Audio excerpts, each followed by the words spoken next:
Welcome, ladies and gentlemen, to the LCK Spring 2021 playoffs. This is, of course, round one. We've already had Harmalife Esports be successful. We won't talk about how they were successful. However, they were the team to come out ahead against Nongshim Red Force.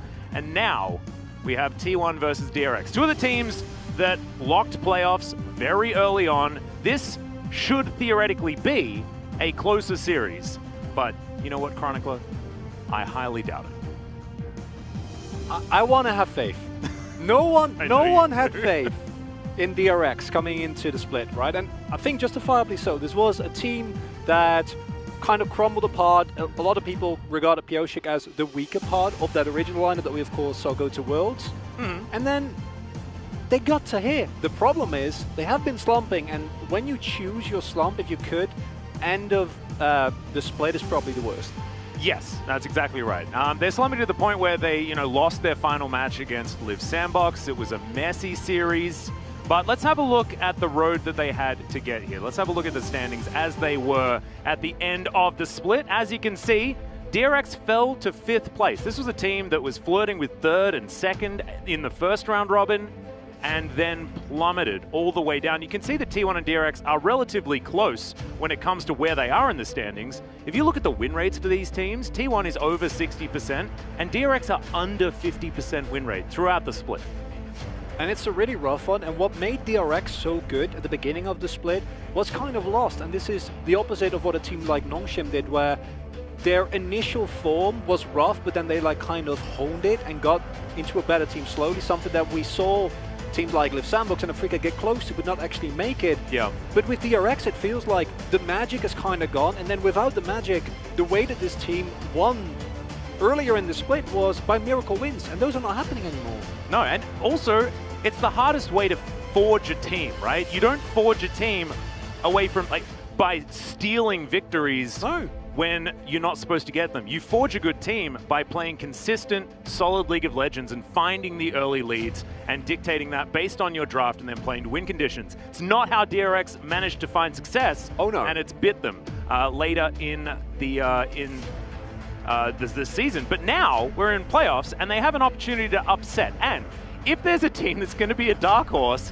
it is going to be DRX. And speaking of horses, Pioshik's coming off a pentakill in a series he lost on a horse. Is there more dark horse than that? I don't think so. Even, especially considering it's Hecarim, because Lilia is, she's a deer, she's nice. That would be dark deer, right? Well, yeah, but it still feels the same niche. Whereas if we look at what Pioshik has done for this team in the early half of the split, he was the one who took them on the back. Yeah. But it hasn't looked as convincing later on. No, it hasn't really been able to do it. Let's have a look at some predictions, though. As, look, I'm predicting myself, predicting the predictions. I know, it's a little bit of Inception. That's fine. I'm expecting a fair bit of red here. Let's see if we do have any hipsters, though. We may. As, okay, no, it's looking pretty red now. No, still no. I knew these four.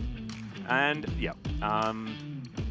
This was understandable. We still do have the fan predictions, and we'll see if there are any at home that did have 10.5% with some faith in DRX. And so that's definitely good news for people that were expecting maybe this would be 100%, because to be perfectly honest, this is a very easy best of 5 to predict. However, probability and possibility are very different things, Chronicler. And so we may just have a miracle on our hands if DRX can find that magic that they unfortunately lost. Let's have a look at the points of the match here as we get into this best of 5, our second of the playoffs. TWon looking so dominant after their victory over Harmalife Esports. It was not close at all. This is a team that has experimented a lot, but it seems like when push comes to shove, they throw in all of their veterans and probably one of the best young players to debut over the last couple of years in Carrier. And you get to an 88.9% win rate over 9 games, which I'm just going to go out on a limb and say ain't bad. I mean, I don't know if I'd call it ain't bad, okay? It's pretty good. Jokes aside, the problem that TWon was facing in the middle and the beginning of the split was that they looked very strong in terms of laning, but then the actual winning was a big problem. Whereas the second half of the split, the laning is still there, but now the winning is also there, and it's the amount of pressure that these players are able to generate while simultaneously finding kills in lanes where you're not supposed to. This is a Tom Kench Senna bot lane. You're not allowed to get double kills, and there's a reason why Keria kept getting play of the games on Kench of all characters. Twice throughout the season. Of course, he was one of the first to debut it as well, or re-debut, I guess, because of course, if you with long memories at home, you remember the days of way too much Tahm Kench. But this bottom lane has just been exceptional. I think, you know, King of Spring is absolutely the title that Teddy deserves. He is so good at just getting out to early leads when the year starts. But let's go over to the other side of the Rift. DRX is a very different story, but I think our eyes should be glued to the top side of the map, whereas on T1 side, it's the bottom side that has been so consistent.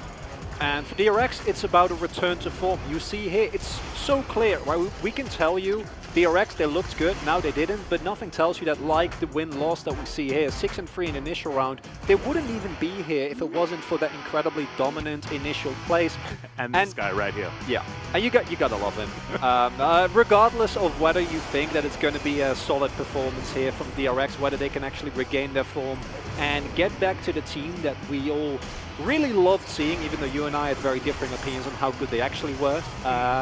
And it is this player in the jungle. He is way better than we had expected, but he's also a player who I feel has become more flippy as the split has progressed. And that's a problem because he needs to be dependable for Kingen to perform. And if Kingen and Pyoshi don't perform, then the rest of the team falls further and further behind. And while I think Solka, Bao, and Baka, compared to their experience, are playing really well, it's not enough.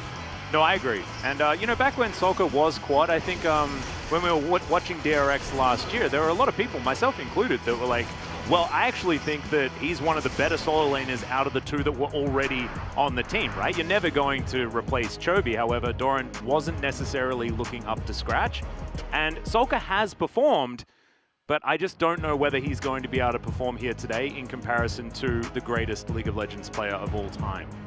It is just, it's a very difficult ask. That's a tall order for anyone, yes. Atlas. And you see here, we talked about T1, yes, they're dominant, but in the first half, they had stats that were fairly similar, but then they didn't win. Now they still have these stats, and they do win. And that's a big problem for any team facing them.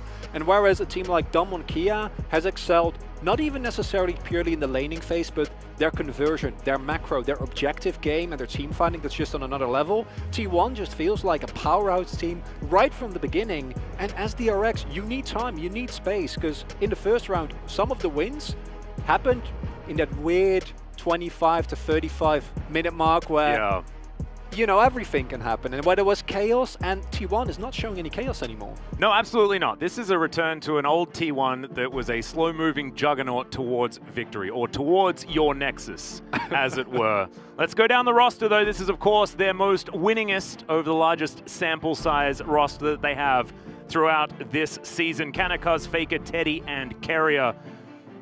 Keria has just been so good as well. I want to reiterate it. I know we saw all of his plays just layered on top of one another. I think Teddy's been playing exceptionally well, but whether it's Gumayusi or Teddy down there towards the bottom side of the map, Keria is just so incredibly good. We saw it last year, and it's continued here in this one.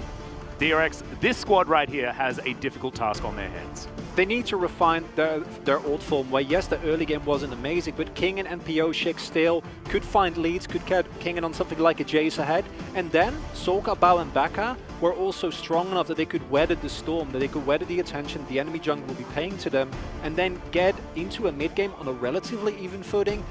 And then they banded together and snatched Winch out of the jaw of defeat so many times.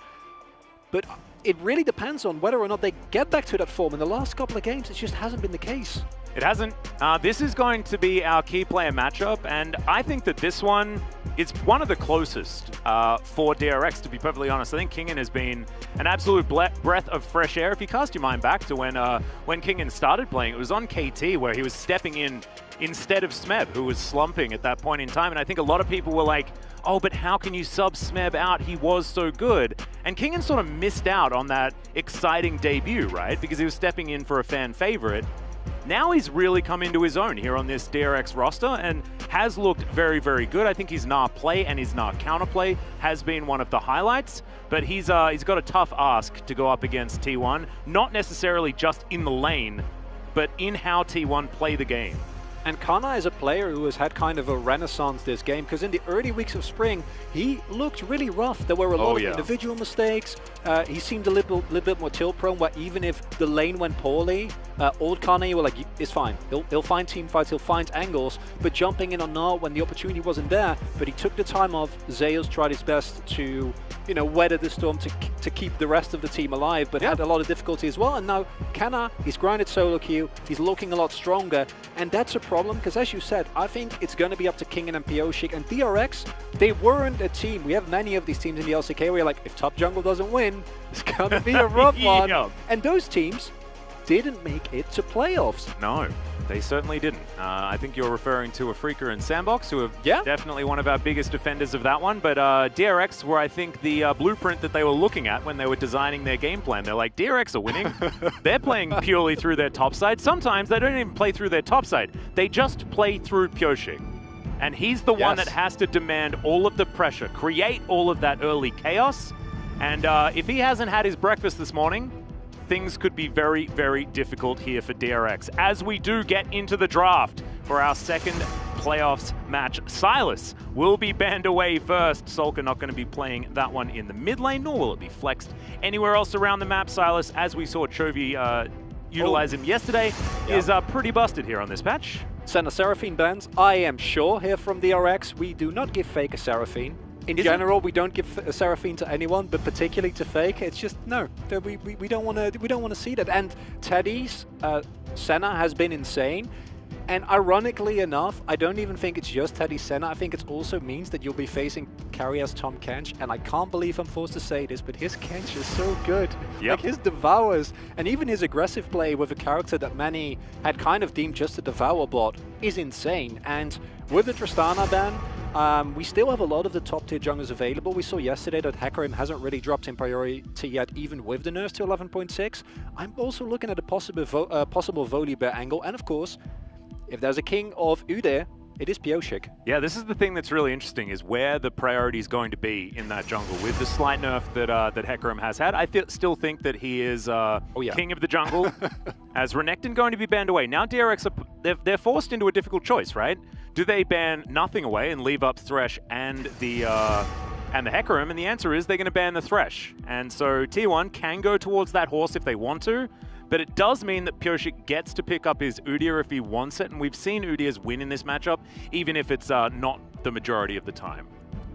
And again, it is Pyosik, and that's why we keep going back to what form will DRX be on today. Now, Kaz has played a very serviceable Udyr. Interesting. I don't mind this, and I feel like even though, in my opinion, the Hecarim is a stronger pick at the moment still, in a vacuum, taking away the Udyr from Pyosik does make sense. And as you pointed out, one of Hecarim's weaknesses that we haven't seen exposed as much is his early game. If you invade him early, if you can get a lead there and try to deny him farm with priority lanes, which TWon indubitably will be having with how strong they've been playing, then it becomes a lot harder for Pyosik to kind of hit the break points that you need on the horse. Well, Pyosik is going to do it. And we'll see what they are going to line it up with. If you're going down the tier list and things like that, there's not as many things that are glaringly open at this point in time with the red side bans. We actually don't see this a whole lot. Like the must-ban champions, there was a time where red side had to literally ban the same 3 champions every single time. It feels like the power level of these picks is certainly high, but it hasn't really been happening as, there's the Zoe pick away against Faker, but also a big one for Solka. And that's really interesting, because yes, Faker had a breakout performance, as he does with his every season. I mean, he's been in here for so long, and he's the best League of Legends player of all time, so he'll have a couple of performances like that. But what's interesting is that a blind Zoe seems like something that TWon can definitely punish. This is a different approach, though, which TWon has been favoring, saying that Is it just we know Oriana? We know, yeah, exactly. We know Gnar has been nerfed. We know it's a pick that is under a lot of scrutiny, but Kana has shown that he has the level of control on Gnar that some like Kingen also had. And important to note, Kingen's Gnar in of itself is also a threat that TWon might not want to deal with, because yes, you can deal with the Gnar, but it does require a lot of jungle attention, and I don't think TWon wants to focus, or let Cuz rather focus on top side. This would be very comfortable here for TWon, but it does mean that in the early game I expect Solskjaer to actually have a little bit of pressure on Faker. Faker has been playing the Victor very effectively though recently. This was what they just obliterated Humble Life Esports on, and it was with one of these very strange drafts. It was still back on 11.5, but Jace is going to be picked up here, obviously. And this throwback. This is actually fantastic though, because this not only destroys Gnar in lane, but sets DRX up for a pretty decent poke composition. And the poke composition was back early in the split, where I went from DRX as just a team that wins games that they shouldn't. They're actually a good team. This was their execution, the way they played around Division, the way that they were able to consistently leverage the most value, was really cool to see from a team where the expectations generally were very low. No one expected this DRX to do this well. Everyone expected them to be, you know, maybe bottom 4, maybe vie for a potential playoff spot, and even though they have dropped off, I think it's important to note that this is DRX going back to when they looked most comfortable, when they did look strong, when it wasn't just them just grabbing away victories, but actually finding the poke composition, finding the early leads, and then playing it out beautifully. Well, the Kalista is going to be banned away after the Varus that was aimed a little bit at Teddy there. Interesting. Feels like more of a deft ban these days, but maybe a little bit of a hint as to what Teddy has been playing in scrims. Is there the Kai'Sa is still open, and the interesting thing about Kai'Sa, of course, is that you can look at things like the Aphelios, the Jinx that have been very popular, but with Thresh being banned away, it's not as strong as it always was. I think a Kai'Sa pickup for DRX, it would be very in theme with what they've been doing so far. I love this so much more. Okay. Oh my goodness, DRX! This is spicy. This is a big level up in their drafting, actually. I think that in their series versus Sandbox, it felt pretty lackluster. And yes, the series didn't mean very much at all, right? They were already confirmed in playoffs. They were already confirmed that 5th place. And the Ezreal, I think, just fits the theme of this composition very, very well. Kai'Sa Leona come out as predictably as ever. And this is some stock standard drafting out of T1 right now, but is looking a little outdated. I agree. I think that both comps are actually fairly cohesive. The T1 comp obviously has a bit more onus on them to actually do something, because if you get into a mid to late game scenario, DRX has a slight lead or they're relatively even, then the poke coming out from DRX combined with the Braum, which I also love because that counter engage is so useful with the poke that you already have from DRX is really nice. The one issue is that DRX have had issues with actually staying even in lane. I'm not even talking about ahead. I think that this composition, even if you're relatively even, can still do so much work due to the amount of this is disgusting in terms of poke, right? You have 3 insane poke champions. Even just an Ezreal and 2 items later on will get you there. Not to mention the fact that Braum is probably one of the greatest supports to augment a poke composition at the same time. Like, you fish for your Winter's Bite, you land that passive, and then you can pull the trigger. But non-committal CC is exactly what you need. And it's also hard to engage into the Braum, and this is a key thing for DRX. The only downside of this is that the Hecarim feels a little bit out of place because he wants to go in, the rest of his team not necessarily, but he will have prio lanes, presumably here with the Jace and the Zoe in mid, at least initially. That means he can farm up to the point where he's strong, and then Pioche just needs to play a little bit more respectful. The one downside, and the one big caveat, and it is a big one, Atlas, is that if T1 get ahead, and they choke out vision, they find flanks and engages. Once they get on top of you, game is over. I actually love it, because a poke composition, based on the archetype, has always been basically a coin flip. Yeah. Because if you don't manage to get all of that control, if you don't get to that point where you can utilize it, poke comps look real silly really fast. But what is DRX as a team, if not a coin flipper? So I think it's absolutely perfect as we hop onto the ref for T1 versus DRX. Game number 1 of this best of 5. T1 with a very standard draft, looking like they haven't needed to make any sort of changes whatsoever. And let's see whether it's actually going to work out here in game number 1, because we were having a chat backstage, and we predicted that this was going to be the plan for T1. That is, just pick all of our standard champions, don't give anything away, just play comfort. And then if you're pressured, if you're forced to make any adjustments, that's when you do it. And we already know, we saw it in the Harmwell Life Esports series, they have so much left in the back of the tank, and it's things like the Volley Bear. It is definitely, you know, the current OP picks and things like that. I agree. It's a very conservative draft from T1.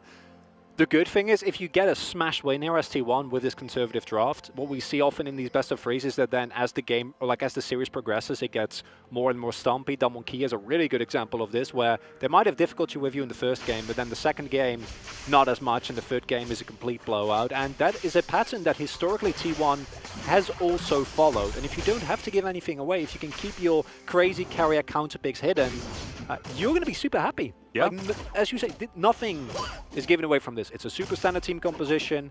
You're playing for prior lanes. You have some scaling aspects with the Kai'Sa and the Victor. And as a whole, you can play a lot of different ways. Whereas DRX, one way to play this comp, and you need to do it well. Well, let's see whether they can. As into the laning phase already, you expect that Kingen is going to have the shove, and indeed he does. Both of our junglers just farming things out. Both of them starting on the bottom side of the map. I think this is intelligent for both sides, because getting that matchup to a good point is important, as Bao's going to get engaged on there just a little bit. Good stun comes out, and you can see the counter-engage potential from this Braum. You know, he just taps the Leona as she comes in, and then you can actually trade relatively well. You're playing Braum into engage reports is a very good feeling. You're very happy about that. This was also when T1 won the level 2 race as well. Just shows just how strong Braum is level 1. It's just the sheer force of not only the damage, but the CC allowing Bao to weave in a couple of extra autos. They still need to be respectful though, because earlier in the split I would have felt comfortable saying that Teddy was the teamfight AD carry and Gumayushi was the laning AD carry for T1, where Gumayushi would always find 20, 30 CS leads, and then compared to Teddy, his impact later would be less. However, this current version of T1 is they just win basically all the time, which is a bit of a problem. Yes. It's a problem for their opposition. Yeah. It's not really a problem for them. I'm sure they're pretty happy with it. As Cuz's stats are pretty good outside of him getting into his enemy's jungle. And I... continuing that one. As you yeah, I looked into that, and when you looked at the picks that he played in round 2, it was mostly either champions that want to power farm, so he just power farmed his own jungle, or gankers, right? Things like the Volley Bear, where you're not really...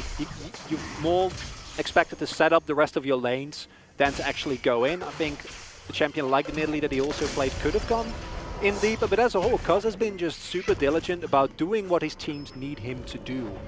Whether that is set up vision, play around his lanes, find objectives, and consistently get the smites, which is also something that we've seen some mess-ups every now and then here in the LCK. Yeah, smites are difficult, you know. It's not even just in the LCK. I just find that smites they've become more and more difficult to get working from what I've seen. Anyway. Honestly, if I'm a jungler and I'm playing in a meta where Jinx has no cap on her R and Cho'Gath is on the fringes, like all those things just make you very unhappy. Yeah, no, it isn't helpful. It certainly isn't helpful. Not great.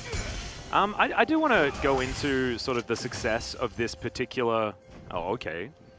This is a good matchup for the Ezreal, as it turns out.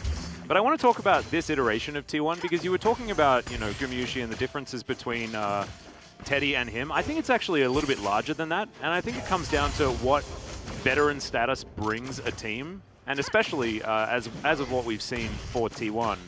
And that is discipline, right? And I think that Cuz has come in, and your point about, you know, him being diligent, him just, you know, playing to the win conditions of his team, just shows that he is so much more disciplined now than he used to be. Cuz used to be an extraordinarily flippy jungler. Like, I don't know whether it's just a thing with DRX junglers, but, you know, Cuz dating all the way back to when he was on Longzhu, he's always been that kind of guy. He's dominant in solo queue, but has a bit of that mentality. We haven't seen that this season. And we have seen it with Owner, and I think that's why I'm happy to see Cuz back, because even though Owner had some really highlight plays, as a whole you can still see the inexperience and the lack of discipline jumping in when you shouldn't.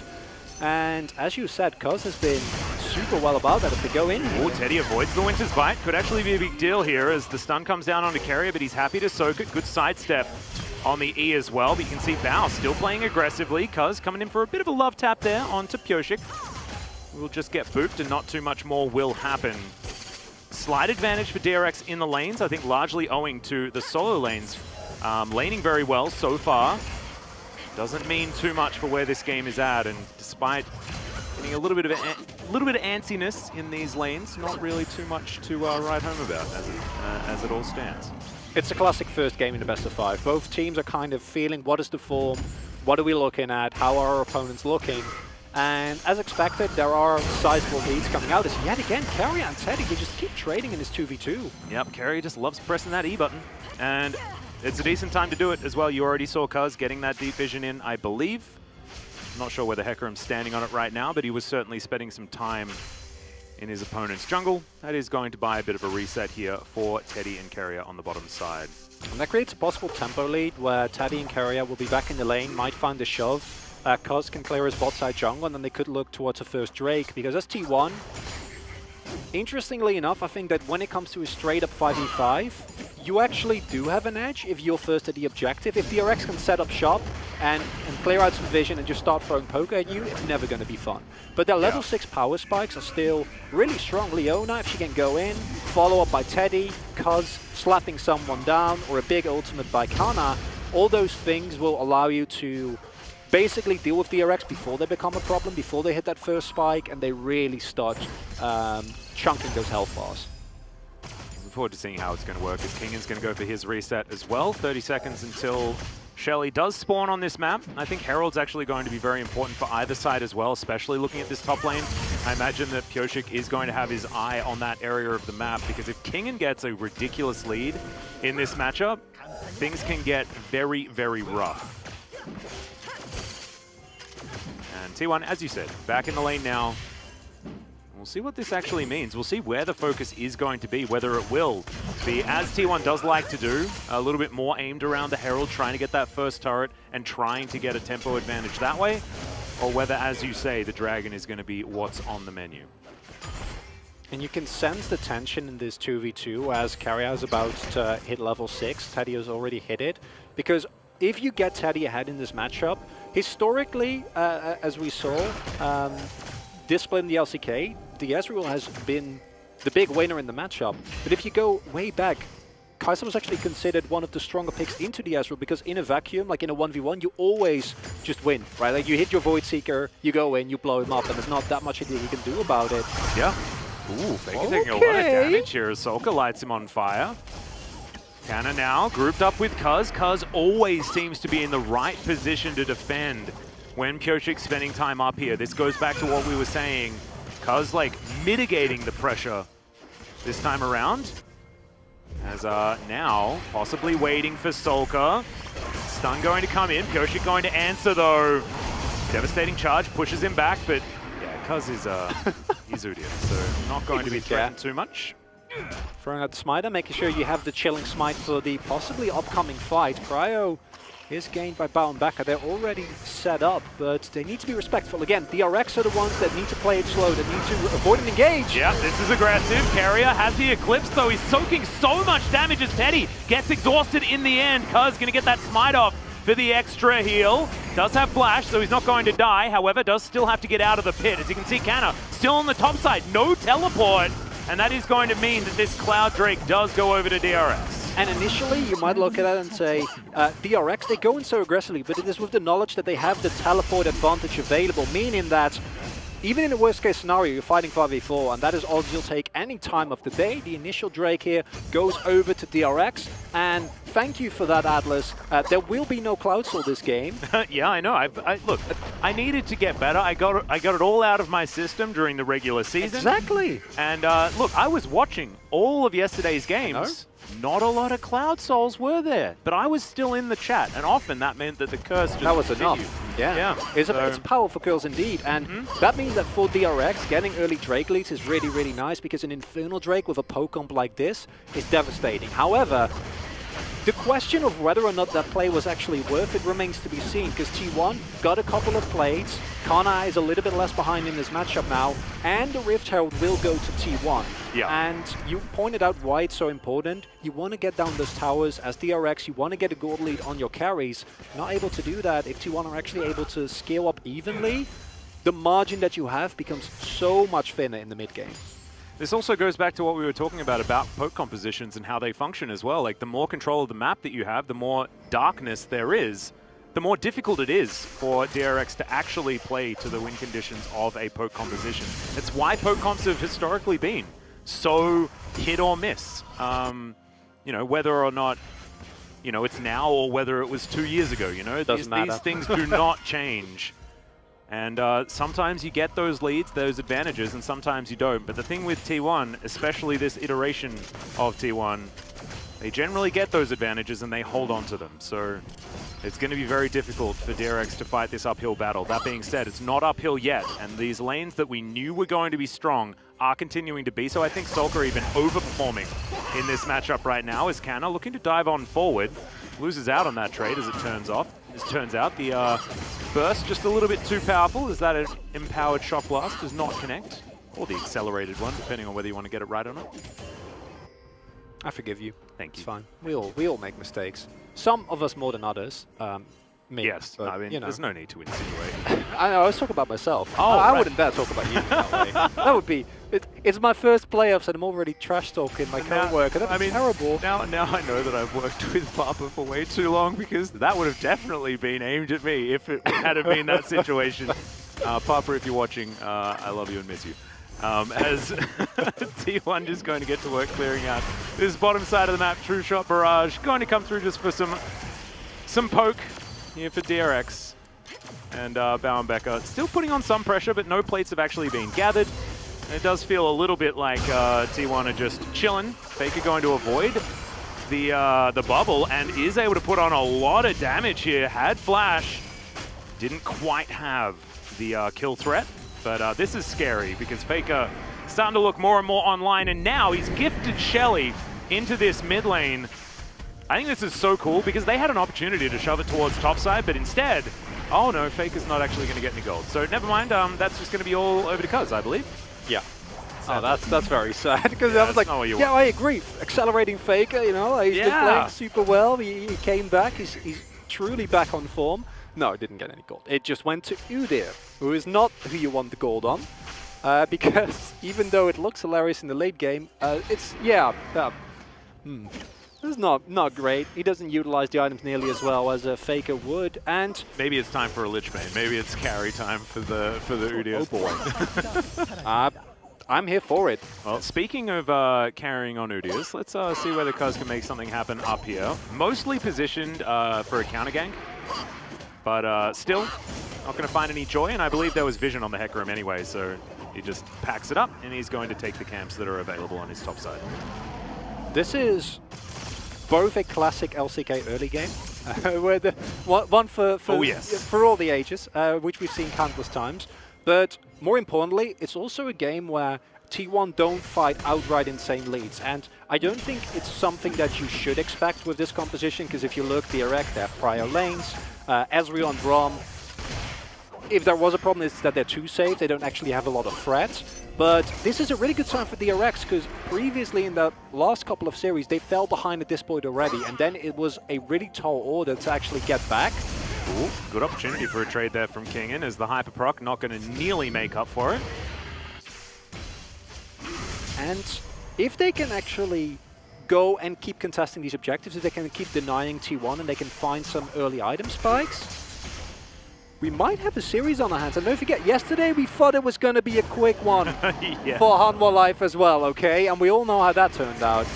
Indeed. Well, Cuz is going to try and make it a little bit more difficult here for DRX, as Kingin's going to get bullied out of the way. This is all of that extra money, Chronicler, that Cuz is putting to good use. As this tower just going to get brute force down. The plates, unfortunately, had fallen down already. However, this is going to be a good use of their time as T1 do manage to crash the first turret of the game. So, let's see whether that 85% win rate is going to claim true. And I think they might give up a play here, or a player in the bot side. And it will give up the Drake, which I think this is teleport still fine. timing though, but no, not going to go for it. Just enough burst damage. Yeah, I was about to say, I feel like it might be a bit much to try and contest that. You don't want to overreach her as TWon because you're still in a comfortable position. This composition doesn't need to get early leads. You just need to play the mid game well. Well, there's the flash out, but still the Terrify is going to land onto Faker. Teleport comes on in, and Solka in a bit of trouble, has to flash out, but they still manage to pick up the kill, and Solka holds on to his huge lead that he has in that mid lane. And if you're someone you want a gold lead on, it is Solka or Kingen. And you'll take that any day of the week. You are able to not only get the kill, sure, Zoe gives up a flash, but as Faker has shown us, flash is optional on Zoe as long as there's a team fight around you. Yes. And you take Faker's flash, and a Victor without flash, especially at this stage of the game where his damage, as you can see there, is not insane to the point where if you try and dive in and he like Chaos Storm and Gravity Wells on top of himself, you just immediately die. He's actually pretty vulnerable here, and this feeling of safety that he gets isn't necessarily 100% warranted, because yes, he has good topside vision and the teleport is available, but being that far up against the Hecarim at this point in time, we've always seen how that ends. And DRX finding a crucial first blood. And this is looking a little bit more like the DRX that we saw in the beginning of the split, because they don't need leads, they just need to be in the actual game, and seemingly today they are. The thing is, like, this is a DRX that hasn't been winning lanes at all in round 2, right? Not until this game have we really seen them be able to actually command these positions on the map. So very impressive stuff so far, especially when it then results in DRX being able to play towards what is a very strong poke composition, because DRX have also had some issues where if they do try and get themselves these comps that do have lane priority, it feels messy when the teams need to be cohesive in the later stage of the game. They have won some of those games, but we won't talk about that because it's very difficult to actually tell you why. They just somehow do. But this is not flippy DRX. This is DRX understanding what they have to do and then just doing it very well. And if they can keep playing this disciplined, I think that the next Dragon fight is really going to show what form this team is on today. Because if they get that soul point, for TWon, a Mountain Soul is atrocious, because if you look at their lineup, it's very backline dive oriented. Faker! Yeah, in goes Pyoshik, wasting no time at all, but now they're looking to try and turn this one around. Solka finds the paddle star out of nowhere. Cuz still looking for it. Remember, this tower is not there. He has flash available. Solka not so lucky, but Cuz doesn't want to press that flash button because it gives one potentially to the Zoe. Cuz now as well looking for Becca, who comes on in, but not going to be able to find too much. I take it back. There to save him. Cuz uses the gold very well. Unfortunately though, Faker dies again, and this is the capitalization of that flash that was blown earlier. Second time that he's been taken down, and Faker, the victor in this matchup and in this game, just means that no matter what happens as TWon, you can sleep well at night knowing, okay, listen, we have the backup insurance, right? If all else fails, Faker on his trusty Victor will be able to carry the late game team fights. That is still the case, but the more gold you give over to Solka, the harder that is going to be. Oh, Pyoshik's in trouble here. Meganar comes out and the horse smashed against the wall. Take the boulder to the face. And Kanna says, my clock tower is the last thing you're going to see. Now he's going to start stealing away the jungle from the horse. And Pyoshik, he does this sometimes just a little bit overly aggressive in his position. He knew that they were killing his inner turret. Secret Agent Jace able to escape any vision that was thrown away, and it's yet again, yes, Faker has a really good topside vision, but there's a reason why Hecarim is this popular, even with the Everfrost not being layered perfectly there. It doesn't matter, and look at the angle that Solka finds as well. Cuz trying to body block, and Solka's like, no, no, no. Not allowing you that. As, yeah, this is just, you know that there. It's greedy, right? It's very greedy. And this is a problem that Pyoshik has had, especially in the second half of the split, where he uses Ghost there as well. And I think that's the real egregious part, because that means that the backline of TWon is going to be not nearly as scared in this upcoming team fight. This is a fight that you need as DRX, because I talked about it's very unfortunate for TWon if you lose a Mountain Soul, because a lot of your damage is initial upfront burst. Yes, later on you'll have Victor, but before that it's Kai'Sa goes in, blows someone up. Kana goes for a big flip into the wall. You need to blow up people in like that instant. If you can't do that through a mountain, so you're in a bit of trouble. That's DRX. Your poke comp does not like shields, and a global shield for the opponent team, especially one that resets every time you get out of combat. Not it. Is certainly not what you want. I think an Ocean Soul would have been worse to fight into. However, this is still pretty bad. As DRX do get position around this Drake, but now TWon want to fight for it. Oh, Kana. Oh, look at that Naba. That is beautiful right now as TWon wanting to try and avoid this poke. So far, so good. And Kana just skirting around the edges. You can see all of these abilities flying through, but none of them finding any joy here as DRX going to lose priority in the mid lane, and that means that they lose priority in the river. TWon will deny the soul point, and this looks a little bit like a turning of the tide. It's a super respectful play there from DRX, which is understandable given that if you misstep there, you don't only give up the Drake, but you actually just could outright lose the game. Because if TWon gets fed, the margins, as already said, that you have with this poke composition for you to get engaged on are even thinner.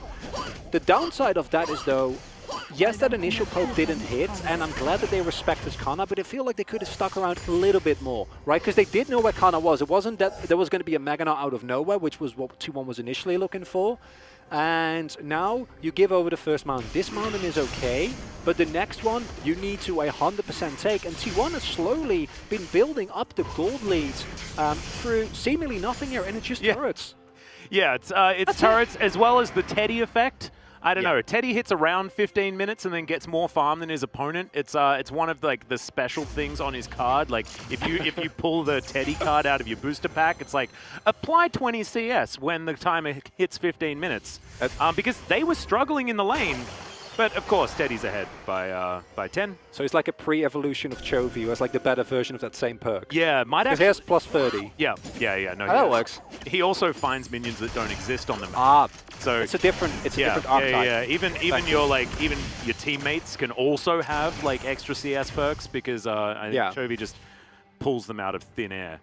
It's sort of how that one works. Certainly had a great day yesterday. Good old Chovy. And with the current state of the game, DRX is still very much able to just hit the 2-item spikes, right? Like, look at this. King in. Not quite stacked on the Manamune, but does have that Pulses Eclipse. 2 items on Pioshik, 2 items on Soka. Bao finished his core items. Yes, he's still going to be looking towards Cyril does, but he's going to be doing absurd amounts of damage if he can actually land the poke. And I actually wouldn't mind him to even prioritize the Duskblade earlier because the extra lethality in a poke composition could be very strong. But we'll see what he does. I agree. I think it's the combination of the armor penetration against a rather beefy frontline in Kana, Kuz, and Carrier combined with the potential to kite back and use the slow. But you're right, if you go for like the big blowout team fights, then Duskblade is pretty insane. So not to mention ability haste being pretty good at getting more Qs. It is. And now DRX do find another bubble. This is what their comp can do, right? And Mountain Rift, even though it's not exactly the greatest soul for them, like they would have loved to get an Infernal, right? Mountain Rift is a Zoe soul. Oh yeah. Because you can bubble through so many more things on this one. So I mean, that works out for DRX, and they get that without actually having to kill the Drakes, which is pretty cool. On the flip side, Kana is also like, yes, more walls. Yeah, that's actually a good point. I don't know who benefits more from it, because you know, Ezreal can jump over walls. Kingen is also happy to have some defense. I guess it depends on who plays better, because if Kana finds a big smackdown into specifically that wall right there, you see in the, like the left part of the screen? Yeah. Then otherwise wouldn't be there, then we can call it. Well, Faker doesn't like more walls. He doesn't, no. He's had... not as happy about that. And it says a lot about the form of TWon that, yes, Faker is getting behind, but it doesn't really warp the game to a point where we'd be worried. There have been iterations of TWon where if Faker wasn't carrying, we'd be like, oh boy, this is not looking well. But you can see the rest of the team, particularly Kana, whose turret pressure and just overall presence on the map have been super good this game. And also, Faker doesn't need all that many resources to job in a team fight as well, right? Like, Teddy's been funneled quite a lot, but, you know, Faker on the Victor is just wanting to get these spells out over and over again. He has his Zhonyas now, and so going to be pretty comfortable there. And it's going to be on, you know, Teddy to find some options as far as backline. And if TWon can find their picks that they're looking for and utilize the incredible amount of map control that they've bought for themselves with all of these turrets that they've been able to take, as you can see, it's 4-1 on the turrets. TWon have done their job as far as denying what a poke composition needs, which is control of the map, but they do still need to make something happen with it. And T1, I'm super impressed with how well they've been able to weather the storm. They need to kind of wait out this power spike from DRX though, because I feel like if you give them a leg up now, you might get into trouble, but if you weather the next 5 minutes and stay even, don't give them Soul, possibly don't even give them Soul Point, don't give them Baron, then DRX's scaling, or lack of scaling rather, is kind of going to kick in. Oh my, no way. Are we really doing this? Is this really happening? Okay, no, it's given away. DRX in the area. This is ballsy from T1, yeah. Down to about half health on the Baron. T1 desperately wanting to get DRX over to this area. They are going to get their wish. As DRX wanting to try and layer some of this poke. This Baron down to about 3,000 and T1. Of course, they don't want to flip. As Pyoshi going to take a bit of damage from the Baron. Now it's the blue buff being delivered over to Faker. Slow comes in. There's the Zenith Blade as Teddy comes on over. Can they lock him down? The flash forward Teddy, so aggressive as the horse will fall. Carrier taking a fair bit of damage as the Chaos Storm getting hyper value in the backline.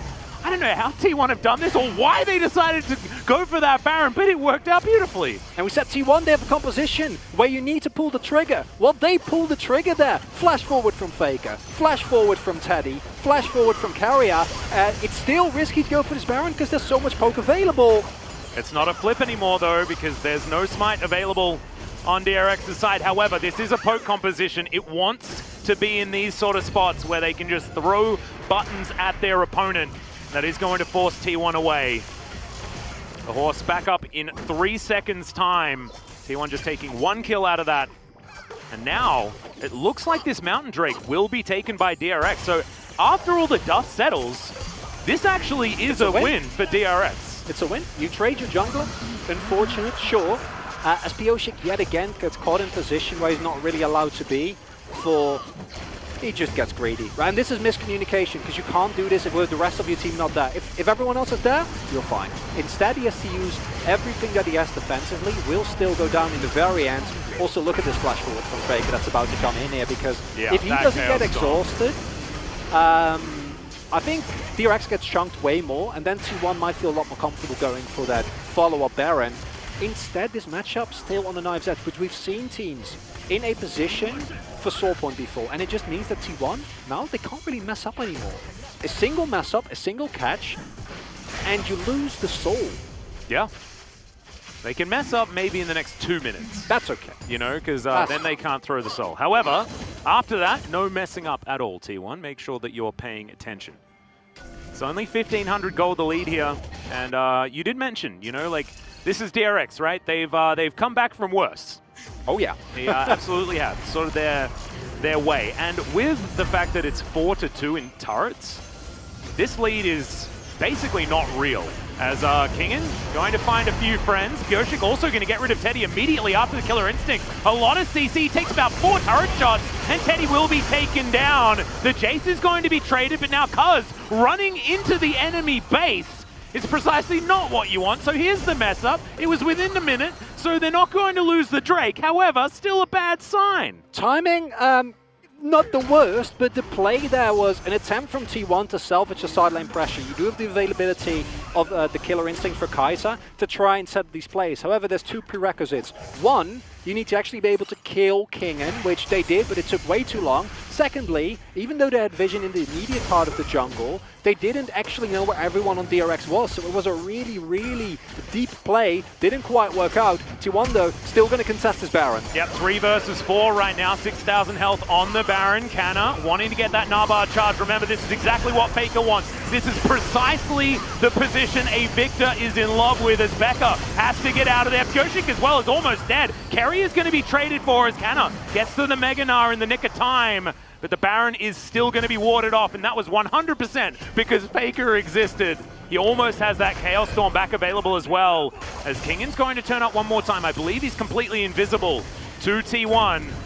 As now Teddy get into the area, and now we're just going back again as they force the reset. The Braum is still backing. The Pyoshik's coming from base right now. It's fast. Bubbles still getting on in here. Yeah, remember, this is Kai'Sa. She does do a lot of damage to the Baron, but once again, T1 are not willing to flip. and they back away. But the gold lead is shrinking. That Drake still belonged to DRX, and the more T1 do this and don't get anything for it, the worse it's going to be. And I like the idea of catching someone in the side lane, but again, the rest of T1 isn't actually ready to follow up on this play. And look at this fear, because it puts Teddy in a position where he takes 2 extra turret shots, otherwise that Kai'Sa might be way healthier. Oh, yeah. Just has to basically say, okay, I'm dead here anyway, I'm just going to try and run through the base store as long as I can.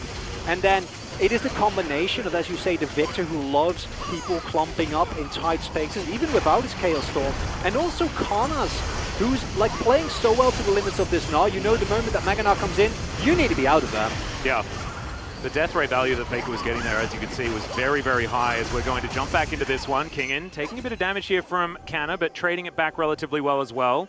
Sterix is now on the Gnar, so the trading is going to be a little bit more difficult for this Jace in the side lanes, who is building towards his armor penetration, so that's going to help him out in the matchup. Faker's got a Lich Bane, man. This guy is looking to fight extended trades. Oh no, Kingin caught out in his jungle. That is precisely not what you want. As now T1 with 48 seconds on this mountain. We said that T1 can't make the mistakes if this Drake is going to be available. Well, DRX also can't, because that will put an extra dampener on that timer. One upside is that they do have pressure around the Baron area, and as long as Carrier doesn't find a big opening, it's kind of hard for T1. You see, they can, if they catch someone, they can blow them up quickly. This was a similar attempt to what we saw earlier, this time, however, effectively, because once you actually get on top of King and he doesn't have flash, he dies very quickly to Udyr and Gnar. Yep. Not a lot that is in there in terms of counterplay for him. Drake will go over. I was thinking maybe DRX, if they want to play it greedy, they can try and look for a play on that Baron, or at least threaten it at the very least, force T1 into a comfortable macro position. But instead, it looks like this game, like the first game yesterday, is just going to go to distance Atlas, because it doesn't looking like there's any resolvement as of yet. It'll, we always need to be careful, but it's not a Jinx ult. Yeah. No I saw like it was True Shot Barrage, not a Super Mega Death Rocket, and I was like, it's okay. There's no need to get excited at this stage. You may have been thinking that the teleport was available, Kingin was going to spawn as the Drake was spawning, but one of the really important things to understand about a poke composition is you need setup, right? And so they were never going to get the setup, which is why they had to forfeit the Drake, no matter what, just in case anyone was curious. But this gold lead has not changed, Chronicle. It is flatlining this game. This is like very, very slow, cool, calm, connected. And yes, this was a mistake from Kingin, but didn't really cost DRX too much other than losing a timer towards that potential Mountain Drake for themselves. Goshik's ghosting. They're looking for Faker right now as the gravity field is going to work. The flash comes out, devastating charge. Only going to move Faker closer to safety, but flash away from the Victor, so important. This time Faker does have the Zhonya's available, so while the flash being gone is still a dangerous position to be in, it's not as bad as it would otherwise be, because he's supposed to be tanky. Gonna have to flash out as well. Count him. That is 2 flashes now down, and DRX using this as a sign to potentially go for this Baron. Gnar is on the bottom side of the map, teleport in hand. And it is going to come through here. Let's see whether DRX can actually find this, as they're looking to try and collapse on the one. I do like the idea. However, Canna is able to get out of the way with that extra movement speed. And both teams are playing really, really respectfully, and it makes sense considering this is a best of 5, and it's just, it feels so good to get that initial play right, as they're still going to go for the Baron. Yep, they thought the DRX had actually gone for a reset here as they see Kingin in the mid lane. All right, is the team fight. Big Gnar into the wall, but only really landing onto Becca, who goes golden as well, soaking so much of this damage. Chaos Storm is going to wear out as Teddy tries to be a hero 1v3 in the back line. Does he have the ability to keep himself alive? He flashes into the wall, will be taken down, and Bao will survive. And T1 are limping away from this battle. Faker now in trouble. Remember that flash from earlier? Yeah, you ain't getting out of that one. And Pioshik will take down the man in the mid lane, and T1 make a fumble that could cost them this Baron. And they want to pull the trigger, understandably, but I feel like, as you said, they blew everything on Becca. It's just a Braum. He stalls with his shield, then he stalls with the stopwatch, and that means that DRX, after all, now going to be able to pick up the Baron here. And a poke composition with Baron at this point in the game is insane. Yeah. And normally I'd say this is like a last hurrah for DRX, But if I see how well they're playing, I don't actually know, Atlas, as everything gets used. Kana tries to go for the hop, is forced to use his flash there, and I think that he thought that Sorka was what Baka was, but Sorka was coming from the top side of the pit, so you don't actually get anything. Teddy goes in super huge, or if you blow up Bao there, fine. You know, you can salvage this fight, but instead, basically everything gets thrown to kill a Brom. Bioshi still has his ultimate available throughout this entire team fight. Faker doesn't even get to click his stopwatch. And getting siege on with this composition is bad, but even worse, in 1 minute and 40 seconds, is that soul point, Atlas? Exactly, and this Baron should be able to taxi into that one very, very comfortably. And this is something that you don't necessarily have to talk about when it comes to poke compositions, because once the poke composition is in a good spot, sieging becomes kind of irrelevant because you've already done your job and you should be winning the game. However, we now need to mention, because we're at that point in the game, poke comps are really good at sieging, like super ridiculously mega good at sieging. As you could understand, they have a lot of range, they have a lot of damage that they can throw down without having to commit to anything, and that makes things real tough. They can also put Pyoshik in the side lane if they would like to, because his job in a poke comp is be a horse, I guess. Yes. Yeah. Be a offensive or defensive horse, depending on what the moment calls for. Yeah. Or defensively or offensively, both are really fine. As long as you carry stay alive, you're happy. Well, he's just going to dive in underneath this turret, able to sprint his way out as well, as you can see, buying a lot of space to get damage down. They have this siege minion doing a fair bit of work as well. And this turret not going to last very long whatsoever. As the last few autos, this should be the inhibitor going down. You saw Kana was able to get that minion wave move towards that top side very comfortably. So DRX is going to have to do a little bit more housekeeping before they can break apart the base anymore.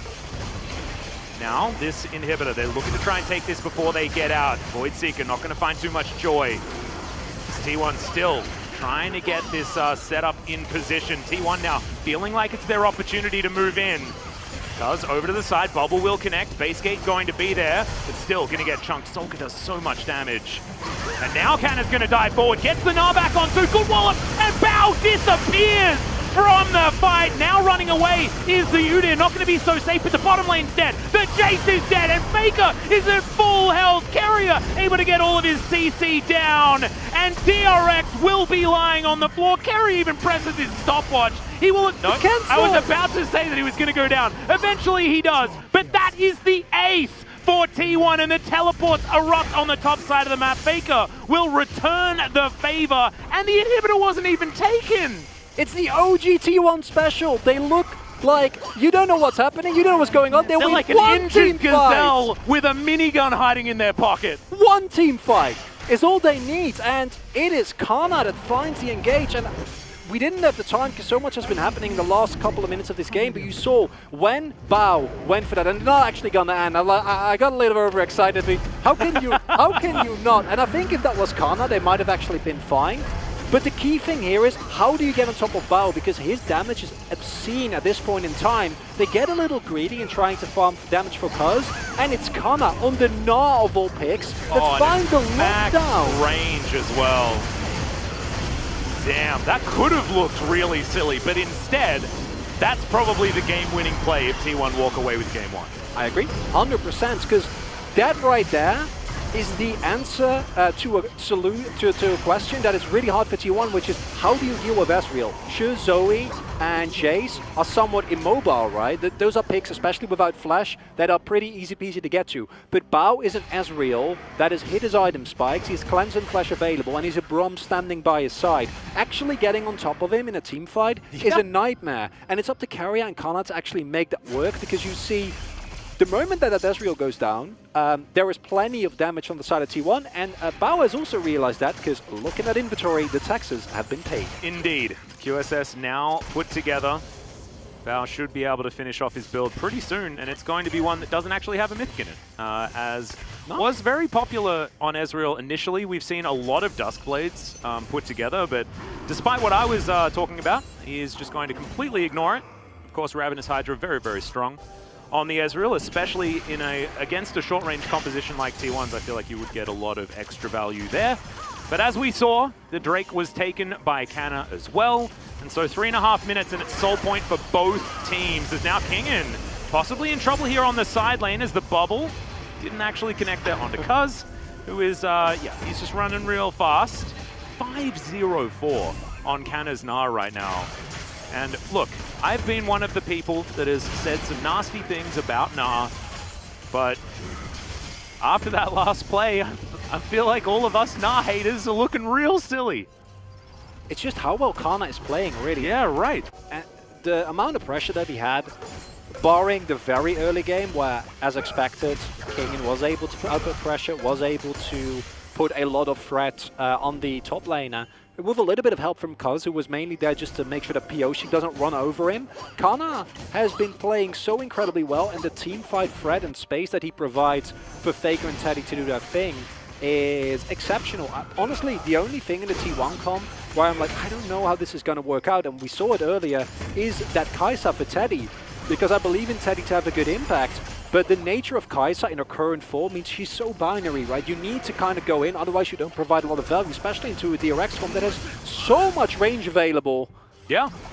Well, Super Minions are pushing down the top side. We've got a teleport in from Canna. This is very far away from this Baron that is being burst down extraordinarily quickly. Cuz wanted to get in there and make it a 50-50. Voidseeker goes wide. The Baron very low. Now Pioshik looking for the turn. Teddy avoids him completely. Devastating charge onto Faker. Teddy just going to play it defensively. I love it from this guy. His carrier will be taken down, but another flash Gnar from Canna, and he says no. We are winning game one. Faker goes golden. That's the ace. Quadra kill for Teddy, and that is going to be game. In the very end, TWon finds the flank, finds the fight that they were looking for. The kite back on that final fight was beautiful, because you saw DRX, they thought they had the opening. Kana was nowhere to be seen. He was charging up his Mega Bar on the Krugs, but still, they weren't fast enough. And that is the one downside of the DRX comp. Actually hard engaging without the setup isn't what you do very well. Yeah. You need time.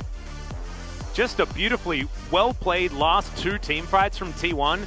And I can't overstate this, I was expecting this game to be way less close than this. Agreed. And I also thought that perhaps the drafts would be a little bit closer as well. I feel like DRX got almost exactly what they needed in order to win the DRX way, right? Yep. Because, you know, it's a flippy comp, but they're the kind of team that does love to play around these knife's edges, and they have been able to do it in the past, and it looked like it was working until, you know, Canna finds the flash Nars, and T1 just team fights so beautifully.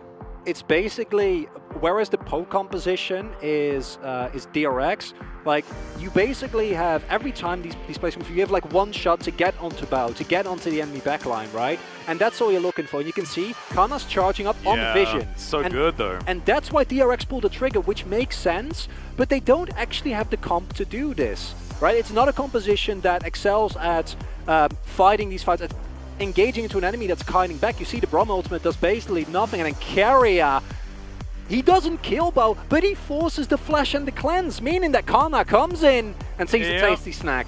Exactly, and look, you can buy as many QSSs as you want. If you're just thrown into a wall, I mean, how many options do you have? Not so many, and Teddy picks up that quadra kill. I absolutely loved how he utilized his killer instinct this time around. He was hyper aggressive in the previous team fight, did not work out, actually looked a little bit silly for it. Instead, what you do is you solidify your front to back, stand back with Faker, allow your tanks to actually do their job, and then understand that Carrier is obviously going to land a surprise Zenith Blade on the Ezreal in the backline, because he's Carrier. Easy peasy. Yeah, that's the game plan. So instead, just killer instinct back, kill the horse, and then pick up 3 extra kills afterwards.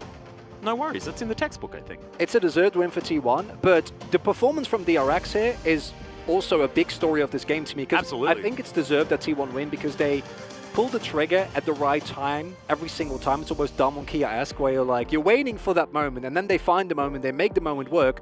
But DRX looked way more like first half of the split DRS, and I'm hoping that they can maintain that form, because then the series all of a sudden becomes a lot more interesting. It absolutely does. Let's have a look at the post-game breakdown to see who was responsible for all of those big damages. I imagine that gentleman in the mid lane is going to be doing some work, and indeed he does. 29k for Faker. Victor pretty good at doing damage. Ezreal damage and Zoe damage actually a little bit lower than expected, to be perfectly honest. I felt like Bao could have had a little bit more of an impact that game, But shout out to Kingen, who was definitely landing a few of these shock blasts. And it says a lot to the threat of TWon, to the threat of Carrier and Kana, that were like, those were the ones you need to play around, right? As Zoe and Ezreal. Yep. Those are the ones you need to avoid. If you don't know what Kana or Carrier is, you see what happens. Carrier lands a Zenith Blade over the wall.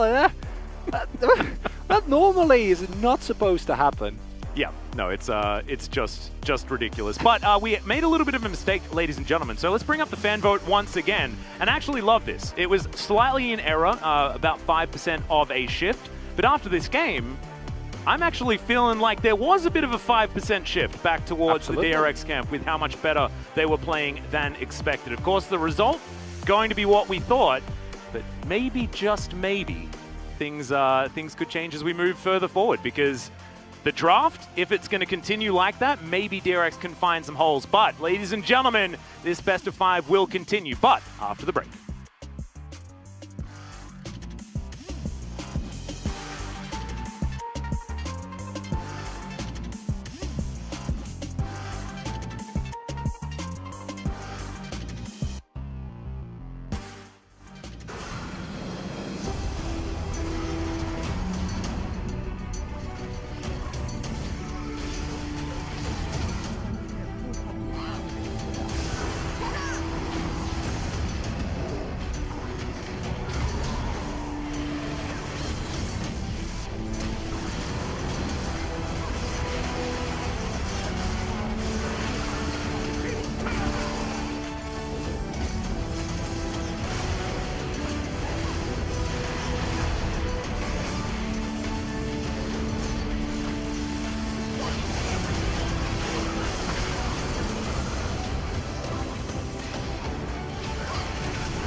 나 좀 멀어. 살면서 해봐.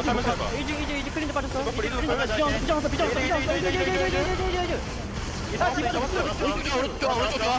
나이스.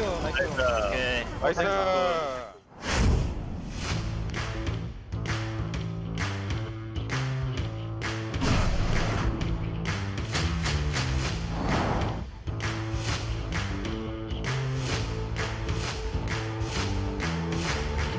네.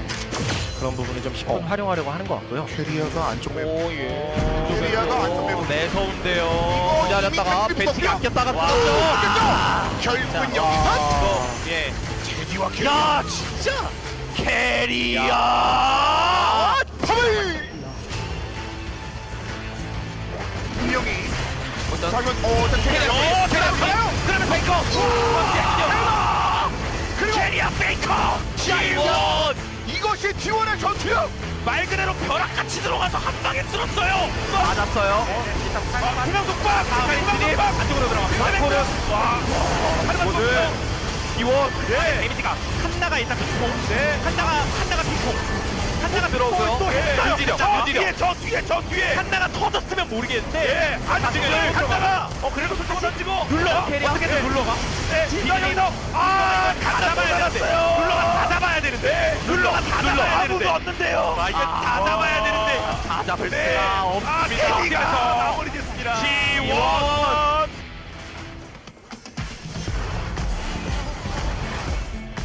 바위기 전력도 같습니다. 이거 보거든요. 일단 뒤로 빠지면서 헷갈린 진입. 깊게 들어갔다. 깊게. 이게 싸움이 여기서 안 끝나면 앙코르 제대로 들어갔죠. 그리고 술톨 비기 됐습니다만. 근데 딜이 약간 모자란 느낌이 있고요. 앞으로 밀고 나오죠. TWon.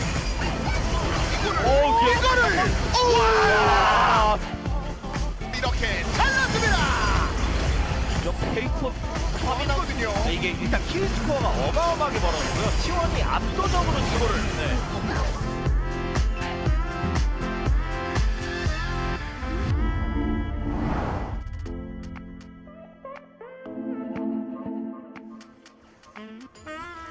밀리면서 보완하겠다는 건데 이 다음 리치는 좀 이제 더 죽으면 안 되고 포탑이 남아있으니까 빨아들이면서 포탑의 힘으로 킹겐이 오래 버티긴 했으면 예. 여기 잡혔고 여기서 추격 한 번 더 일로 와! 추격파까지 들어가 바울까지 바우가 근데 좀 돌아요 바울아 돌아요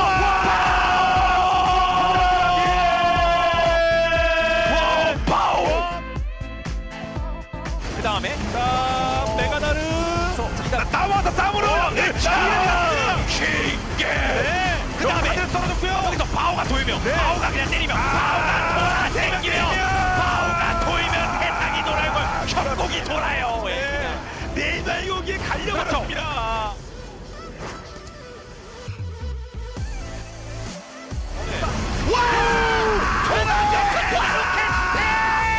아니 이러면 진짜 심지어 도망가기까지 최대한 그러니까 다시 싸움 잘 차나요?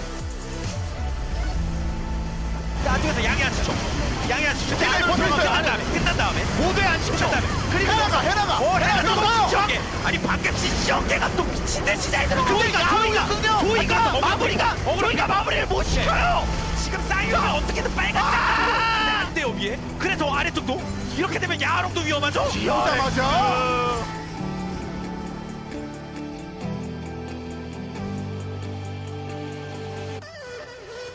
언제든지 뒤를 잡을 수 있는 강점이 있는 챔피언 마공 알리사 등장 그리고 포카 조이 와!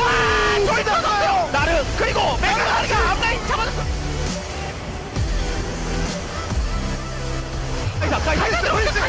프리스. 녹였죠 이 다음에 다음으로 뜨죠. 와카가 안 맞았어요 근데 코드랍 정글 펜타 포드라. 헤카리 정글 아니, 이거 펜타 정글 펜타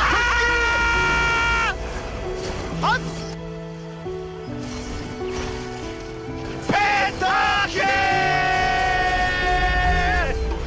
교식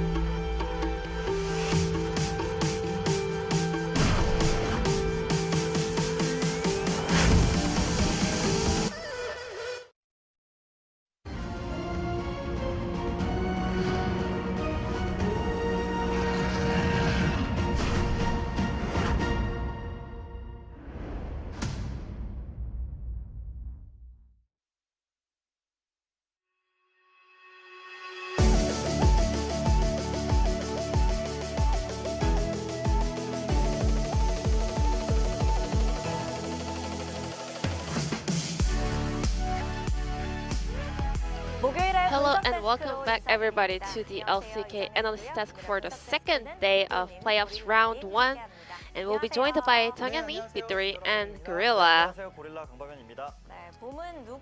And we're heading to the end of the spring split, and we're having a lot of contenders to win the title in the end. And today we're kicking off playoff round 1, day number 2 between T1 and DRX. And T1, the spring gods, are slowly coming back. They were able to turn around the game at the end of the last moment, and they were able to close out the game. DRX had a very decent comp, but they were not able to capitalize on their lead. So, we said every time that poke comp is about hitting the opponents with the wallet, and T1 at the same time, they were not having the best time in the mid and early game, but still they were able to get the early herald and win macro by taking down the opponent's turret. So both of the teams made it to the point where they could come back after losing some lead, but T1 was doing a fantastic work, especially about their play, because DRX, because they had a poke comp, T1 didn't actually contest for the early Drakes, and rather Udyr was rotating towards the top side of the map in order to open up more space for Gnar, and Kai'Sa is also a really nice champion to follow up for some side lane play setup. So Gnar was able to win side lane up against Jace, so T1 was able to capitalize on that point. This is the first game between those two teams heading into the best of 5 in the split. So there were some points where both teams not performing at their best level, but the most decisive factor was the experience difference about the T1's winning mentality. Even though T1 was slightly falling behind, they always stayed really calm. But on the other hand, as the game was heading to a very end, DRX was getting very hurry and they were in a rush and they kind of forced open a fight in the end and they had to give away the win. Now let's take a look at this first highlight. T1 was actually handing over some of the control of the game over to DRX, so they were getting over eager for that Baron try, and Gnar failed to jump over that wall. And so Braum was the only one getting stunned by that Gnar, and Braum is a really tanky champion, so he was able to soak up a lot of damage. Kai'Sa will fly to the backline in order to find some heroic moment, but because of the exhaust and the damage coming out from Zoe and Ezreal, DRX was able to pick up a win in the end of this team fight. And Victor, prior to this fight, he traded his summoner spell with Hecarim, so he was not able to escape that chase as well. I think team fight opening and initiation was really crucial for both teams because DRX especially, they had a poke comp. So if they miss some of the poke abilities, which it means T1 gets the agenda to open team fight, whereas T1 had a late game scaling pick, which means they can take up some of the damage in the early game and they have this late game power spike and they can turn it around based on the power that Gnar has, the initiation power of this single champion. So there were some issues to be solved on the side of both teams, but T1 was the one finding the solution. Now let's take a look at this second highlight. DRX is a team packed up with the rookie players, so they were not able to find the closing moment of the game, and they were in a rush. So there was a big wave heading to the top lane, so DRX wanted to first open a fight by starting this Baron, which means now it's gonna be 5-on-5, and Gnar was making his rotation in a flank position. So DRX had this information that Kana is in a flank angle state, so they wanted to open fight before he arrives here. But because they were in a big rush, Hecarim actually went in and found only one target with his ultimate, which was Leona. Not the best value you can find over there. Whereas T1, they had a lot of tools to kind of take this fight and turn it around. So Pyosik, he can dive onto the enemy backline, but at the same time, he needs a follow-up and a backup from his damage carries in order to lock down kills. Well, I can understand the thoughts of DRX right here. They really wanted to open fight in order to take a decisive kind of team fight, but Pyosik, because he was playing under a huge pressure, the only one to open team fight on the side of DRX, he was rushing into the opponent's face and he was not able to find a successful team fight initiation, and T1 was easily able to take that fight over, and Kana will pick up the POG on Gnar. Kana is back, the Kana that we remember from last year. Jace is a classic counter for Gnar, but T1 decided to adjust their strategy, so they did not focus on the early objectives. Rather, Kana and Udyr, Cuz, was playing together on the top side of the map, allowing Kana to not get behind in the early game. Rather, Kana was able to outplay his lane opponent and control the side lane in the later phase as well. And right here in this team fight, Kana was able to land this boomerang on the enemy AD carry, so he was able to double jump and find a huge CC onto the multiple members of DRX. So DRX has to kind of work on their draft strategy because Jace into Gnar was not as effective as we all expected, and 9 out of 9 POG votes secured by Kanas with his 10 out of 10 performance. Now we're heading into game number 2 between TWon and DRX. You know, TWon in the spring split and the playoffs is always super strong, but we saw a huge opening and lighting coming out from DRX. So let's head over to the second game. Thank you so much, Jisun, as usual, for the immaculate translation of the analyst desk, and welcome back, ladies and gentlemen, to the Uribank playoffs here for LCK Spring 2021. T1, look, I felt like a little bit of that game was T1 playing against their draft, and I'd be very interested in seeing what they're going to do the next time around, because I think having some time in the break, right, we were very excited about some of the flanks, some of the engages that T1 were able to get, but we do need to talk about how it got there and what happened at the beginning, because I think the draft made the game more difficult for T1 than it needed to be. I think DRX, their response was super good. They went for the Ezreal Braum, seemingly out of nowhere. The Ezreal makes a little bit of sense, and with Braum I think we've seen like once or twice maybe. It's not a super popular pick at the moment, he's not at the forefront of the meta, but into a composition that basically has one shot to get on your backline, then kill them, and otherwise lose. It made a lot of sense, and I still think that the DRX played that game in terms of how they played around the strategy very well. However, in terms of macro, some of the Baron calls for both teams with a little bit of back and forth, a little bit too much tension possibly also for DRX, who are of course fighting their way back out of the slump. And I think that game number 1 is the best way that you can do that. That even though you lose it, right? You go into the game like, listen, we had a nice draft, we had really good early game. We were able to consistently out-skirmish them. Happy with all of that. It just came down to the final execution. And that's a loss that I think you'll take as DRX, because if you look at the last couple of weeks, I wasn't expecting this to be this close. No, absolutely not. I 100% agree on that front, as DRX are going to ban Senna and Thresh on blue side. I think the Thresh ban is quite odd, but looks like DRX are going to be gunning for either the Hecarim or the Seraphine, depending on which one is going to be left available. Trist going to be taken away once again, and this is a blue side ban strategy that is certainly a deviation from what we saw in game number 1. It was OP, OP, OP for DRX. They managed to take away the Senna, Seraphine, and the Thresh, but T1 with a different mindset, trying to leave as many things open and trying to get as many of them for themselves as they can, as Renekton the final ban here from DRX. Presumably a Seraphine ban coming out from T1, meaning that DRX then get the Hecarim again, which this time there's no Udyr available for Cuz, meaning that he will be forced onto possibly something like the Nidalee. That's what junglers often go into when there is a Hecarim, so you can't really play the Lilia, right? That's not a matchup where you're ever going to feel good. Where's but the Volibear, though? I was. Oh, sorry. You read my mind, Atlas. I was going to go there, but you went there before I did. So yeah, Volibear. I think that is a pick that, even though it hasn't been shown yet, T1 knows that we can go. But you know my opinion on leaving open Seraphine. Yep. Looks like we've got a tied series. Let's go.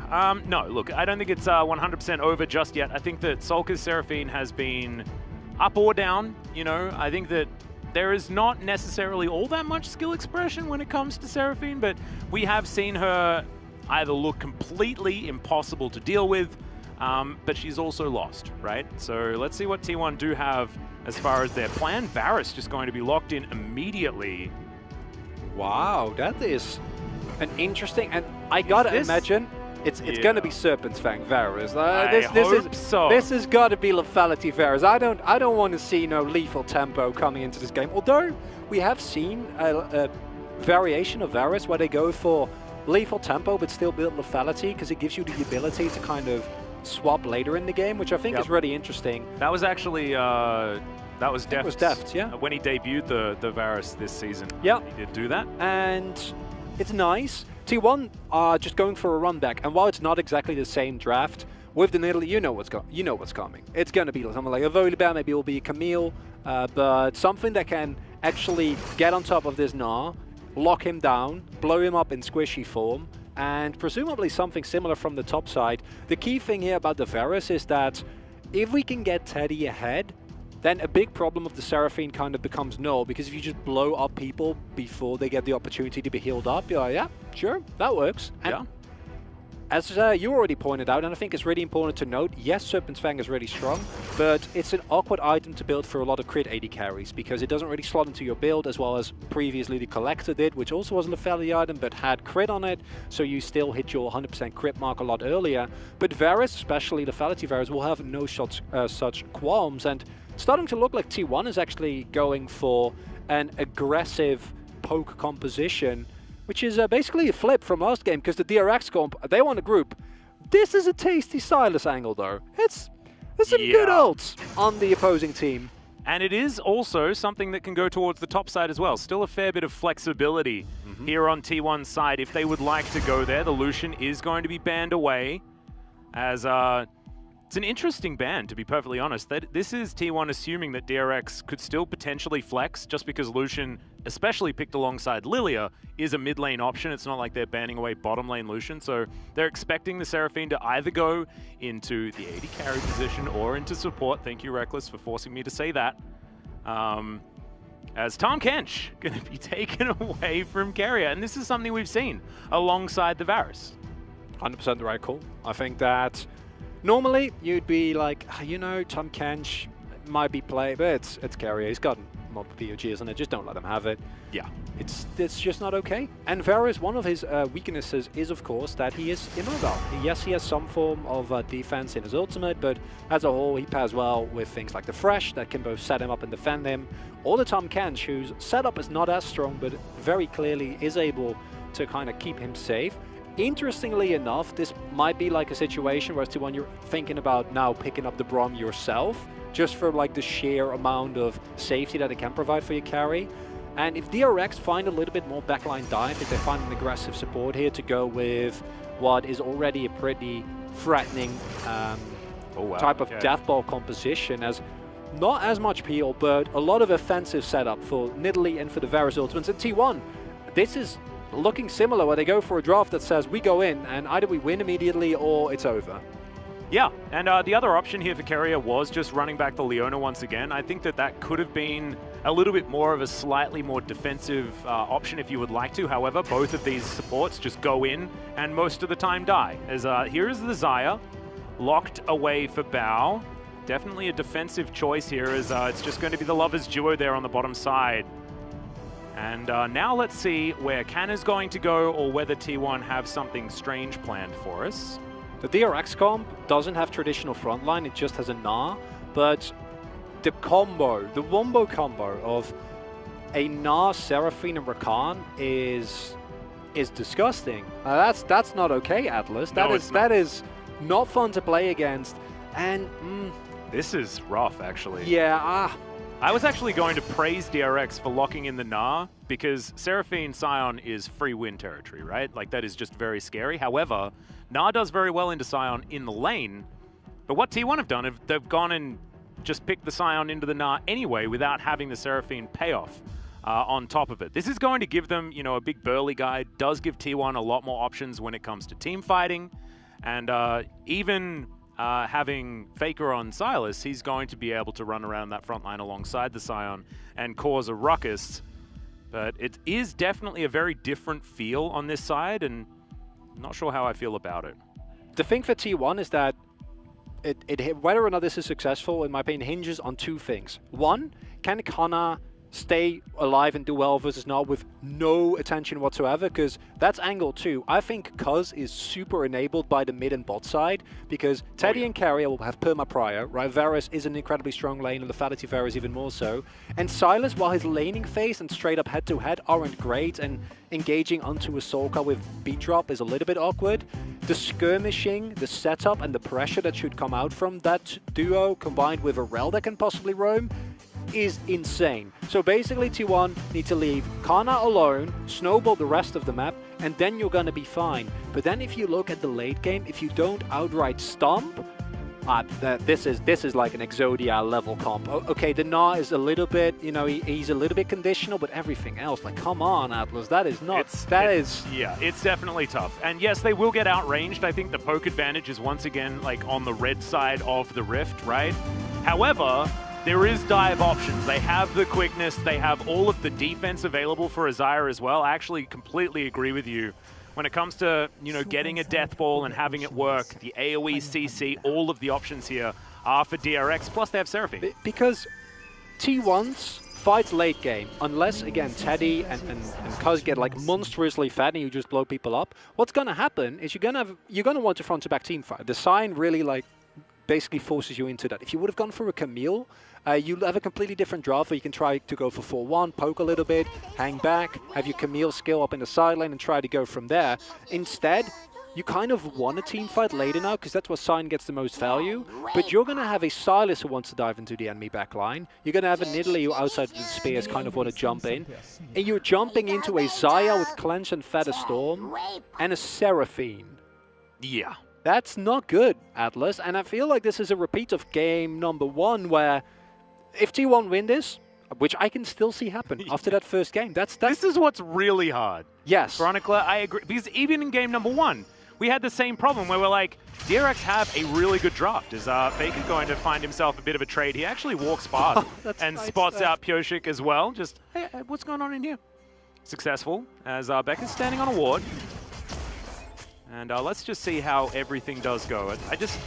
I do find it very difficult because T1 they manage to find victories with these drafts that do make people a little bit upset. You know, sometimes they shouldn't win, but they do because they understand that even though the win conditions are narrow, they can hit them. And it's something that TWon Kia does insanely well, but TWon Kia's drafts are also not really good. Yeah, so that's a big difference, because at TWon Kia you're always like, wow, not only is this draft really good, but even if they do get into a deficit, they can just win. Whereas T1, it feels like they just need to outmuscle their opponent. And why do you do this, T1? You don't need to put yourself in a position where you need to, like, stomp the enemy. Because yes, you can do it, but what if you don't? It's real rough. Yeah. It is definitely real rough. Is level 2 going to be gained here by Bao and Becca. Teddy and Carrier already having theirs. Carrier not exactly going to have the greatest of times here in this lane, in theory. We also... he's just pretty hopelessly melon. We also have double longsword starts here for both AD carries, which I think is interesting, not opting into what you normally see, which would be a Doran's Blade. And for Teddy, it makes a lot of sense because you can go for a tier first on the Fallacy Varus, but it really... Pod, I was expecting to. Both are fine. I personally like the tier because it does give you a lot of early potential to like really shove the wave, just use your mana as a resource in that regard. Yep. But it does mean that until you're first back, your Qs just kind of tickle, and that makes you sad because you want to blow people up. Oh, early angle from Cuz here. Yeah, looking to try and go aggressive. Is going to wrap all the way around. You can see Bao and Becca not getting wind of this just yet as the crashdown comes through. Carrier with a really nice stun spear. Not going to connect, but Bao still taking a lot of damage. The empowered bounce and the ignite going to come in, but the answering kill is there for Bao. As that is some feathers from the grave, picking up a follow-up kill. And it goes to Bao, it doesn't go to Becca. Oh, beat drop is going to connect here as Faker gonna have to watch out. Doesn't say eat just yet as the bowling ball will connect eventually. But Faker not having to flash, he'll be absolutely fine. Not super happy, but with Soka's mana bar already expanded and the general lack of kill threat from Seraphine, it's not the worst. But the fact that Becca doesn't get the kill there with his ignite, but it actually goes to Bao, as you said, feathers from the grave, means that that's actually way better, right? Because yes, a kill goes to Cuz, that's nice, but he died. That's time that he didn't spend farming. He will be on the ward, so there's no way that Soka should ever die here, which he won't, so that's good. Yep. But means Pioshik was able to just keep going. Yes, he ganked, but he still was able to find a lead. I think he might have gone for the topside Skydon as well, just find a full clear. So now you have a lead on that. Topside is going great. And if that spear connects, none of this is an issue. Yeah, that's the trouble, right? And it's a good cleanse out of Desire. That's why it actually missed in the end. So shout-outs to Bao there for being able to reposition and not allow that free spear. The one upside is that with Flash Gun on Xayah, if T1 hits level 6 earlier, you can just you kill Xayah. It's just a free all-in. There's no cleanse, there's no flash. and you just jump on top of him, you throw your ultimates, and then you're basically good to go. Varus presses WQ and then say goodbye to half of your health bar. Oh yeah. I guess how it works. Kingen up here just continuing to get the shove onto the Scion, who is behind, but we of course expect it. Keria looking to try and get some control back as Teddy wants to stop the Rel from being denied and will be successful in that one. Keria can crash down as well. He's going to flash on in. You were talking about the lack of flash.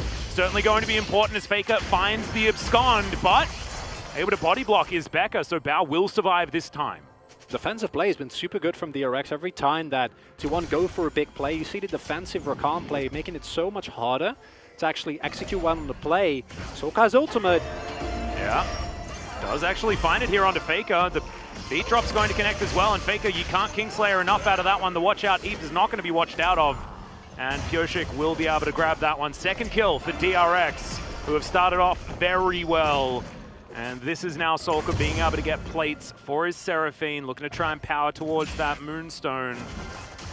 This is frightening if you're a T1 fan. Remember what we said about T1 kind of having to win early on the bot side and mid?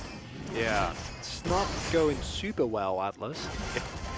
Look, Teddy has a lead, okay? So that's that. nice, but that is also it. And look, Teddy has a lead because he stayed alive, right? Bao didn't get so lucky as Keria going to find the Attract Repel stump. There's the flash on in from Pioshik. It's a very sleepy Rel, and they're looking to try and take her down. No flash available. Becca secures it. Now 3-1 in favor of DRX, and this bottom side that you said needed to win, still not winning for T1. And I'd like to cast your mind back, because Pioshik was one of the first junglers to actually pick up the Lilia. Even last year, when Lilia was just released, it actually took a while for the pro scene and people at large to catch on at how strong this champion really could be. Yeah. And Pioshik was one of the very few that was always happy to pick it up. Fake, you're not level 6 yet. Yeah, he's 2 levels behind, in fact. Yeah. Sometimes when you die in the river, it is a pretty unfortunate situation, but still, he's looking for it. 2 levels down, finds the level 6 here. And remember, Sylas into Seraphine was a thing, right? Like, this was considered one of the answers because Encore is ridiculous. And so now both sides have an Encore in theory. So Solka is now in a lot more trouble because Faker, it's not just the abscond that you have to watch out for. He also now has a potential hijacked Encore, which is a bother. The real question is, do you go Moonstuff now on Faker? Because you can use the Encore, you can use it so well. Well, the train is going to come on through here. The flash is going to have to come out, but the damage still connects. Kingen has Mega, and Pioshik is in the area. As Spear going to go wide one more time, Cuz is going to be able to take down that ward. It's replaced immediately as, okay, Attract Repel is going to 100% deny Becca. That was feels bad.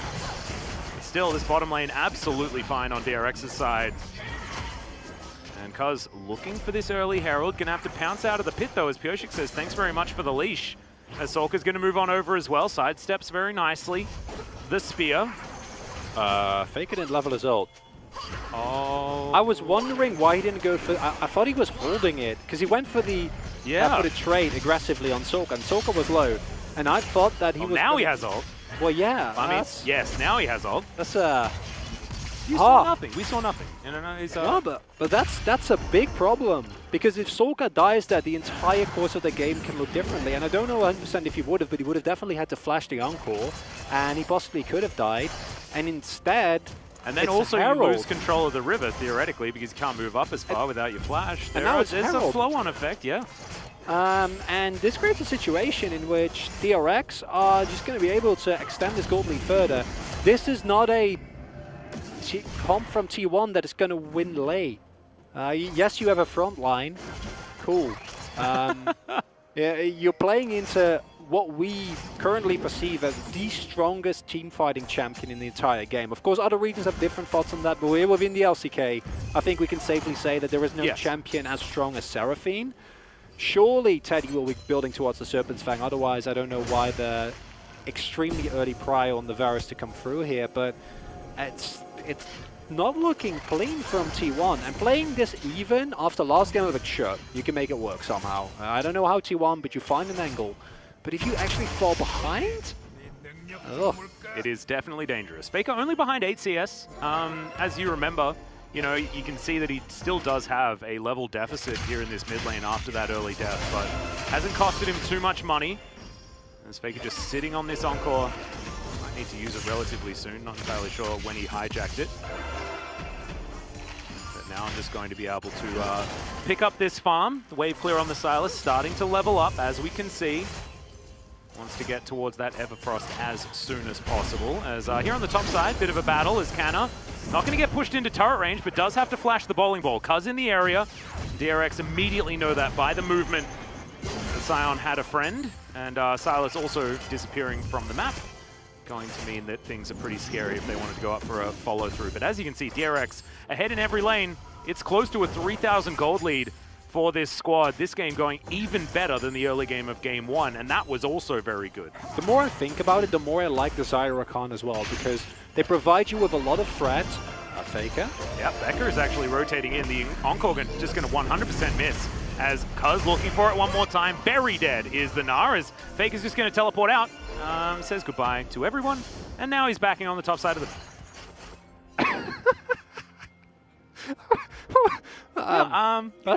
That's a heist. Yeah, that's a successful one, as the top side play works out. Canna can just like chill up here. There's no teleport for King to get back into this lane, and so the Scion's going to be feeling a whole lot better. He's got the Sil Soul Summoners as well in the Ignite and Heal. If you don't understand that, that is that's a reference to a player from like Season 1. So shout outs to those of you who have been playing for an extraordinarily long time and watched a lot of Dyrus' stream back in the day. That's a... I don't know that reference, and I've watched a lot of League, man. Yeah, I was realizing that was... He used to just play Vladimir and always take Heal Ignite. That was what he did every time. Capitalization here of the lack of flash that was forced earlier. Nice drift by Kana. Sign is not traditionally you think of as good setup for mid lane, but it works. Yeah, it gets the job done. And these kind of moments are the reason why, even though on paper this map should, or this match rather should not be really easy for T1. I still don't think it will be easy, but I do think they still have a shot, which in of itself is crazy because, as I was trying to say earlier before... Ow! Yeah, one more of them, he's dead. Yeah, if he gets hit by... Yeah, that... Okay, well, T1 hit the spike, so maybe we were just a bit premature. Gonna try and make it work now. However, Elder's gonna come up here. Yep. Faker actually avoiding a lot of Sulker's poke as well. Certainly works out. Canna just going to try and absorb to the best of his ability. And does so. He's going to lose the turret, but Teddy's still zoning Bao and Becker away from this one. And Faker now has a bit of a free lane. Sulker went back to base as Bao once again soaking spears. And this is actually what can turn this, right? If T1's poke actually lands, then DRX's comp isn't necessarily going to work unless Seraphine is there healing everyone all the way back up again. So maybe late game it's going to be absolutely fine. But right now, it's good. Even then, just the heal from Rakan and the synergy that those two have. Guardian is still up. This is not an easy dive for T1. Featherstorm cleanse, all available. Well, there's a chance of corruption as the Crashdown says goodbye to the Rakan. You said it's... What? Did that look difficult? It just didn't look that difficult to me, I'm not going to lie. As now Faker finds a Featherstorm. He'll be able to answer Bao, but not before he kills him. Throws that one out. The Feathers go a little bit further away, but he can't recall them anyway, so he doesn't even mind, as that's a big old Gnar into the wall. But you can see this. He does manage to grab the kill onto Canna, but now that's a very angry zombie that's looking for him, and Faker will pick this one up. I don't know how they do it, Chronicler, but T1, they found this mid-game skirmish. And let's see whether this can help them snowball. They still don't have a gold lead. That's how bad the game was going. Oh, and this is a necessary play for T1 because you lose that topside turret. You've so much gold gets funneled into DRX's pockets. And I took, yeah, you've cleansed and Featherstorm available. Sure. Fade away chains of corruption, by the way. Yeah. Becca doesn't have those things. So Becca gets locked down with a really nice play from Teddy. And then going in here, you know, if it works, it works. It's a bit aggressive. Kana knows he's going to die at the moment that he goes for that play. King is able to, at the very least, pick up a kill on the sign, but pays for it with his own life. So in the end, it's a 3-for-1 trade, which you're happy with as T1. Yoshik shoving out mid lane, nowhere near that play.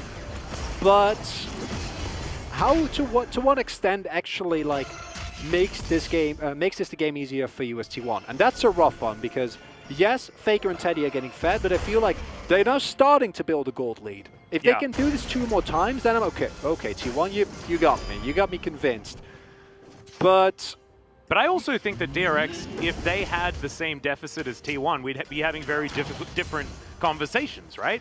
Because this is Seraphine moving towards a late game with an 80 carry that's very self-sufficient, able to build crit. Oh yeah. Like, this is pretty ridiculous when it comes to scaling, and DRX already have an advantage. So you're talking about not being out of the woods. I'm saying that T1 needs to continue to push this extraordinarily hard. I absolutely agree. They do. Just keep killing them. Get 10 kills on my man Teddy. He needs to like one-tap everyone, and so does Cuz, and so does Faker. Especially a pick like the Silas that benefits from finding the all-ins, finding the messy, extended fights, not a straight-up 5v5, but more fight one person, fight 2 more people, get an ultimate, and keep that going for as long as you can. Oh, Becca pops!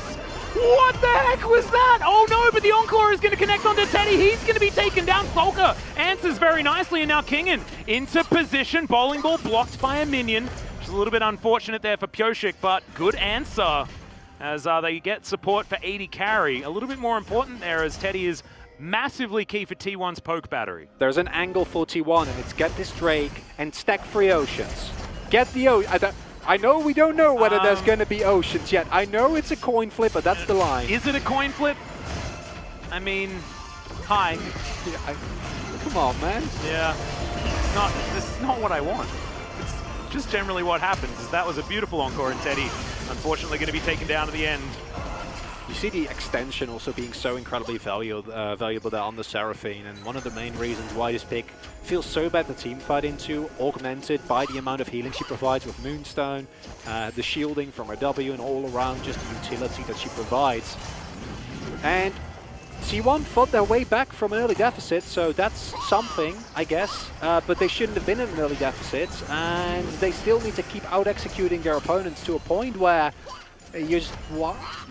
It's hard, but they can do it. We literally just saw them do it, so it's possible, but they need to hit the big poke. They need to find the angles, or Faker needs to find the most insane all-in ever. And I've said that before. That was when Prince killed this DRX. You need to find the most insane all-in ever, and then it's Samirad them at the Baron. He literally found exactly what you asked him to do, which is 100% the analyst's dream, is King in.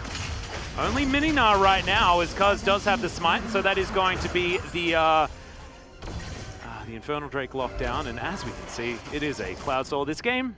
You had one job. What? Obviously, if you've been watching throughout this season, my one job is Cloud Souls, okay? Yeah, but no, that's not the job so we want. I did my one job. No, that's not the job we want you to do. Are you saying that I've been paid for the wrong thing this whole time? Because I've been trying really, really hard to get these Cloud Souls, man. Oh dear. Have you been ignoring the feedback sessions about Cloud Souls? I just don't check my emails that much, you know? Come on, man. I'm sorry. I'm too busy thinking about League of Legends. It makes sense. And clouds. Yeah. Because you're soaring in the clouds. Oh, it's so sad that it was just going to happen, wasn't it? I want to go in a little bit about why the Mountain Tool is so good. It basically gives you a Seraphine of your own, and it provides T1 with a way to actually have a win condition and drawn out team fights. Because I don't think that the T1 comp with picks like the Rel, the Nidalee, and specifically the Silas really benefit from drawn out fights where you can get multiple engages, re-engages, right? Hop on and off. Yep. Teddy can stand in the backline, keep throwing arrows. Like these long, elongated fights in a normal situation, I think you can play really well because you have the front line, you have the tankiness. But the problem in this situation is you're playing against a Seraphine, so it feels to me like that's just not an option as... Oh my goodness. Damn, Extraordinary amount of vision control here that Cuz has been able to put down. As Shirley just going to disco for a little bit. That was really cool. Are they going to be able to take it down? They do, denying the charge. And that means that that outer turret is going to remain standing. Actually very important here for T1. This going on the Cloud Soul, it's happening again. Yeah, we're doing it. Oh my! I really have to release that album. It was Chaos Storm last time. Yeah, I think that's still going better. to Chaos Storm. There was a bit of that actually. There was DRX last game. Yeah. Probably should have mentioned it. It's like, you know, it's free advertising. It is for the upcoming single by Atlas. We don't know what kind of music. No, you were gonna release it. You're the musical boy. You were in a band. I mean, we'll have to do it together. Okay, I won't feel good stealing that from you. And I T1 can do an ocarina solo. And there we go. Got it on lockdown. And hell yeah. T1 kind of need to steal this game away from DRX, because now we're 20 minutes in, it's dead even. I don't think you can get away with that as T1's team comp, and it's coming off the game we just saw. I'm not going to call this one until the Nexus has fallen. No, you can't. You straight up can't. Not allowed. That's the thing that makes it so difficult, right? T1 just warps these sorts of situations even when the draft says no. They do just have a habit of finding the correct plays to navigate their way through. They shouldn't have to. It shouldn't be this difficult, and it shouldn't be this narrow. However, as Cuz misses a pounce, is going to still get the takedown and will get the leash from Faker to pick up the blue buff. King going to get slowed down there. Guarantee you, King's damage at the end of the game is going to be great. And he's going to have done Teddy a lot. might be up there as well. Well, that's actually an interesting thing, because it's a lot of flat damage, right? And it looks really good, and the main thing it does is provide pressure, as we see here, because it just gives you freedom to now start sieging. And that's, as you pointed out last game, what a Pokemon wants to do. You just want to throw out your skills and throw and throw and throw. I actually wouldn't mind if Teddy gets a blue buff at some point, because he can also... Oh, he should be getting them, but he's needed here to keep throwing out poke. As Cuz is going to get nailed by that bowling ball. That was actually very nicely aimed by Kyoshik, as chance of corruption going to be avoided by the grand entrance. Very nicely done by Becca. It's been tagged by a few too many of those. As it's a bit of a 4-1 situation, and Faker actually doing some decent work in the side lane here. And Faker is actually hard to deal with, because we already talked about how the Silas is a possible answer to the Seraphine. But it's also really good against the Gnar. Like, the early game is atrocious, so you don't want that matchup. But once you get some AP... yeah, in a side lane, it works. Exactly. You love extended trades. You can actually get on top of Gnar. And a non-conditional Gnar into the wall. Yes, please. I'd take that. You've taken Conqueror, which is only going to help out with that. And with the Everfrost, I mean, you've just got so many CC options. You're exactly right. As a 5-stack... Dark Soul as well in the inventory of Faker. Cuz just picked his one up. I love it. You know, take the risk. Get the Dark Souls. You need those stacks, boys, because if you don't get the stacks, you don't blow them up. It's going to be a painful one, as we do see the Morellonomicon coming out from Cuz. Considering what they're playing against, I like it. I think a reliable source, although Nidalee is not the greatest, should still be able to get spears and then have it stick a little bit better. I still want to see that Serpent's Fang. Yeah, me too. Hopefully that's coming next here for Teddy. Certainly a lot of different options that he can go towards, but I think that would 100% be the best one. As we're still just fighting over control of this mid lane, which inherently means fighting over control of this Cloud Drake that is going to be spawning. Yay, Cloud Drake. Yay, Chains of Corruption missing.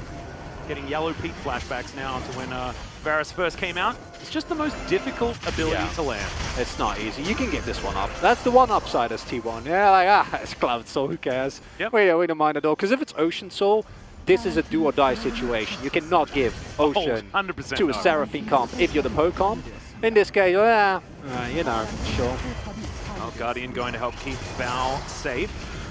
As T1 continuing to siege here, actually. Getting a fair bit of work done to this inner turret in the mid lane.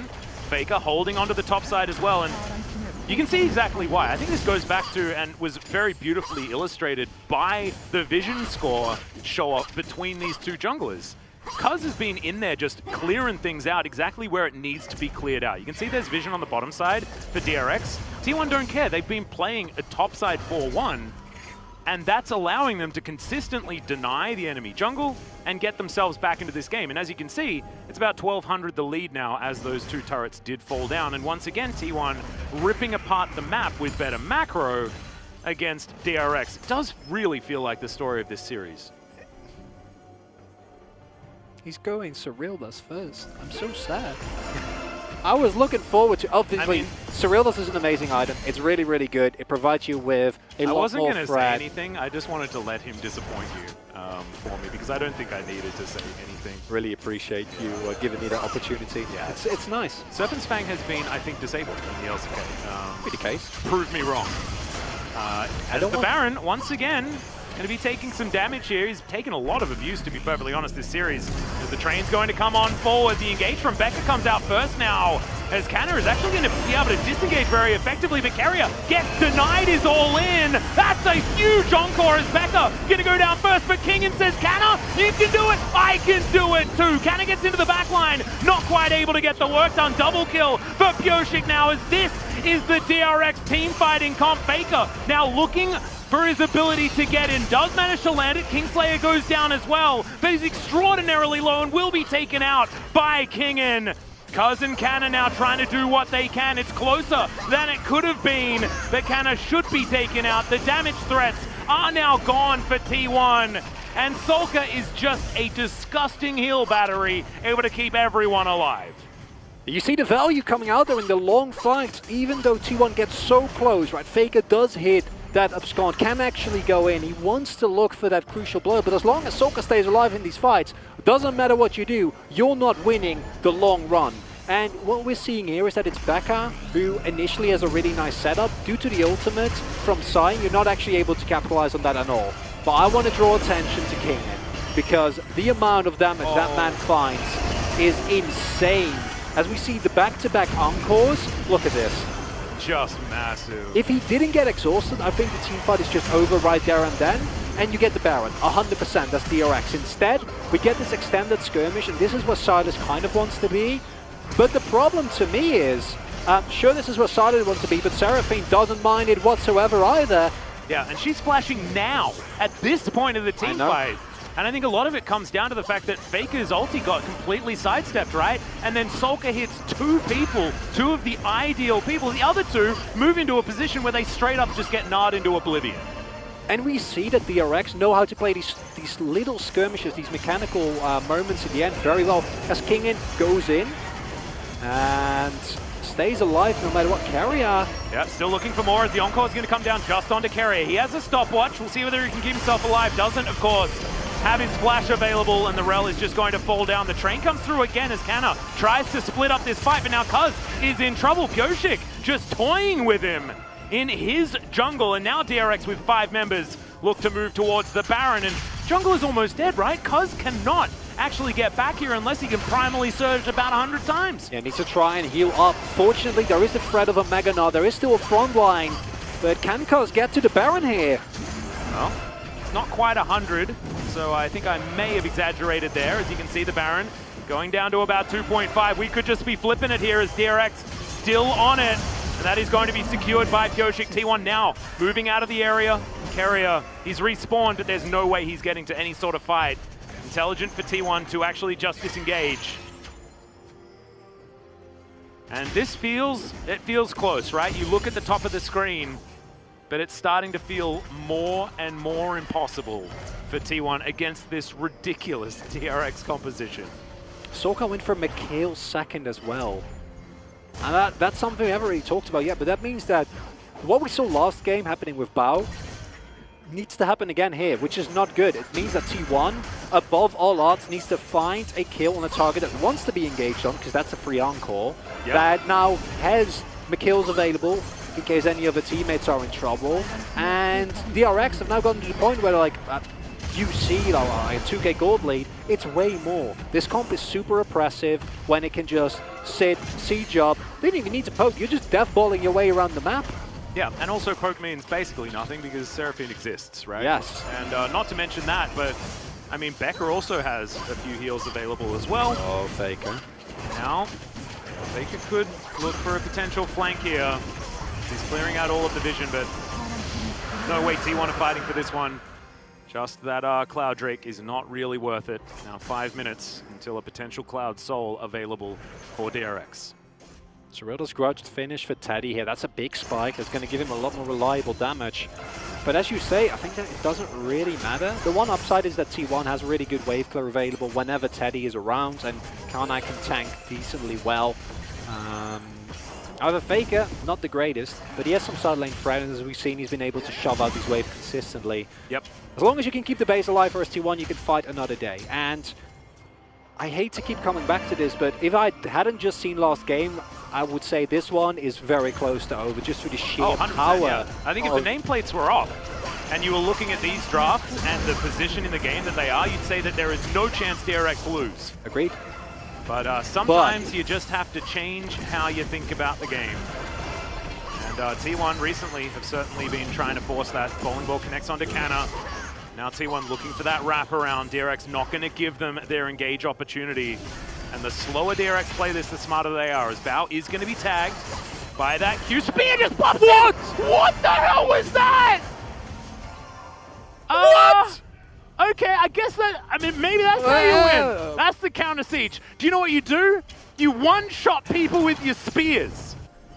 It's what? Bao as well. He has everything up. I think no one expected that. Oh, T1 is going to win this game and they're going to learn nothing, Atlas. Oh, it's so scary, isn't it, right? Like, if you're going to try and reinforce that this was the comp you go for, oh, it just feels terrible, doesn't it? It's like you're a teacher and one of your students has like figured out a different way to solve a maths equation. However, that working out pattern is never going to do it in the future, and you feel like you're teaching him wrong, but you can't tell him he's wrong, right? Because he solved the equation, and then he keeps doing it again and again, and somehow, by some fluke, it just keeps working, but you know eventually it ain't going to. I just don't know when it's not going to if Cuz does stuff like this. Oh my goodness. Look at that health bar. It's again, I said this jokingly, where I'm like, you know, if you're blowing up in one go, it doesn't matter that you have healing. Yeah. But then it actually happens. Okay. Can't heal if you're dead, forehead, I guess. Like, I don't know. The downside of this is that while we're having a lot of that is understandably, while we're having a laugh at that, what does it actually do? And the answer is the TWon of the Baron gets neutralized, which is really nice. But also that's it. Nothing else of virtue or value rather was really gained here by T1. And it means that we are looking yet again at a situation where DRX can just chill and scale up. Now we see the Moon Stuff combination actually finished. 3 items available for Bao here. Kingin, who's been playing like a madman on the Gnar, getting closer to his next item as well. And honestly, as DRX, as long as you death ball and you don't have your people nuked out of orbit from nowhere, you should be fine. And I think that a DRX at the start of the split, and I really want to make this case, would have gone for an engage there. Because I think the problem here is they give time to T1.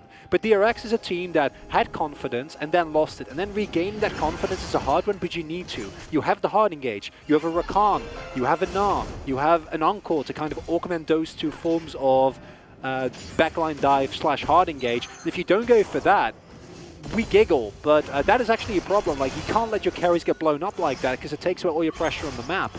Can we have a look at the vision score here between Cuz and Kyoshi, by the way? Yeah. Is that a typo? No. That's insanity. Yeah. Is this the first time we're going to see a Flame Horizon? This is a vision score Flame Horizon. Oh my god. The technology is finally here, Atlas. This is ludicrous. And I mean, back in the day, Flame would be like, what does that even mean, guys? What awards? I don't need those. I'll play 1v2. As the way. Yeah. But it is pretty impressive. And as you can see, the map is extraordinarily dark for a DRX that have a gold lead. Right? As Bao almost dies again. Every time these spears come through, man. Yeah. It's like, well, someone could die. That melee minion, he's fine. Don't worry, he can tank one. As T1, look at how dark this is! They've started the Baron already. I mean, it's not the fastest of Barons necessarily, as Teddy does finally get on over. But yeah, like, how do you even get here? But it might trade for soul. Well, let's see whether Canna can actually stop them from getting on in. This Baron is just dead. And now they have to try and get out of the area. The sleep comes through. There's the grand entrance as Canna tries to help him. Another spear going to find a victim as the Scion's taken down. Faker also dies very early, and now Teddy is by himself. He'll be taken out, and now T1 need to try and save the Barons. This is going to be Cloud Soul, but as someone with a fair bit of Cloud Soul experience, it's not exactly the highest of value for winning these games. But still, T1, they steal a Baron, they lose 3. And now DRX are looking to try and push this one down. Cuz's spears are terrifying. If they avoid them, things should be all right. Pick up this free turret, then move towards the Drake. I would rather they don't like try and push it. Are they trying to look for an end or just for the inhibitor? Inhibitor would make sense, hopefully not greeding beyond that. As you should be able to pick up both. Now, however, a possible teleport angle is available for TWon. I like the inhibitor, but it's the mid lane inhibitor which is the least relevant. As Kana is on zoning duty, you give him up every single time. Did it? It did. It connected onto Faker. And that's why he dies. That's actually pretty ridiculous.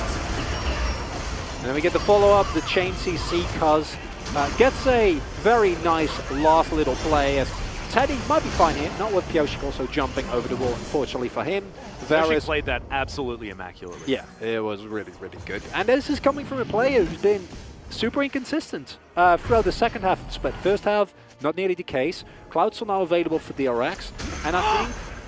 Oh my goodness, it happened. Huh? It's in the game. Yeah. I thought it wasn't on the Korean client, but it's there. Serpent's Fang? Yes! In our games? What? Oh my god. I could have sworn. Well, Teddy's got it now. Let's see whether it's going to be the difference maker. He, of course, still needs to be able to land his abilities, but it's going to be very, very helpful. I thought you were doing a bit about Cloud Soul. You were being like ironic about how the technology is there, Cloud Soul's there. We've not seen that before. Oh no, don't worry. I've got a bit of experience on that one. I mean, that's why I thought it was a joke. And as TWon, the possibility of an out execute is still there, but his Baron buff is not going to do anything for you. It's a minus 800 gold Baron power play. You've lost the Drake. And I think your only angle now is hold on for dear life and then get Elder and win the game. Yeah, I mean, we are getting to that point 36 minutes into the game where if you just miraculously win a team fight, the game is yours, right? And miracles have been happening, right? Bao gets hit by 2 skill shots and dies. That gets more and more impactful as the game goes on. What if T1 was DRX all along and they need the miracle win now? Oh my goodness. I don't even know. Faker's split pushing very nicely though, as you can see. He doesn't even have a Baron, but it is just a little bit too scary here as that's kind of getting snared up. Now Kingen looking for a little bit, but that tower already falls and Sulker is getting chunked down. Faker, Kingslayering on top of Kingen here as the quickness is stolen away. He gets gnawed into the wall. Faker can still go golden, but he just doesn't. Oh no! Caught in the side lane, does manage to get the turret, but now T1 lose all of their pressure. And DRX looking to try and close this one in as I believe another spear just landed there as Kingen stride-breakering his way through. The train is going to get Kana out of this one as Cuz great sidestep on the bowling ball. T1 just trying to disengage as best they can. Thankfully, Chem tank does exist. And Kana will be able to get out with that one. T1 actually kiting back quite nicely here with all their spears and arrows. But they go all the way back as somehow that spear missed. And I was a little bit worried for a second there. If Becca like goes in and actually finds someone, then you can just end the game outright. Instead, Faker will be up in about 14 seconds. A teleport flank isn't really available here. When these piercing arrows hit, man, like this is where it's dangerous. And Kingen says no, Teddy! Immediately, QSS flashing himself out. The encore is good, but Kana is tanking everything. Still, it is going to most likely be the end of his life. No, he gets himself the shield and just takes the train to safety. The turret not going to be so lucky, though, as the second inhibitor turret falls. And when it comes to just ridiculous late-game drafts, I don't know how, but it's just so difficult for DRX, regardless of the fact that it looks like they have such a draft advantage. It's not even T1's final form. Imagine if they do have a late game draft. It's what everyone has got to be. It's too scary. What everyone has got to be asking themselves here, as it's Kingen yet again, who's just been such an amazing force of consistency for DRX throughout the entirety of the split. Faker tries to go for a quickness play because if you can get the taunt on Kingen, then you can at least get out of there. But instead, it was too strong. Not working out. Cleanse force there, on the kills rather, which is fine. But the fact that both Teddy and Kana stay alive through this is insane. However, Flash is now gone, and that's actually a really big one, because no Flash on Varus means that any of those encores being aimed correctly now, with the amount of engage and frontline you have, should definitely be a possibility. It still feels like T1 holding on by a thread. It's just that this comes after game 1, so everything that I say feels warped, because it was not as bad as this one, I personally argue. I think last game was a lot more redeemable, where you did have something like the Victor. Instead, here you have an actual monstrosity in the form of Seraphine on the other end that is just a full-on raid boss. There are a lot of Rabadons being finished now here though, and TWon, they're not giving up. There's no inhibitors down. They can contest this Baron. Yeah, Cuz does insane damage. It's okay. That is the cleanse having to be used, or the QSS, sorry. Onto Teddy as Kingen only finds one with the ultimate, and now you've got Canna finding that backline. Teddy pretty much zoned away from this one though with Bao, just fighting this one front to back. And Kingen is deciding on his way of taking this victory. Solka gonna have to walk on back as Teddy finds a few autos, a few piercing arrows.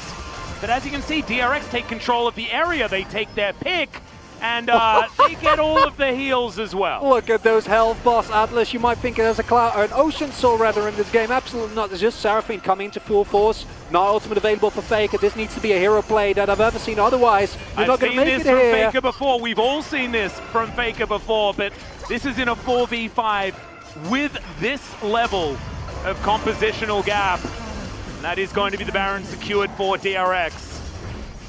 And they are moving towards an actually notable gold advantage, but only at 41 minutes into this one. 10 seconds on the Elder.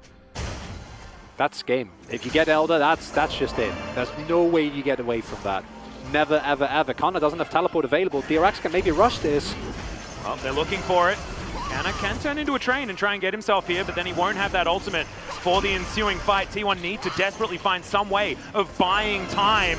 Kingen looking to deny. The Chains of Corruption do connect, and now the train is drifting forward, but misses, actually crashes a little bit too early there. But TWon do have control of this area. Can they steal away the Elder Drake? It just goes down, and Bao picks up the double. Faker's already dead. Becca steals the last one. DRX will win game 2. And I thought this was a pretty comfy way to get a 3-0 for TWon. But DRX have done it. They found the draft. They found the final team fight. And despite it not necessarily looking convincing, in the end it will be DRX tying up the series. And in game number 1 you get away with it, Atlas. In game number 2 you get appropriately punished. Absolutely. Seraphine makes it through the draft, and DRX show why this team is in the playoffs in the first place. Yes, we did not see this DRX for the second round, sure thing. But when it comes to playoffs, the only thing that matters is how you're playing right now. And right now, it's 1-1.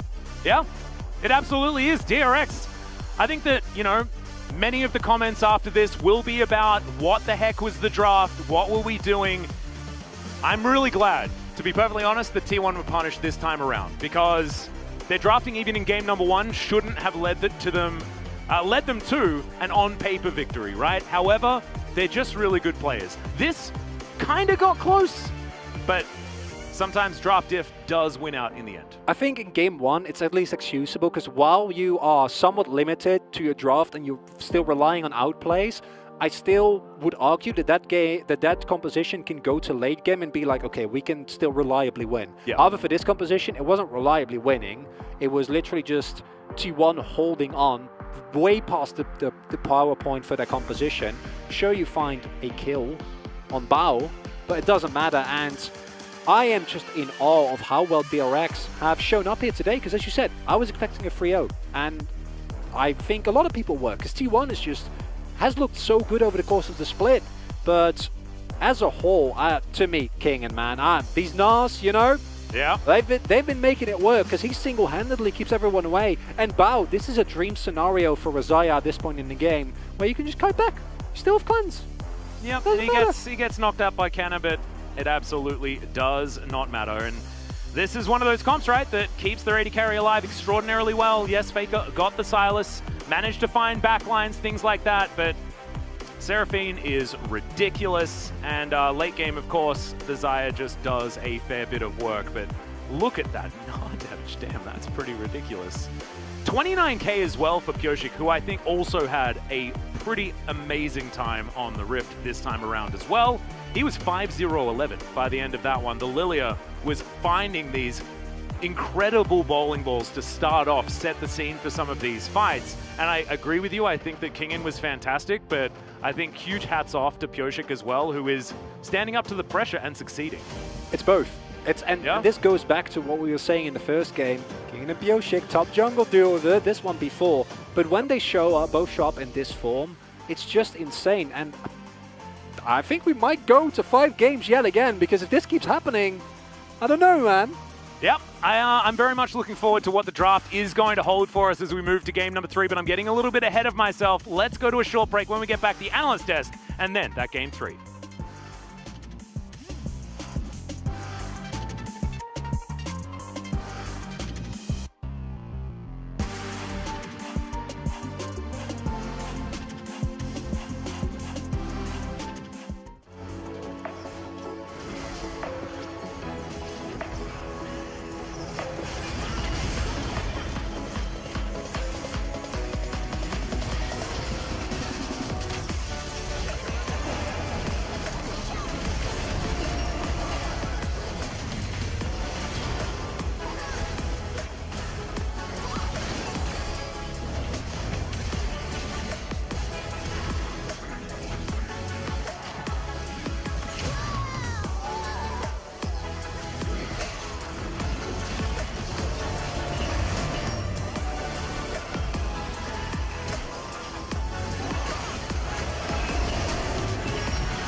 얘들 못 나와. 나 이렇게 나루공이다. 야 근데 쌈 봐야 될 것 같긴 해. 앞으로 볼래? 앞으로 바로 스 바로 스 뒤. 니달리 플래시 니달리 니달리 죽여. 잘 잡았어.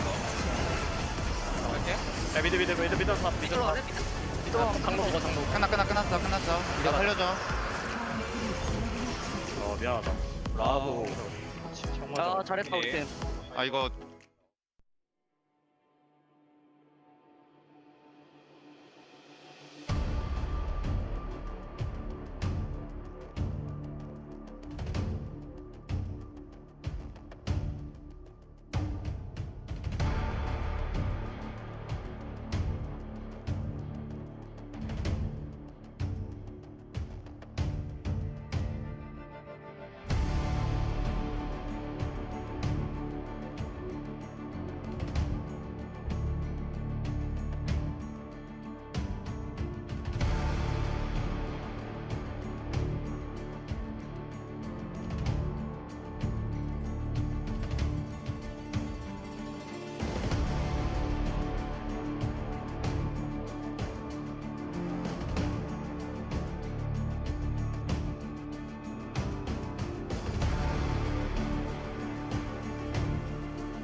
DRX evens out the series with this game number 2 victory up against TWon. So what's your take on the draft, guys? I think they started off with a huge lead up against TWon.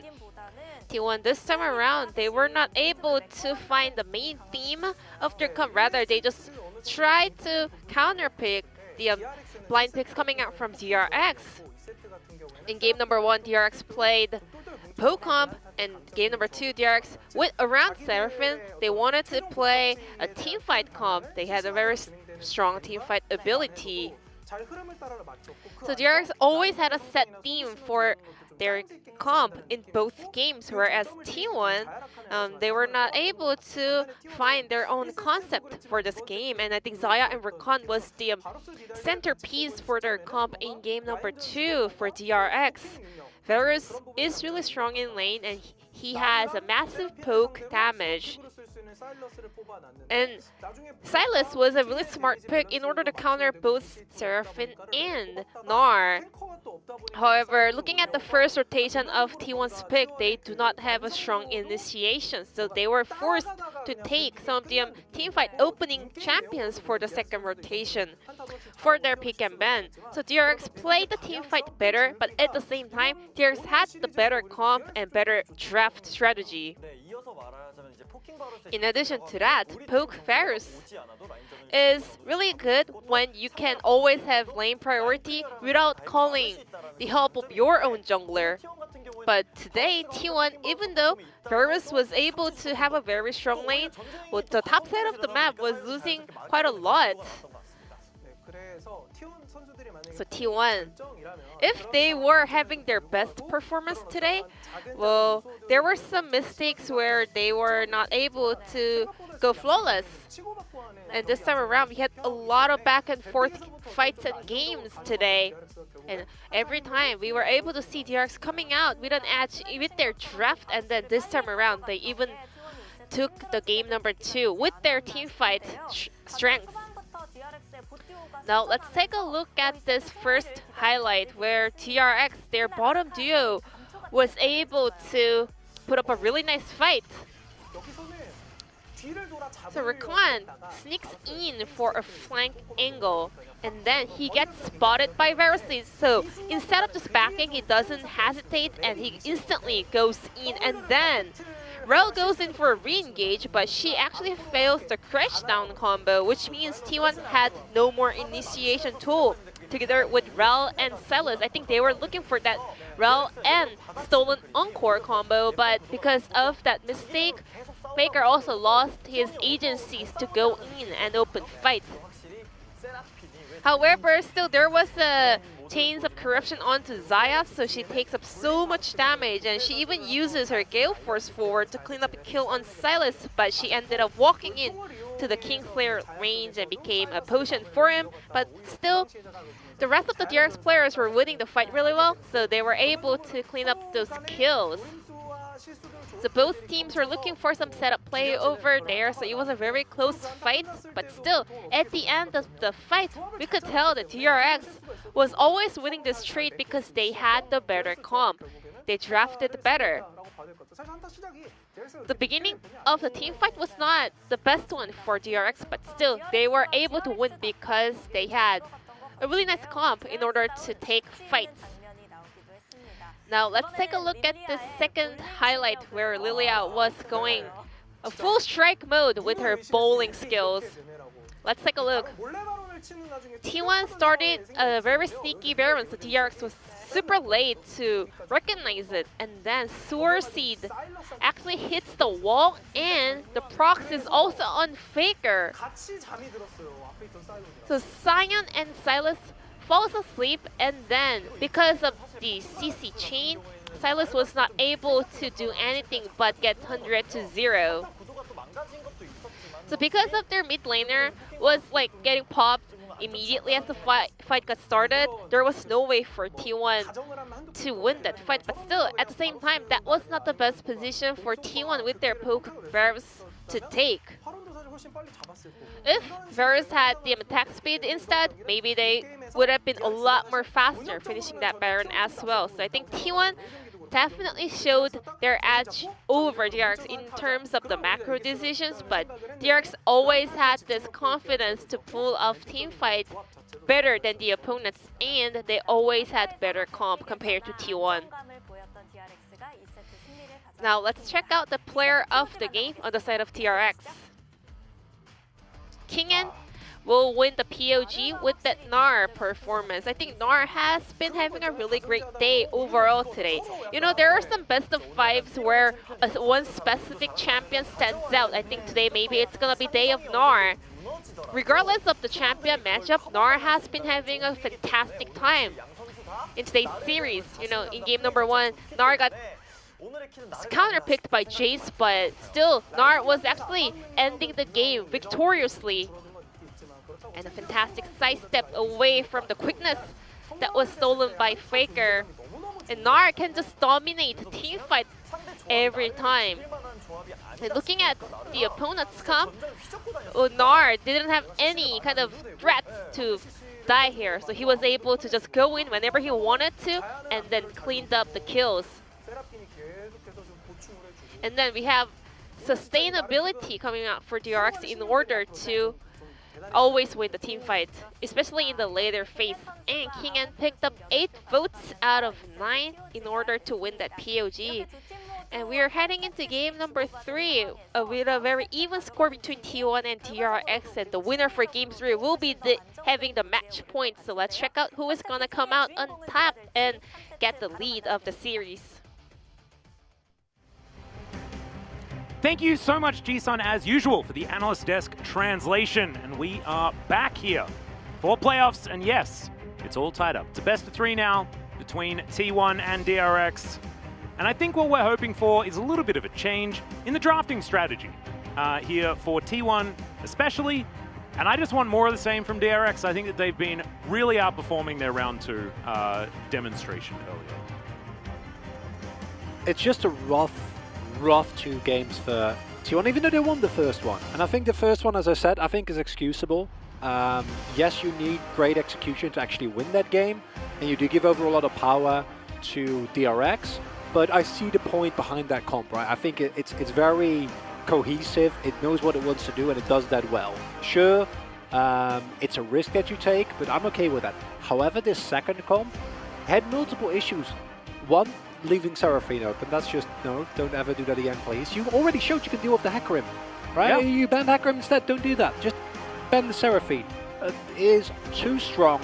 It is just absurdly warping and powerful in of itself, let alone when you're playing a poke composition. Because if you don't 100-0 them, your poke does nothing, which we saw time and time again in the game. And that means that going into the third game, I want to see a cohesive draft from T1, and if you're not going to play to your early game strengths, because again, this is a team that was like almost leading in every single pre-15-minute stat, which we've not seen thus far, sure, but then actually commit to it. If your early game is not good today, it happens. Then adjust in draft. I want to see late game scaling, team fighting, without completely giving over prio, and please don't let Seraphine get through draft again. I want to not know in advance who wins the game. Indeed. Well, Silas is going to be the first ban here, so T1 hoping that Seraphine does get through the draft, because of course they would like to pick that one up without her encore being available to be stolen away. Senna is going to be the ban here, and I 100% believe that is going to be Senna Seraphine and either Thresh or Hecarim to be banned away here by DRX. I'd imagine Seraphine and Thresh to be the bans here. I think that the Hecarim we've seen you can actually get away with, you can deal with. Yes, he's incredibly strong, but he's not quite as insane as he was on 11.5, and even though it is an insanely strong jungler, I don't feel like he just auto-wins you the game the way that we have seen the Seraphine do. And there's the ban, meaning that it's probably going to be the Thresh third here, sticking with that trio. For T1, the Zoe here is an interesting angle. That are they also going to like bend the Jace and just go for a first pick Gnar? Yeah, it's interesting. Renekton, of course, going to be banned away here. I don't know whether you necessarily need to ban Jace. We've seen that matchup actually, weirdly enough, not go that badly. We saw it yesterday, in fact. But, you know, maybe nameplates did play a part in that. As T1's still thinking that picking away the Udyr is a better idea than just allowing that Hecarim to go through, as there is the Gnar, and Pyosik should be locking in the Hecarim here as well. So 2 fantastic teamfight tools already for DRX. And the fresh bans consistently mean that answers that you normally go for, like a fresh Aphelios, would be insane here, right? But you can't do that. You're not allowed to.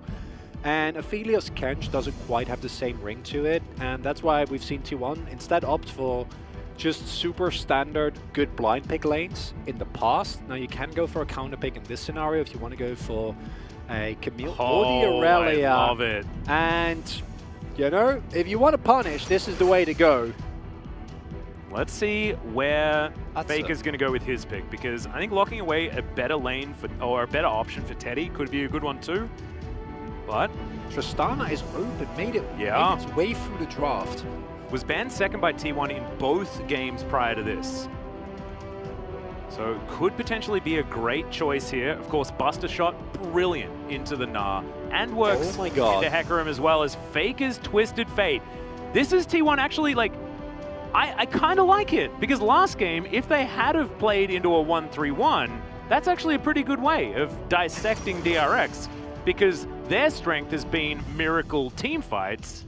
What if you just don't team fight? That's a theory that you could look for. I agree. I think that it is, at least this is an angle with a clear, very clear identity. Love the Varus banning, because Varus is one of the best AD carries to just be parked in the mid lane and clear waves indefinitely, which you don't want as DRX, even though into that much hard engage and Walkborough, it's not amazing without peel. But if they pick up like Varus Kench, it's like, ugh, that's feeling. I wouldn't even mind a blind Tom Kench ban here, because I think what you're going to do as DRX, you're just going to go for the same kind of strategy. Just run them down, all in, and this teamfight composition already never going to be matched by T1. However, as you say, I think pulling apart that death ball is a smart call, because the one thing that DRX have been lacking in throughout the entire day, even in the last game, is that macro. That macro, not on point, not to the level of T1.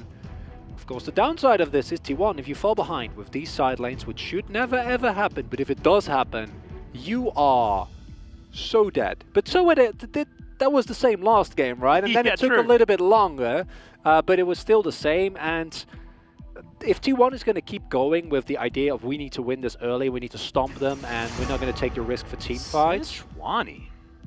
Very interesting. What? Just going to be taking that one away.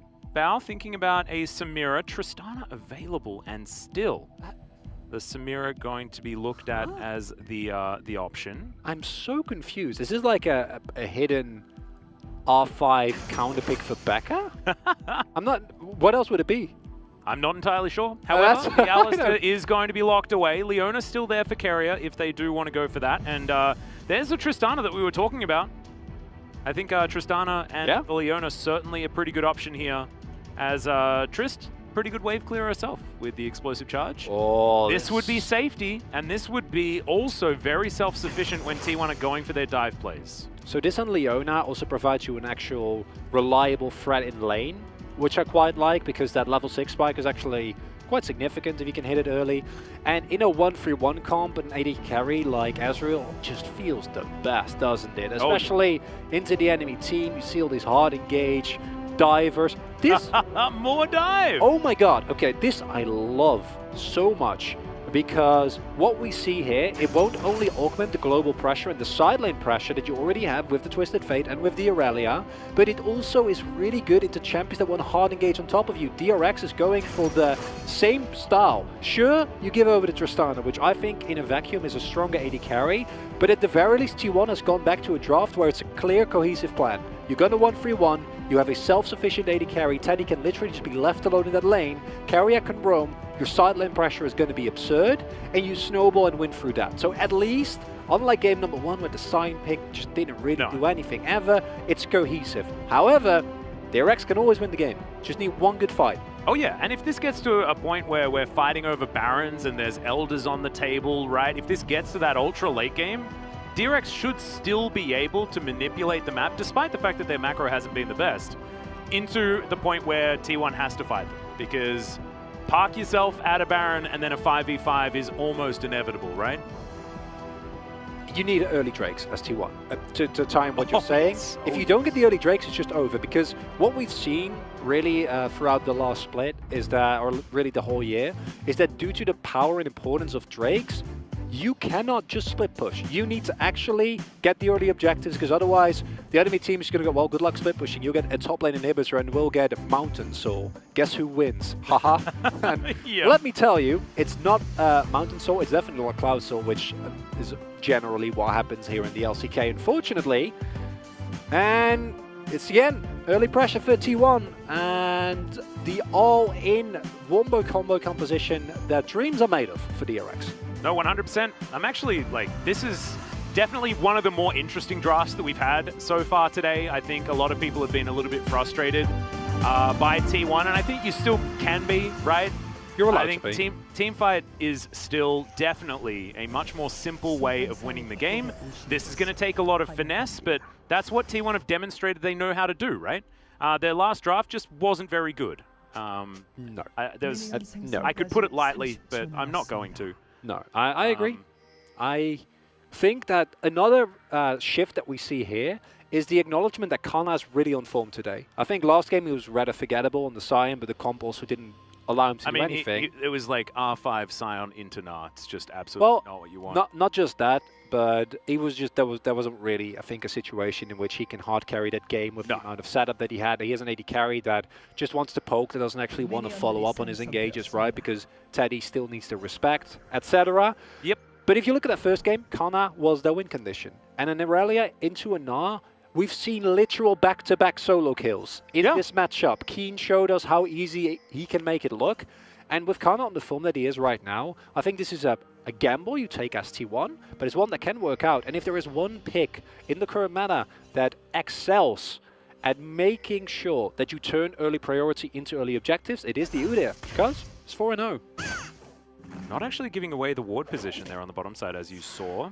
Becca was able to get it in there, but quite able to get too much more done. As we have a look at the win rates, not exactly quite as impressive as T1's. 0-3 on the Tristana is definitely not what you want to see, unless you're a T1 fan, in which case you're going to be pretty psyched about it. Now Kana still wanting to fight, does manage to get that Ionian further stacked up as he goes through his potion, and Kingan's going to give him the good old thumbs up. He was impressed. Or is it just a mental fight he's trying to win? I think it's definitely. I would argue that with nice spacing coming out from King there. Teddy and Carrier having the pressure, which is interesting. Of course, the level 1 isn't great. It's Kana. Yeah. As soon as you're able to land that, you're feeling a whole lot better as Kingan's realizing just how difficult this can be. Pioshik going to helicopter rampage that last one as Kana. Yeah, hit by a turret, definitely not going to help you in this matchup, especially as Kingan is about to hit Mega. No, that's not good. You need pressure in this lane. That's basically what you pick it for. Can still poke a little bit, has one more cookie that he has now used. And we also saw Pioshik going for the E there, meaning that he might be looking for an early play on both sides. Generally, I think if you're decently sure. Okay, Kana. I'm not sure he's going to be able to do this, and that is just a solo kill for Kingan on the top side, but almost feels a little bit more like a solo death. I need a moment of silence for that one, because that is the worst game. I just give credit to Kana for how well he's been playing in that game number 1. This is not a matchup you can afford to lose. You need to win this top lane 100%. If you don't have side lane pressure, it's not going to happen. Yeah, won't work. It kind of takes another turret shot as Kuz just holds on to these caster minions. I mean, the matchup dictates that this should still be okay, but Kingan now with that extra kill to help augment. Now wanting to deal with this minion wave, and Kuz, there's just no way you can really help out there. Of course not going to be diving. Kana has to go home yet again. Trying to cancel. Oh, still forces us out. And Kingan's still going to deny. So Pioshik spotted on this ward up here. There's more fighting on the bottom side. And goes Carrier. There's the rocket jump. Immediate flash from Teddy as well. Gets him out of the way. Becca could be in trouble. Teddy following up, needs one more auto. Will be able to get it. Arcane Shift. We'll see whether it's going to be back off cooldown to try and make it a double. It's not going to be. And the Mystic Shot also not going to land. So 1-1. T1's bottom lane finally able to perform. And as T1, that's a bit of a breather. That's a moment you needed in this game, because considering how last game went, considering the draft you went for, losing early game is simply not an option. Kana has just had it so rough and didn't actually ever get the back off I'll point your attention to that. Like, he's still sitting on 2 Doran blades and exclusively a cookie here. Kingen is going to shove this wave in. It's going to be able to deny at least a couple of minions here. No teleport available. This kind of cancels his back yet again, which I think getting this wave in XP is fine. And I don't think he would actually be threatened, especially with Pioshik on the other end of the map. And do not underestimate that, like, Aurelia can still win this matchup, right? It's just that post 6, you'll feel a lot better. But giving up those early kills, taking those early turrets, it says a lot about the pressure that is on. Meanwhile, if we're talking about win rates, Twisted Fate, not in a great spot. No, he hasn't really been finding too many of the victories, and that's with, you know, it's not like lower tier teams are just the ones playing this. It was Faker himself that that also found a loss. Chovy, at the same time, not exactly being the most successful on this Twisted Fate. We have seen it banned still a few times against especially Faker. This is one of his key picks at the moment, but not necessarily showing its dominance just yet. But with the way that T1 have been playing the macro, this is certainly something that can find advantages. We'll be looking at that first Destiny under a big microscope, as Rascal, the only one to win as Nara in this matchup so far this season. And it's not all doom and gloom. That kill on Teddy means that possibly the T1 bot lane can accelerate. They've been super diligent about actually taking leads and translating them into more, translating them into objectives. And bot side prio will also mean that you can play players like this. Yep, this is a 4v2. This is bad news bears. Bao going to try and rocket jump to reposition, but it is not really going to work. Cuz going to have to tank up that last turret shot, does so. Does still have to blow the flashes. Now Teddy is chasing after Becca. He'll land it. One last auto will get him there. There's the headbutt. And Kerry is just going to say absolutely not, Mr. Cowfriend. And that is going to be 2 on the bottom side of the map for T1. Yes, the top side is rough. If Kana gets dove here, if they can put him further behind, that'd be lovely. But I think it's a risk, considering the fact that Maganar is about to time out and Pioshik isn't level 6. Otherwise, you can 100% go for that. And gold goes to one Faker, who you want to get fed because you want him to have at least a modicum of sideline pressure. And secondly, yeah, I mean, if you don't take a turret shot here, you're probably fine, you know? Yeah. Also cancels an auto here. Yeah. Didn't even get the CS. No.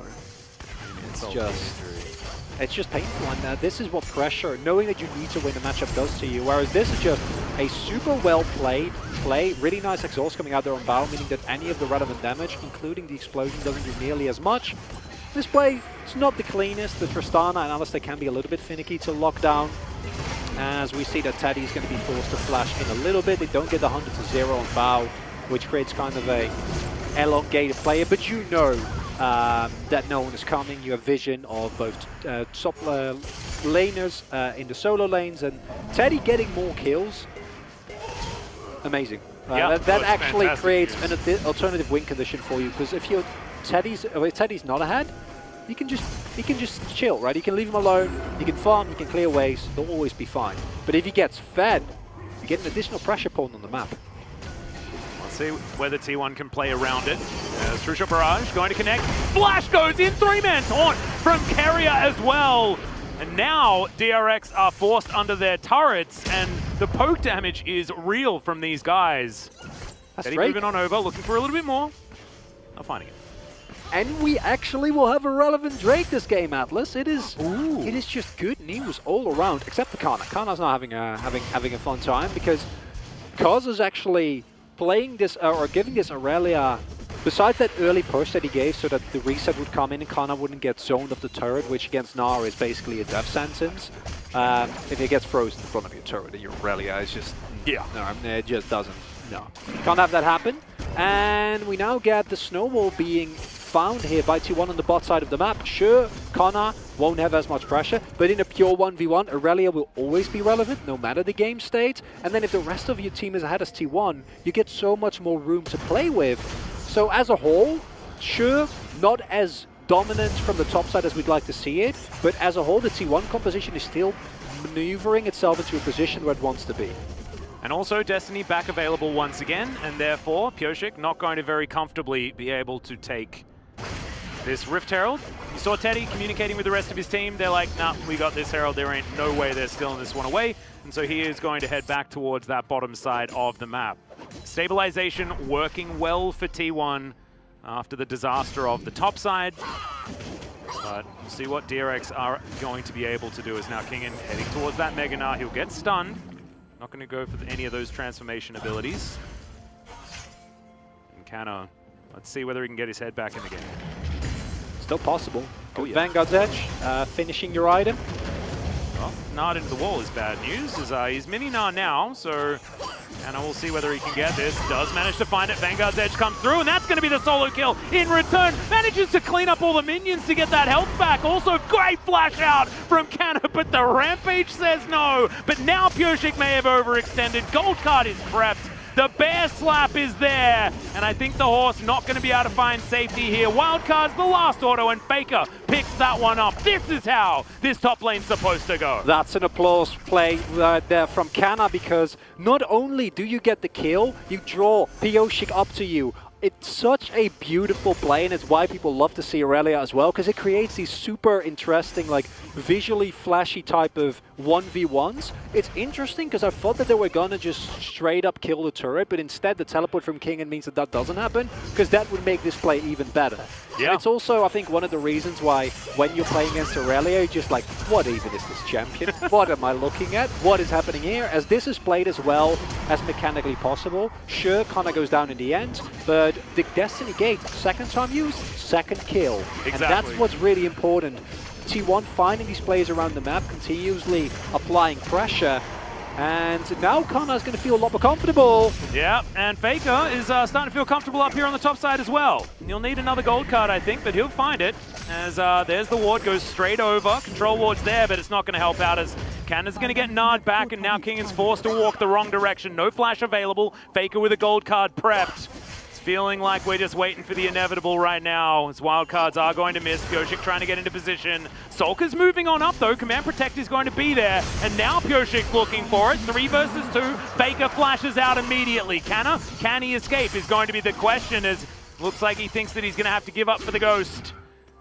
And yeah, dashing around, but not going to be able to do it. Dissonance going to be able to tidy that one up, and see what else is able to go on around the rest of the map, but was successful defense from DRX. Not the cleanest play, but what you get as T1 is definitely with. They get the bot side turret, and they get the Drake. And these are two things that you 100% need. I think an Infernal case would have been the best case scenario, but an Ocean Soul is still something you're never going to say no to. I think Mountain Soul's fine as well. Yeah, and for the 1v1. Giving yourself any sort of control in a side lane, any added stats is good. As, yeah, just a really nice, straightforward punish. I'm not sure how Faker was able to get into that brush. Kingen, again, plays this as well as you can reasonably expect. Is just able to endlessly stall. There's no Vanguard that's available, meaning that Kana, when he uses his Q here, actually doesn't have a way to continuously stick on Kingen. And while this is happening, bot side turret and Drake get picked up. So I think that is T1. If you back off a little bit earlier there, this is too greedy. You don't need to give up the kill on Kana, and you still get all the payoff.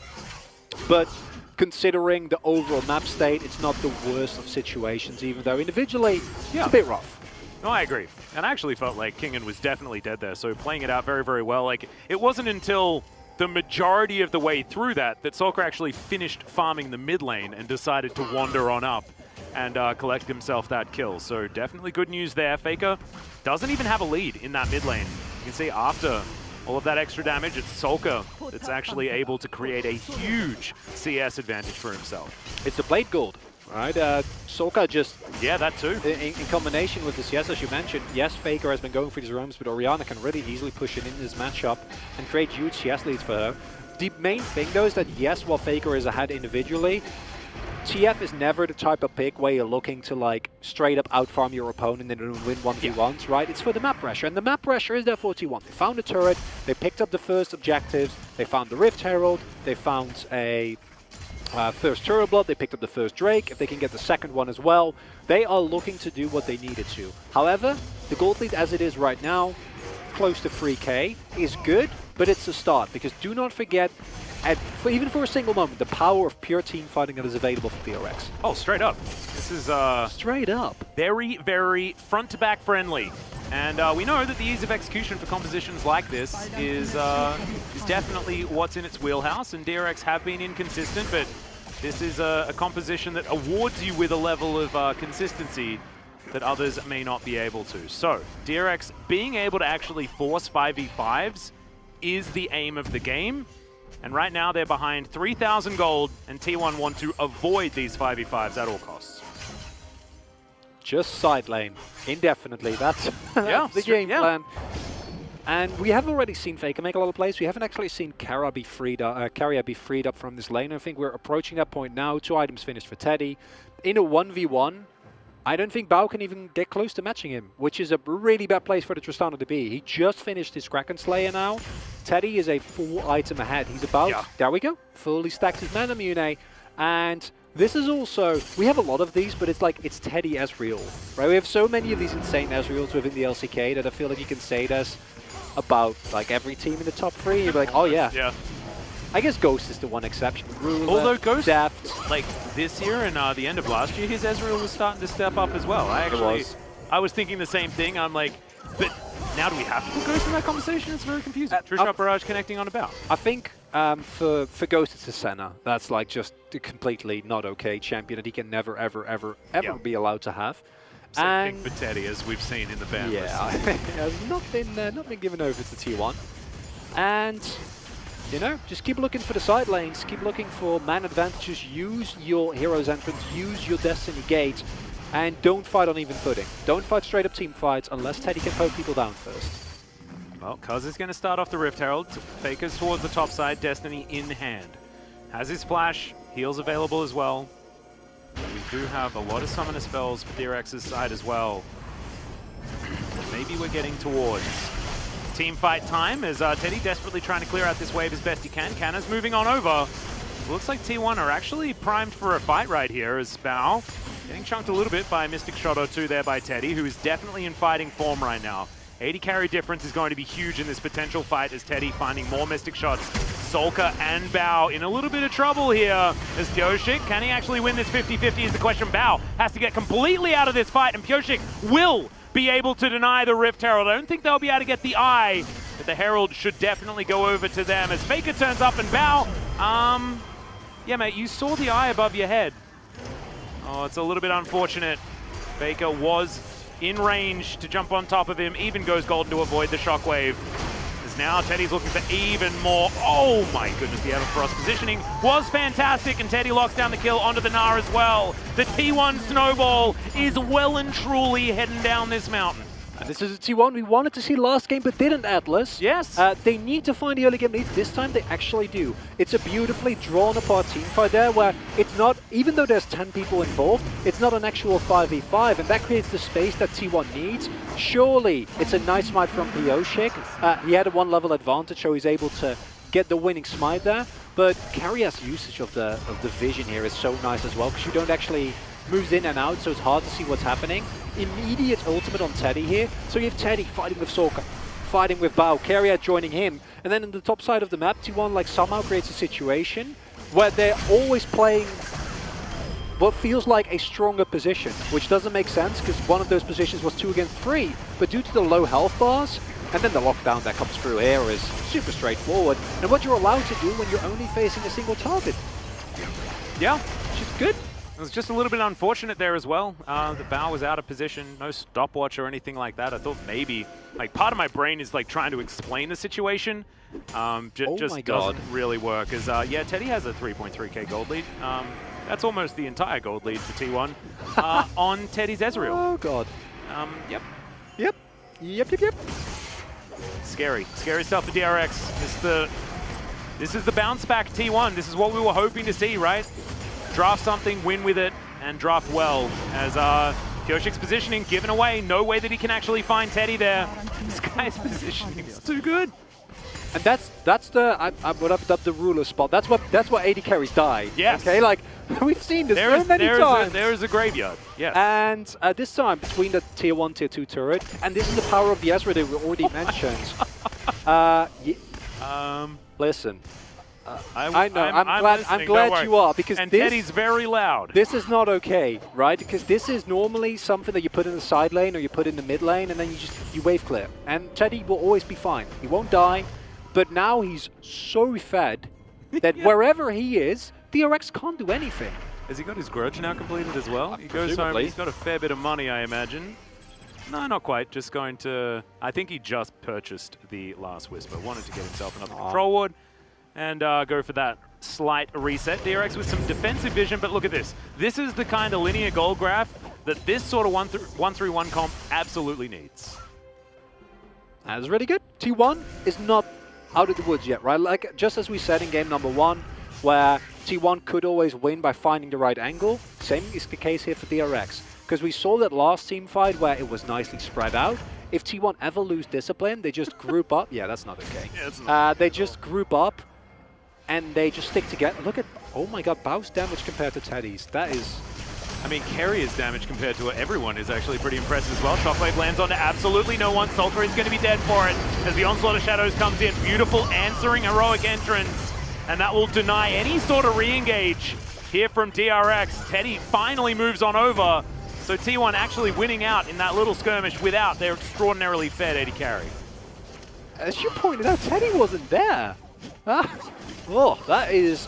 what the composition does, even when it is kind of hamstrung by Nerelia, that has a small CS lead, but in the grand scheme of things, not really going to be ahead. And you still have the power of this Twisted Fate that has gotten fed through the Global Gold. Drake getting started up. I don't want them to flip this. There's an advantage for Pioshik here, although he can't quite get... No, he can't get over the wall. He literally can't get over the wall. There's no way for him to get in. So this is just free.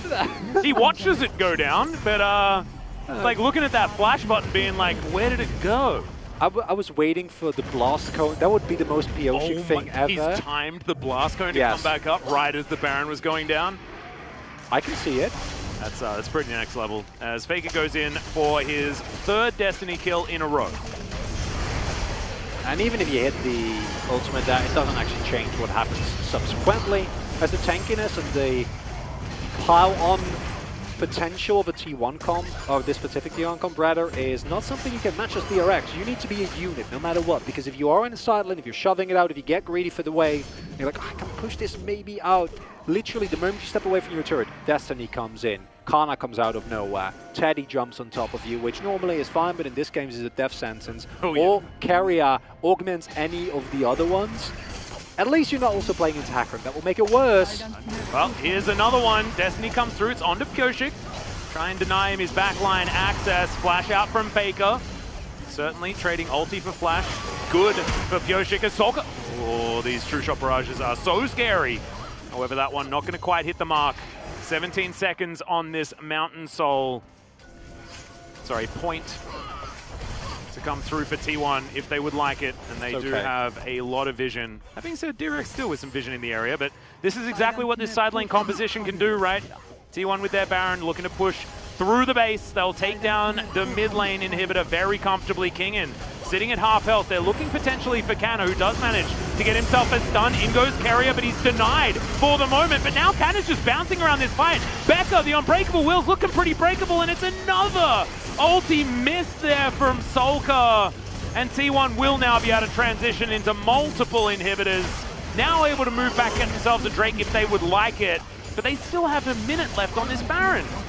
This is the T1 everyone was expecting today, Atlas. This is why we were expecting 3 zeros. Yeah. And this is the T1 we were gonna have to need to see if they want to actually make it through, because I think that those first 2 games actually show some of the weaknesses that weren't punished in the latter admittedly great run by T1, where they were able to get away. And you already said it, maybe that punish is good. Maybe the fact that they just got punished for it actually is a big important point of growth. Yeah, that.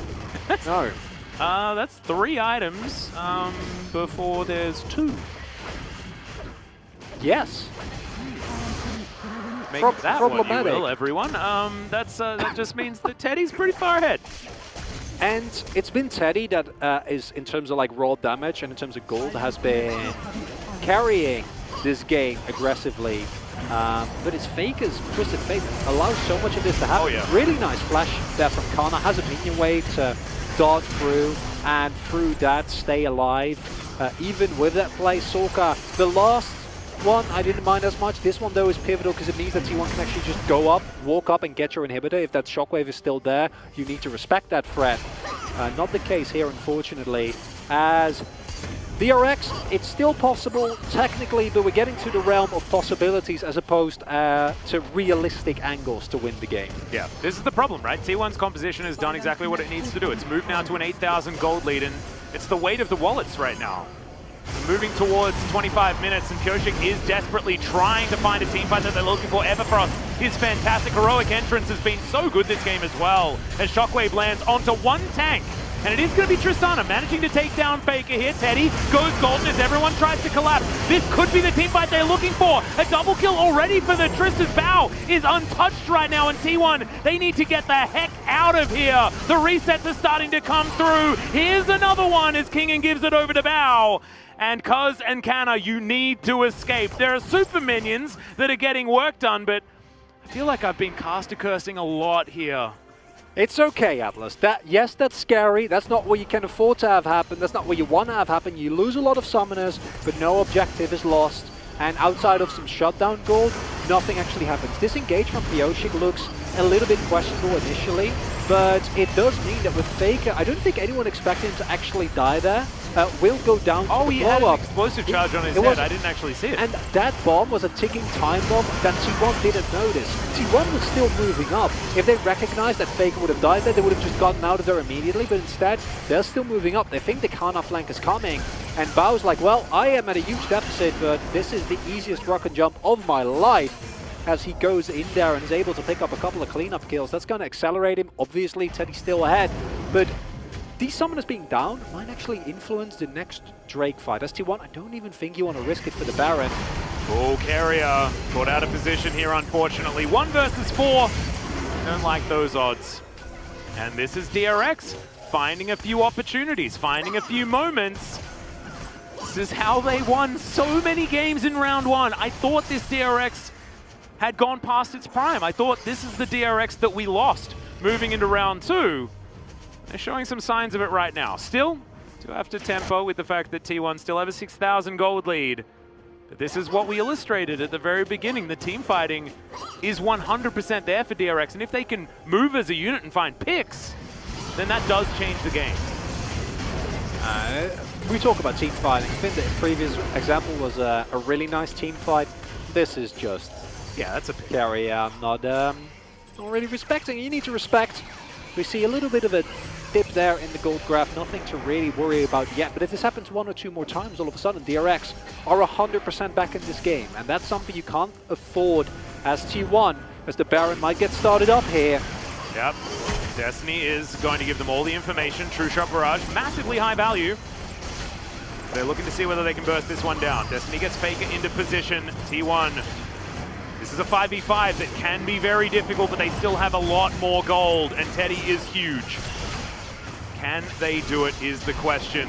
They're trying to get these Winds of War in, and now the turn does come through. Teddy's a long way away from this fight as Kingen just getting fought, and they can't just split up and fight 1v1 like this. As Pyoshik comes in, Canna immediately goes golden. Another whiffed Shockwave as Cuz gets into that backline. And look at these health bars, they're so low. As Carrier looks for the Justice Punch, doesn't quite find it. Exhaust is down, Bow is going to get murdered. Faker through with the gold card. Absolutely fantastic stuff. And DRX, they went for the Hail Mary Baron and they were punished. And it is the teleport into the base, but the inhibitors respawn.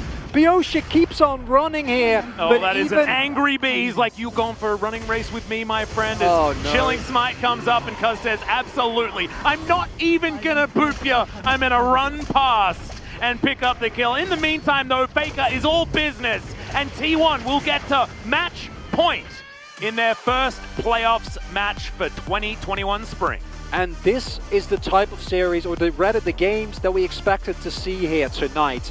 As I think, as a whole, the continuous pressure and playmaking from T1 in this game, barring that one snafu on top side, has been incredible. And I find it really hard to find a clear winner here in terms of who had the most impact. Obviously, Teddy needs to be mentioned, but think about every single successful Destiny gameplay coming out from Faker. Think about the pressure that Cuz had, the objective security, carriers engages.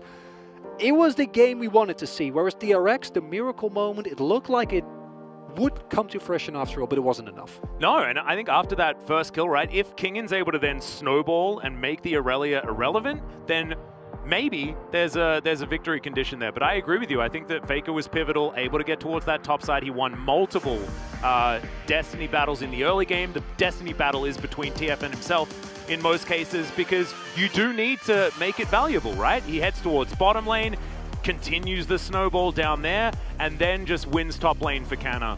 And that is exactly what you need out of your Twisted Fate. That's why it's denied from Faker so many times, because it's almost like if you're an incredible Twisted Fate player, it just means that you take control of the macro, you dictate how the early game is going to go, and Faker did so. And we saw, like, he didn't have a lot of damage in the early game, but it's the setups and it's the stuns that you're able to do.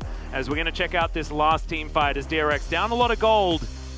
That was largely the problem. And he just goes for a hike. It's like, I'm gonna go for a walk, guys. Good luck. Yeah. And what we see here is that the health bars before this fight has even begun are already at like 25% down for most of the DRX members, just by the virtue of Baron. And this is a DRX Baron if I've ever seen one. I think you need to look for a play against it, right? Is that Everfrost is. That had a pretty good cleanse there, but it's not enough. Unfortunately, there's just a lot of gold cards and not a lot of cleanses. And we see Kingins. Meganar turns out Teddy hits a Mystic Shot on the stun target, which never ever happens, so I'm happy to point that out just for the one time that it does. And DRX, yet again here, showcase that their main weakness is their macro sense, or rather lack thereof in some crucial situations. I don't think you need to try and hard force a Baron there. You're playing against a comp that has enough poke. Trying to force a team fight is fine if your opponent is tanking the Baron, if they're in an awkward position. And instead, it is TWon that says, well, you're trying to take this. You know we're up by a lot of gold, right? Yeah. And they punish adequately. They did. DRX managed to find one moment in that game where we saw the fact that this composition team fights beautifully. They've got so much AoE CC. They've got so much peel for Bao in that theoretical 5v5 scenario. Unfortunately, they fell way too far behind, but it is not over yet. It is now match point for TWon. If they win the next one, then they go to round 2. However, they still need to win one more. DRX still with a chance in this one. We're going to go to a short break. When we get back, the analyst desk and potentially the final game of the series.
우리 나 시계 있어. 아래부터. 나를 볼게 아래. 알리 노공. 트리점프 빠졌어. 트리점프 빠졌어. 트리 노점프. 말리지 말고. 여기 헤카리. 머리 잡았어. 좋아. 구도 좋아. 천천히. 트리 도전. 알리 노공. 다 잡았어 이거. 좋아. 나른 노플. 꽤 잡았어. 스페 탈착각 해라. 쫓아갈게. 끝. 디디. 그냥 여 안에 있다. 까지 쫓는다. 왜 나 혼자 끝나긴 해? 헤카리 쫓고 있어. 날라가. 헤카리 여기. 맞다. 사회에서 내가 불린다는데. 내가 불려. 굿. 디디. 아 실수가 좀 줄여야겠다. 굿. 대웅태인데 이겼네.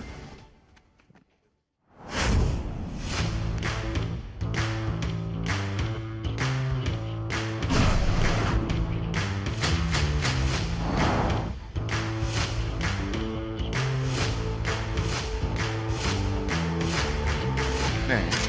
그런 부분을 좀 10분 활용하려고 하는 것 같고요. 캐리어가 안쪽 맵. 오예. 캐리어가 안쪽 맵. 매서운데요. 기다렸다가 배팅이 아꼈다가 결국은 여기서 예. 제디와 캐리어. 야 진짜 캐리어. 펄. 분명히. 과연 캐리어 가요. 그러면 페이커. 그리고 캐리어 페이커. T1. 이것이 T1의 전투력. 말 그대로 벼락같이 들어가서 한 방에 쓸었어요. 맞았어요. 그냥 독박. 안쪽으로 들어가. 모두 T1.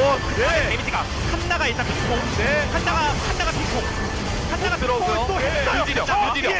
저 뒤에 한나가 터졌으면 모르겠는데. 한나가 그래도 그쪽으로 던지고 불러. 어떻게든 불러가. 네. 진정에서 다 잡아야 되는데. 불러가 다 잡아야 되는데. 불러가 다 잡아야 되는데. 아무도 없는데요. 이거 다 잡아야 되는데. 다 잡을 네. 수가 없습니다. 캐리가 마무리됐습니다. T1.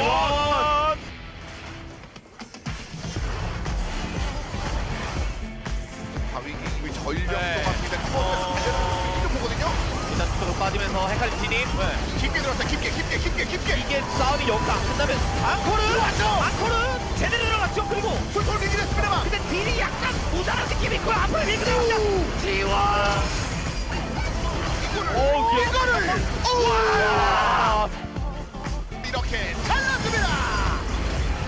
페이커 터미거든요. 이게 일단 킬 스코어가 어마어마하게 벌어졌고요. T1이 압도적으로 이거를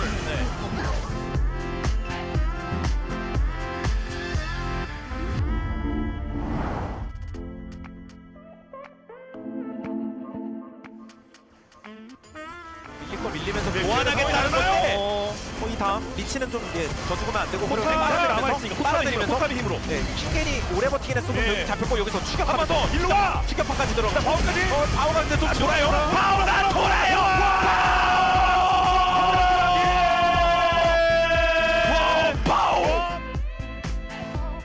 그 다음에 메가나르. 나와서 땀으로. 킹게. 그 다음에 떨어졌고요. 여기서 바오가 도이면 바오가 그냥 때리면 바오가 돌아다니면 바오가 도이면 세상이 돌아요. 협곡이 돌아요. 내발곡에 갈려버렸습니다.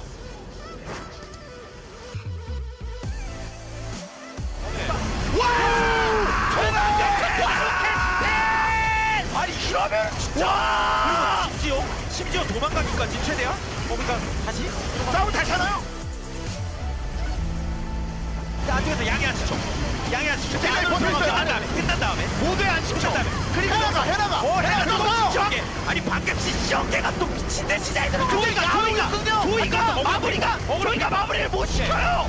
지금 사이언을 어떻게든 빨간색 안 돼요 위에. 그래서 아래쪽도 이렇게 되면 야롱도 위험하죠. 맞아.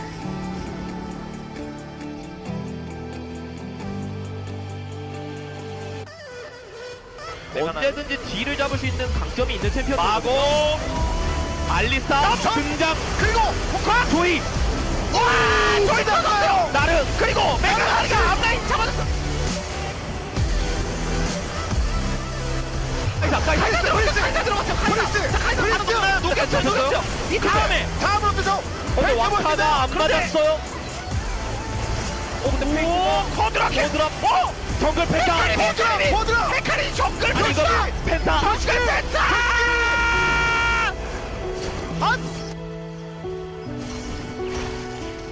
펜타킬. 교체.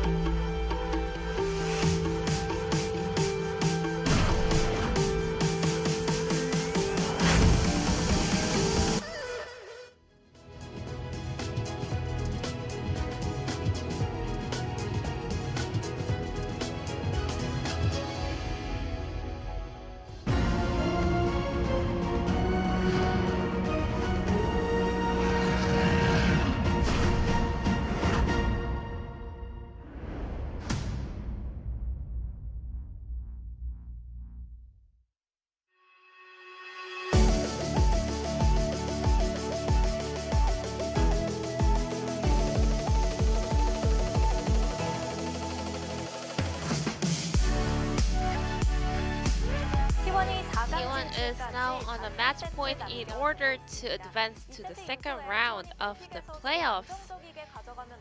This time around, T1 had a very stable comp, and Aurelia was a counter pick into Gnar, which is actually rather risky instead of stable. But T1 was able to play out this comp really well. T1 first picked Udyr, and DRX was pretty confident and sure that Gnar is the key to success in today's series, that they take away Gnar as their first pick. So T1 picked a hard counter pick into Gnar, Aurelia. Regardless of the result of game number 3, compared to game 1 and 2, T1 this time around, they had a firm and solid goal and theme of their comp for the first time in today's series. And because of the very early mistake happened on the bottom lane, actually Ezreal was able to get super fed and the game was pretty much imbalanced till the end. But still, we also wanted to point out that T1 was able to find main theme of their play, and their bottom duo was able to find a massive edge over the opponent's lane partners. We can also put it this way. Kingen was able to play the top side of the map really well, but DRX bottom duo was the weak point of DRX. So let's take a look at this rotation coming out from Udyr. So it was definitely spotted on their vision that Udyr was rotating towards the bottom lane, but I guess DRX didn't think that it's gonna be an aggressive turret dive. Instead, they thought it's gonna be a Scuttle or a Drake, so Orianna TPs to her lane, and Hecarim rotates to the top side of the map. So Cuz was easily able to cross over the line, and it was an easy peasy turret dive for T1 because there were no guards on the side of DRX to block this kind of rotation coming out from T1. I think DRX had no heads up for this upcoming turret dive at all. It was really odd to see this because the minion vision did spot Udyr coming to the bottom hand side of the map, but still, rest of the DRX players was not making any cover play. And this is the point where T1 was able to crash the game. On the other hand, DRX was not able to capitalize the lead that they had in the early game on the top side of the map. So once again, they were in a big rush. Gnar didn't have any Gnar bar, and also Kingen was not taking his TP or something. He was just walking towards the top side of the map. Ezreal had 2 items completed, whereas Bao only had Kraken Slayer. Maybe DRX was too caught up with the fact that T1 should not take this Herald, but if you are fight out this team fight like this, maybe you should rather concede this over to your opponent and take a safer position. Once again, we could see some panic play coming out from DRX. I don't see any reason for Gnar to stay between the turrets. And T1, with that huge teamfight victory, they were able to accelerate their lead, and we were able to see a very clean macro play coming out from T1. I think this was the best game out of T1 in today's series so far. DRX did fight their tooth and nails in order to stay in this game, but T1 was way too strong. And the POG will be Faker on Twisted Fate. 57% of kill participation, and the most critical and crucial thing for T1 was that Faker was able to pick up a kill whenever he was using his Destiny.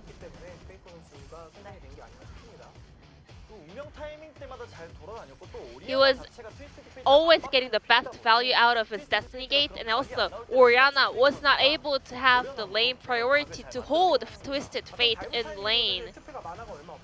Even though TF was very low on mana with the turret dive earlier in this game, he was using all of his ability to charge up and regenerate some of the mana back in order to pull it off. And that fantastic Everfrost was the game-ending activation in the end. I have actually never seen Frost like finding that much of a value so far. 5 out of 9 votes picked up by Faker, and the rest was heading over to Teddy and Ezreal, who was able to outlane and have a lane kingdom on the bottom lane as well. T1 is now on a match point, and DRX really needs to pick up another win to put this game back to an even state. So let's take a look at game number 4, whether DRX can find a clutch play up against T1. Thank you so much, Jisun, as per usual, for the translation of the analyst desk. And we are back for potentially the final game, unless DRX can find a miracle, find that dark horse within themselves, which I think if there's any team in the LCK throughout this season, I think it is DRX that could potentially do it. They need to try and get themselves to that coveted 5th game, and that would also mean that we get back-to-back 5-game series in the first round of playoffs, which is an absolutely amazing sign. And that's in the first round of playoffs, where people were genuinely expecting it to just be a quick 6-0, right? Yeah. Like both of the favorite teams looked way stronger. Nongshim looked super inconsistent. We've seen DRX just lose to Live Sandbox, which is... I mean, they were on a huge losing streak throughout the last stage, right? So when you look at a series like this, it's almost like the biggest disappointment should be almost on T1 for even dropping a game, right? Just because of the state of both of these teams heading into these playoffs. That being said, DRX have found it in themselves. They even found a miracle team fight towards the end of that last game. Flipping on a Baron afterwards, maybe not the right choice, but you can understand the desperation there. I think there has been a few snafus when it comes to some of the individual play as well. Solka was pretty invisible in the last game. The Shockwave's also not necessarily finding too many targets. So let's see whether some stability can be gained here so that DRX can bring us to some silver scrapes. Regardless of the outcome of this game, I think DRX overperformed compared to expectations. And it's important that we, 100%, stress this, because while some of the issues still remain, and then you already pointed out Solka, I feel like Bao and Becca also haven't had the biggest impact. Last game was particularly egregious, where Teddy, of course, was able to pick up a really big early lead. But I feel like even in the games before that, Solka, you know, in the first game on the Zoe picking up early kills and then not really being able to leverage it consistently, are the type of things where, while we thought that DRX were going to have a rough time, and you still see those shine through. I think Kingin has been insane today. Like, legitimately, yeah, he's been fantastic. A standout player who has been able to consistently find plays regardless of the game state and the situation. But as a whole, we do see that DRX's style of falling behind and then coming back later on has kind of been abandoned. They now need a solid early game. And if they don't get that, I think that T1 has shown that, especially in that last game, they know how to snowball. They're going to be able to do so effectively. And we do see the Brom ban coming out here. That's crazy. Feels a little bit like a throwaway, as Hecarim available, and Pioshik has been picking it up every single time. T1 maybe just looking for DRX to have that very predictable first pick and then go towards something in response. We'll see where they do decide to go, though, because Renekton finally available for the first time here as well. But the Gnar is open, and that's a big problem, and that's why I think we, yeah, there we go. We do see the Gnar coming eventually, as if T1 wants to go for next in Italy, this is it's open. You know, this is the line. It is a matchup where Cuz needs to be on top side, which allows Pioshik to possibly look for any openings, maybe go for some defensive play. But I wonder to what extent T1 wants to opt into that early aggression, as this got to be a pick away from Solka again, right? Because I feel like the Zoe is not in position at the moment where the champion in of itself is so strong that it warrants like a blind pick. Yeah, blind pick ability not necessarily there. But it does make sense in the context of Solka being able to actually outlane Faker in the first game on the Zoe and out pressuring him. And yes, they lost the game eventually due to heroic plays from Kana and Keria. And we actually see the Hecarim go a little bit lower in priority, which is an interesting kind of adjustment as we get through this pick and ban.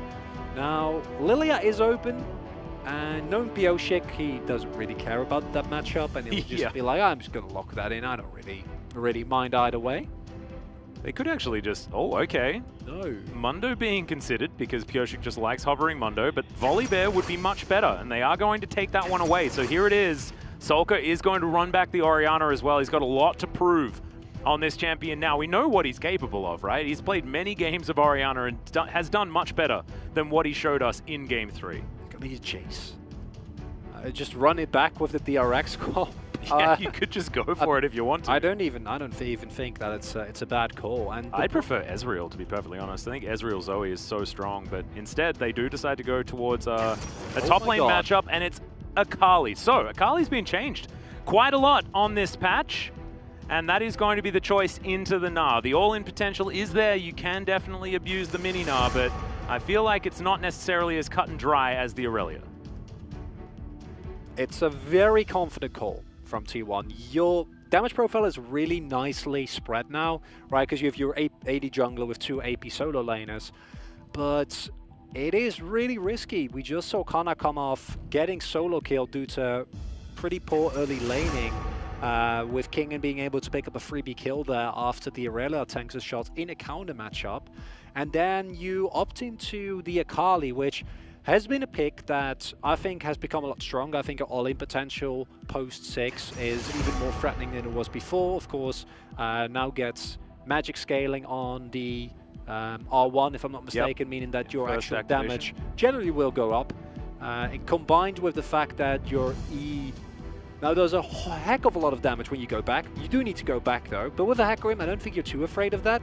The one downside of this is that I don't mind backline dive into DRX's comp because both compositions just want to do the same thing, and it comes down to execution. But it does feel a little bit hard to match with the Zoe. However, it is fake as Zoe, and if you have performances like that, one highlight play around the bearing, like, you know, sure. Yeah. We'll forgive you for that one. Okay, looking to go back to the Varus. It would be a lot of poke when paired with the Zoe, but I just much prefer Ezreal in this situation. Going to be the Varus, though. Teddy's certainly feeling pretty high on this one. Hasn't found success so far in this series, however. Back to it one more time. Now, DRX, what are they going to do towards this bottom side? They already have a pretty decent dive composition, so once again, Ezreal does stand out as something that would certainly work. I think Ezreal looks really good. I'd even argue that you could think about taking away the Kench here. You do give up a lot of laning pressure, and Ezreal doesn't really need Kench, so in that regard, it's not great. It's merely so that your backline dive ball composition with Mega Gnar, Volibear jumping in with an Orianna ball on top of them, which is devastating, then actually does have a lot more threat, because if the Kench, which is I'm fairly certain is what Carrier's going to pick here, unless they want to go really aggressive and go for something like a Leona, which is a good matchup. Oh, this would be just lane domination. Yeah, that's scary, because you are not matching that push. No, not in any way. It will be... You're not really looking towards any late game team fighting, though, if you do lock away the Karma. Just because there is not a lot of frontline available outside of Just Cuz, and so this will add a bit more hard CC and a little bit more go in.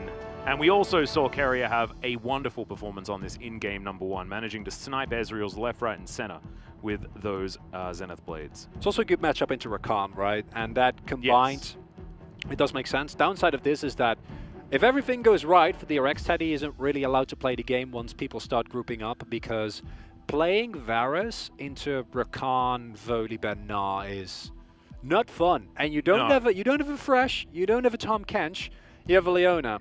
Teddy's going to say goodbye as he Zenith Blades into the enemy backline. Kana and Kaz diving with him. And that's up to Teddy and Faker to kind of try and keep themselves alive for as long as possible. And as a whole, this T1 comp yet again feels like a comp where if you don't get a lead and you're not able to just straight up trample your opponent, you're going to have a really rough time. However, this comp does trample extraordinarily well. Yeah, it should. And the laning phase should certainly belong to T1, but I feel like it's dive comp versus dive comp, and one of them has an Ezreal, the other has a Varus. So who's going to survive in the backline most likely? And look, if on paper, you're going to give that to the Ezreal every day of the week. However, some side lane possibilities here. Hecarim still very, very strong. Pyosik finally going to bring out the Volibear for this match. Kingen has been brilliant on the Gnar so far. Solka is desperate to get some redemption on his Orianna. If DRX win this, I mean, man, the story moving into Game 5 is just going to be absolutely fantastic. And I think if you have a look at the drafts down the line, DRX should have an advantage if they can stem the bleeding early. Looking forward to seeing whether they can do that. As once again, TWon on the red side. When they've been wearing their team colors, they haven't been as successful here today. Oh my god, Halo Blades. That is not something you see very often, as normally we've already pointed out the lethal tempo variation, but most common, of course, is the Comet. Lethal, or rather Halo Blades, of course, in terms of early short trades, it's insane. And once you have your W and you can use get blight stacks stacked quickly rather on your opponent, I can't imagine your early game trading power is just disgusting. Wonder if he went for Inspiration second, or if he did go for Mana Flow Band, because otherwise, until he gets some... Yeah, okay, he did go... Oh, okay, yeah, went for the cookie, so not for Mana Flow. I actually expect that to maybe impact a little bit until he gets his tier stacked up, which he should be able to pick up on his second back. First back, of course, reserved for a nice serrated Dirk.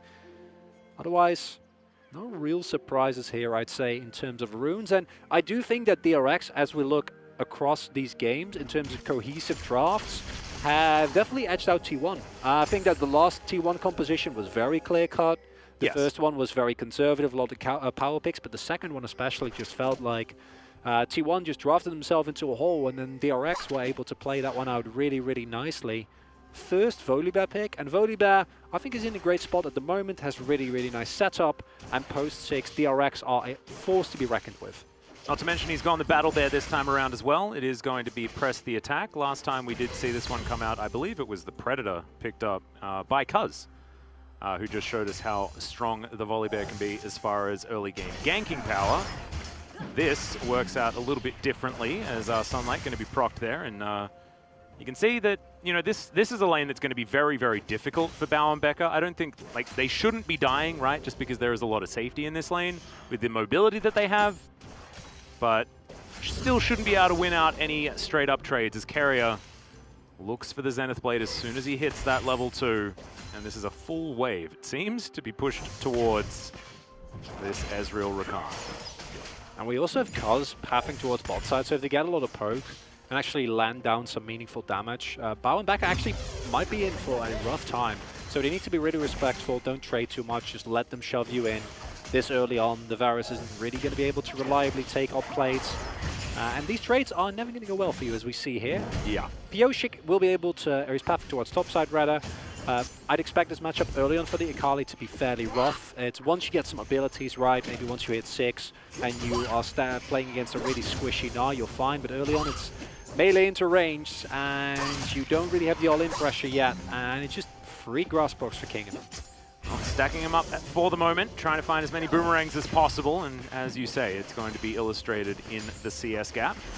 Faker also able to, you know, stay ahead in this lane. It is going to balance out, as he's just going to give Cuz an opportunity to lock down the bottom side. Rift Scuttler, Pioshik, decent win rate so far on the Volibear in the jungle. This, of course, comes mostly from a year ago.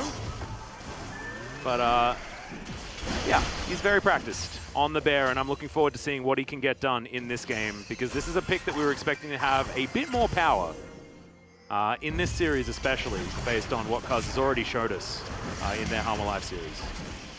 Becca freezing the wave there, or attempting to at the very least, making sure that Bao is in a good position and they can just hold it there, put some pressure on TWon, maybe threaten with a Pioshik gank. They'll be able to get the back in the very end. Not sure whether or not they were able to actually get it, and the trading is inconsequential. As Kana, you know, you got the counter pick, and I am gonna have faith in TWon to not pick an Akali in a pivotal game in your playoffs for no reason. But the early game, as already said, as expected, not great. I think once Cuz pays attention, once you hit level 6, it might look completely different, but for right now, it is very much King in full control of this lane. Fortunately for TWon, Faker and Teddy Carrier are the ones that are controlling the other lane, so Cuz not playing without any priority, which is generally very unpleasant as a jungler. Absolutely. So the Hecarim should be fine. The Akali, maybe not so much, as you can see, over double the CS in favor of Kingen right now at this point in time. Bao and Becca still struggling against this combo, but Bao has been just picking up the opportunistic CS where he can find it, and has actually created himself a slight advantage, in fact. Despite not exactly having lane control. Faker missing that bubble there, but not going to get punished, and here is going to be the first Drake going over to the Hecarim. Not much of an answer here, as you can see. Canna immediately teleporting back to this lane. And Kingen probably going to be doing the same thing as well on the other side whenever he would like to. He doesn't even need to teleport yet. Just the level advantage and just the control he has at the moment is enough to zone away Canna. We will be getting a relevant Drake this game as well, which is very, very nice, as we have actually been treated decently well here tonight. Only had a single Cloud Soul, and that one was, in the end, still enough. As I wonder how this matchup is going to go post-6. It's not a matchup we've seen for a really long time. Akali, even though she was changed/buffed, has not really seen the forefront in the LCK as of yet. But it is a champion where we know if you ever get a lead, doesn't feel very fun or interactive for the opponents. Now, Nezreal has a little bit more ways of dealing with it, but it's still always something that you're going to have to play so respectful to. Yeah, this backline dive on both sides of the Rift is in fact very, very scary. Imagining the Na and Volibear together just launching themselves towards the backline is going to be very, very rough. Now Cuz finds Pyosik inside his jungle. As Faker once again not going to find the bubble. Shockwave comes down this time as the Ignite is actually utilized very early. Meanwhile, a fight on the top side of the map as well. Onslaught of Shadows comes down. Canna from over the wall, and the execution is absolutely perfect to get the first blood for the Akali. So necessary, as well as now Kingen in some trouble. But he should be all right as Faker lands that bubble, actually flashes on top of him, picks up the barrier, as well as now Sulker's the one that has to run. The flash over, Faker finds the solo kill, but it's answered in the end as well. It's action all over the map. Bot lane, fighting, mid lane, solo kill straight at top lane. Working out beautifully for TWon in the end. And the kill does go over to Kana, who so desperately needed it. Now in mid lane, it's not as good of a trade. Faker getting a little hyphy there with the amount of shots that were available. And like, do I really need to go for a solo kill? Not necessarily, but I'm going to go for it anyway. But I'm pretty sure that Cuz wasn't 6, smited away that Krug, then hit 6. I want to double check it here. Yeah, there we go. Yeah, if you're he doesn't right. hit the smite on the big Krug, or is it just even the little ones? No, he needs to hit the smite, because then you have ult advantage and it's just a free kill. And it might have actually been very similar for Pyosik as well, as they had been farming at almost exactly the same clip. So, winning out on that 50-50, so important here for T1 towards the top side. As we have a look at Faker pressing as many summon a spell buttons as he could possibly find. Yeah, and it makes a little bit of sense knowing that the Shockwave has already been invested and Faker sees the barrier. Unfortunately, doesn't really get as much value from the second flash, still in the middle of a minion wave. Well, Cuz gonna save Faker here in the mid lane as well. Ulti is utilized there by Pyosik, but they didn't actually wait before the Shockwave was available. It now just comes off cooldown. So it didn't quite have the damage in order to take down the Zoe. As carry is just going to help Faker come through here, look to pick out all of these minions, get himself a reset that is not going to be quite as punishing as Canna starting to step forward in this lane, as you can see. Herald is a really big one. Both teams are collapsing. Yep, in they go. There's Carrier flashing on forward. Onslaught of Shadows comes down and Sulker completely removed from the fight. Finds a couple with the Shockwave, but he is too far out of position. The rest of DRX say, well, I guess we'll take a consolation blue buff and hope things are going to be okay. Chains of Corruption land onto Becca. Quickness utilized. He will get himself out of the way. So, T1 winning out on this one in the end, and we do have actually Faker picking up the Eye of the Herald. Can use that wherever he would like. Things are not okay for DRX here. They're losing out repeatedly. And in of itself, giving up objectives isn't a huge problem, but giving over kills to these solo lane carries on the side of T1 really is, because T1, when fed this composition, warps into a super oppressive 1-4 composition where you have Kana in the side lane, no one can deal with him because he got a couple of kills early, and then the poke from Faker and Teddy is not fun to play to. Sorka finds some nice sidesteps, but the real problem is just the all-around positioning. Can't be that far up with your bot lane, is slower on the rotation, because even if you do like hit a big ultimate there, it doesn't matter. There's no follow-up. You need to actually be able to have the rest of your team and respect appropriately. Not the case there. And it's not end of the world. Again, the wombo combo is insane. It might find a kill here. Yeah, we're looking for it. Pioshik's going to dive on top of Carrier right now, keeping himself alive for a while, but the exhaust is going to be put down. Solar Flare comes through as well. They trade 1 for 1, and now Teddy's looking for more. The teleport coming through to help out. And there's a horse down here at the same time. Piercing Arrow will connect. The Rampage just has a drive-by, and now Faker gets to come on through down all those summoners with the W, and T1 will mop it up. And DRX looked so good in the games that they won, but now they're just getting outmatched all over the map. Kana also having to use his ultimate defensively. Sorka going for roam. DRX want to make a cross-map play. Yep, they're looking to see whether they can get up here. Let's hope that the Shroud's going to be available. A Shuriken backflip to get out of the way of the UFO. And Sorka will come through, deny that minion wave. Shockwave's going to be flashed, and Kana should make it to relative safety, but will have to give up control of his turret. See the pinks go down towards the mid lane. TWon says, Faker, shove that lane and throw down the Herald that you still have in your inventory. But that turnaround on the bot lane, man, I know we're going to see a replay of that, and I really want to, because you see the knowledge of Carrier and Teddy that they can actually turn this around, that this is not something that you're going to get away with just trading a kill. And it's because these double ultimates are available, right? So the damage coming through here is not nearly enough. There comes the Solar Flare. And then the W-empowered Q from Varus is just... It's gross. Disgusting. And this is the power spike that you're looking for. Getting a couple of kills this early is really nice, as Cuz says, that's fine, I'll tank the turret, no problem whatsoever. Bao has no amount of skill in the world. Unfortunately, they can outplay that. And the topside play doesn't work out for DRX. Yeah, so the response is not going to be there. They just lose 3. As we get a look in on Teddy, as Kingan's just going to get a solo kill. So I guess in a delayed sense, the top lane play does work out, as now Kingan will be able to get a whole bunch of plates as well, unless he wants to deny the entire minion wave, in which case he's just going to back away. So Kana struggling a little bit in this matchup. It does certainly feel like Kingan has been the better man as far as the 1v1.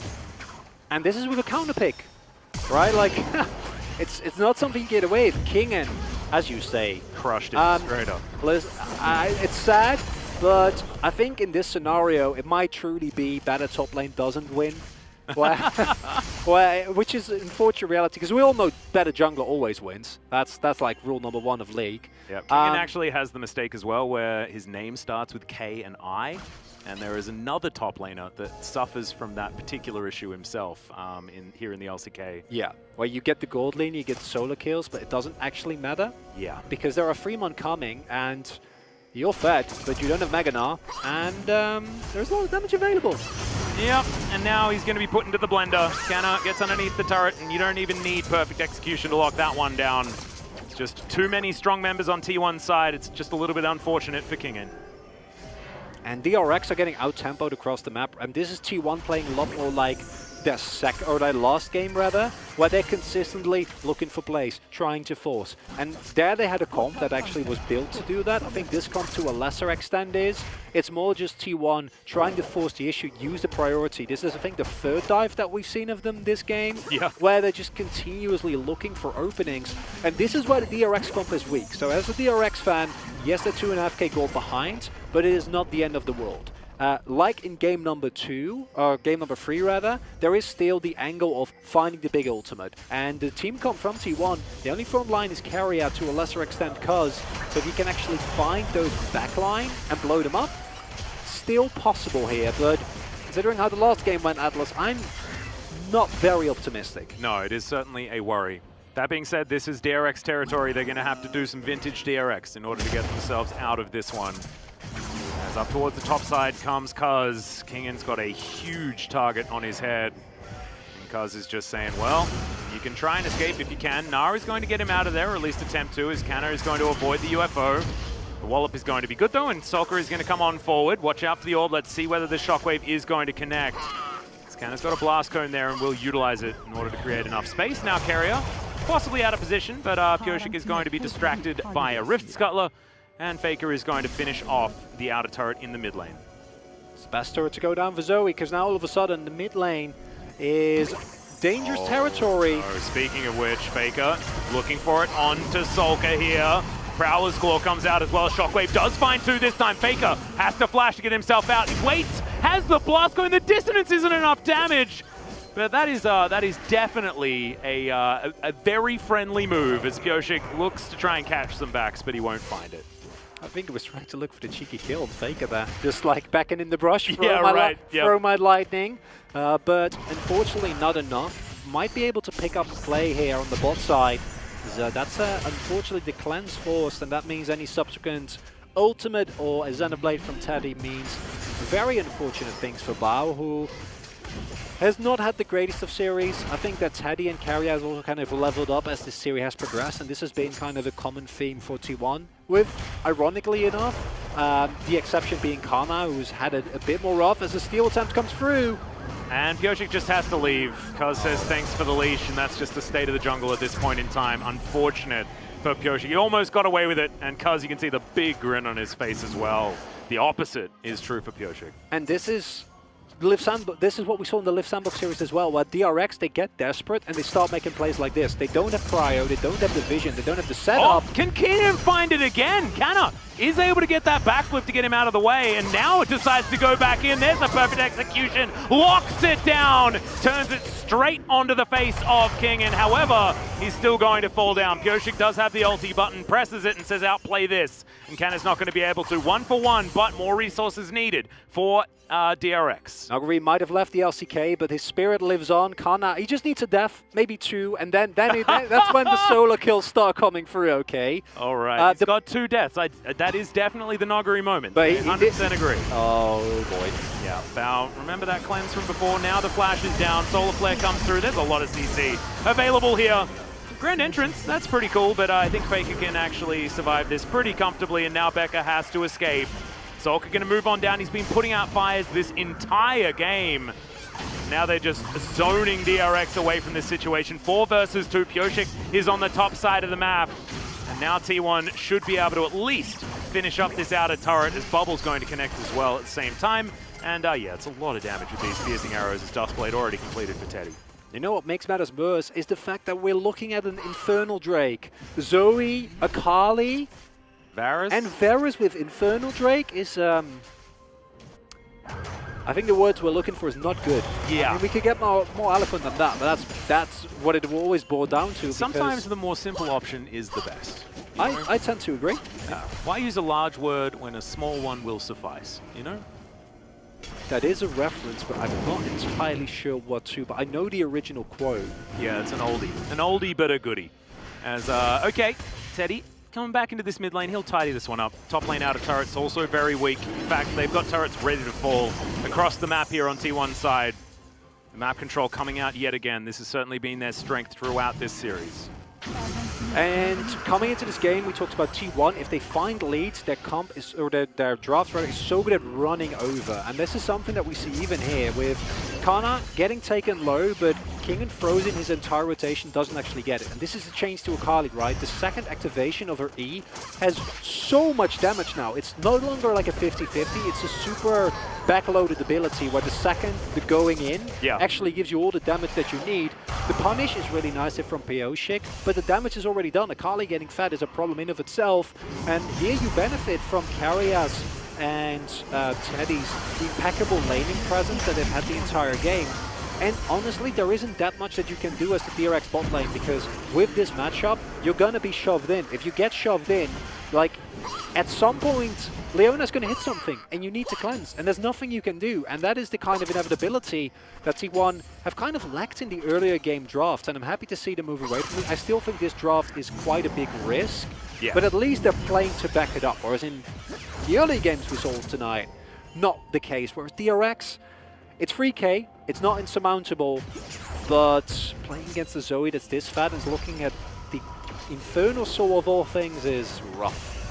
It is. 2 items already completed as well. Horizon Focus have done as now Kuz going to get engaged on in the bouncy castle and not going to be pulled back by that shockwave as Kuz is going to ulti out. Solka takes a bit of damage from the Paddle Star, but will remain alive. And T1 also going to get out of there.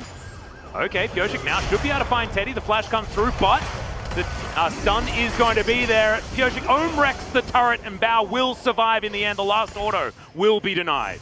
So close to get the counter kill, but nice play by DRX. This is what you need to do. You need to find these moments where TWon is not paying attention and slow the tempo of the game down. If you get into a situation 10 minutes in from now and you somehow can deny this Infernal Soul, then you can start looking for fights, right? Then you item deficits don't matter as much. You have the Fed Ezreal where there could be Carrier and Kana getting on top of you, but it should be way harder than otherwise is the case. Take us so Fed. Yeah, it's a lot of damage. However, not enough to take down Solka through his Command Protect. As we have a look at this one more time, Teddy just a little too far forward. It's greedy, right? He just wants to get the Q. He wants to see the big damage numbers pop up over the Ezreal. Understandable, but that one ward gives him a false sense of security, moves too far upward.